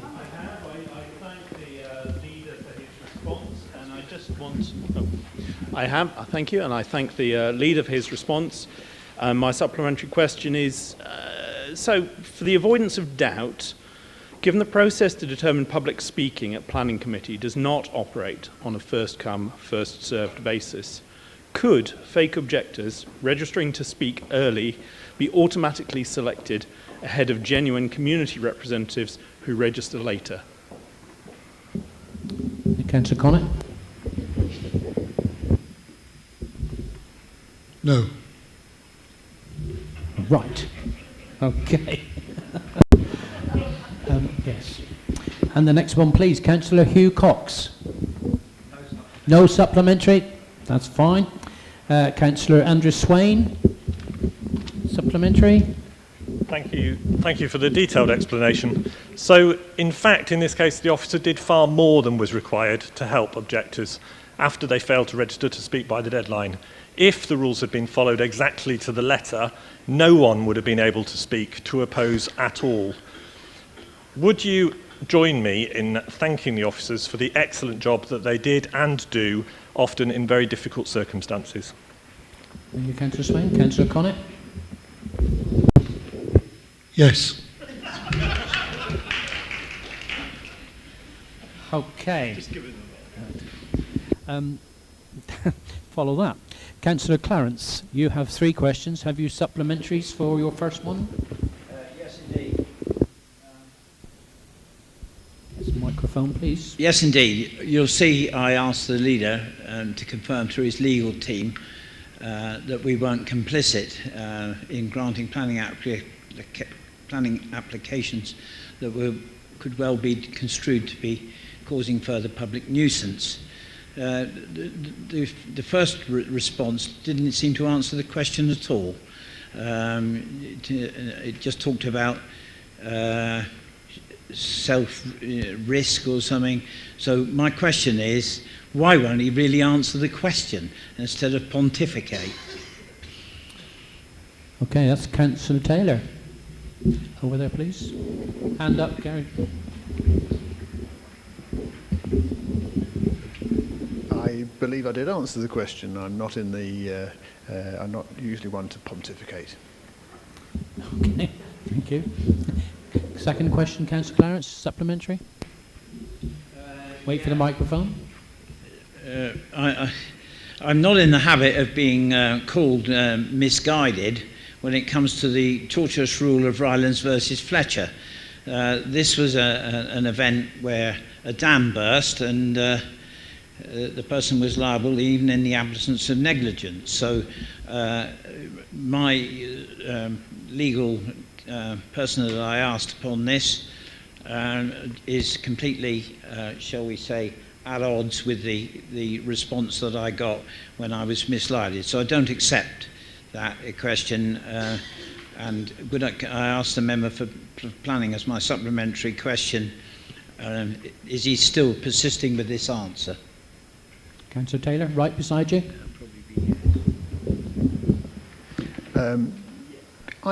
Yes, is the answer to that question. Not an expert on tort law myself, but I am advised that what you've stated is incorrect. Okay. Final question, Councillor Clarence, supplementary. Yeah, my final question, as you probably saw, of which the answer was given, I was purely seeking a betterment plan and trying to mark South West Water's card as to the number of stress discharges, and I find the answer that was given was absolutely flabbergasted, really, when it was quoted. If you look at the answer here, no cause for concern about these discharges that have been made in stress discharges. No cause for concern was made by either the South West Water or the EA.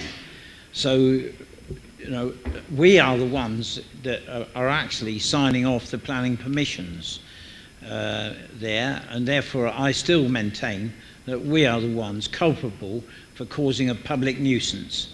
Anyway, you know, that is my question to you. Do you still persist in the answer that you've given me, and why can't this authority start marking South West Water's card as to the amount of discharges that we're getting is completely unacceptable? Councillor Taylor. Well, in many ways I do agree with Councillor Clarence on what he says, but it's not true to say that the authority have the responsibility. It's the Environment Agency who do monitor South West Water's discharges under storm conditions. Just as a point, of course, that having looked at some of the numbers, £1.1 billion has been promised to be spent in terms of reducing storm overflows over the next 5 years. In comparison to that £1.1 billion over 5 years, £17 billion has been spent in dividends in the last 12 years by the water companies. So I think that shows where a lot of this money is going. It's going to dividends instead of going into fixing the problem, and that lies at the root of why we've got the problem that we have. Thank you. Thank you, Councillor Taylor. I do believe that brings us to the end of the meeting. Thank you very much to those of you who remain. Can you stay seated until the live streaming is finished? I'd just like to say thank you to everyone connected with the meeting, long and contentious, interesting meeting, and thank all the officers for all the work they've done in preparation and here today, especially Sarah. Well, thank you very much.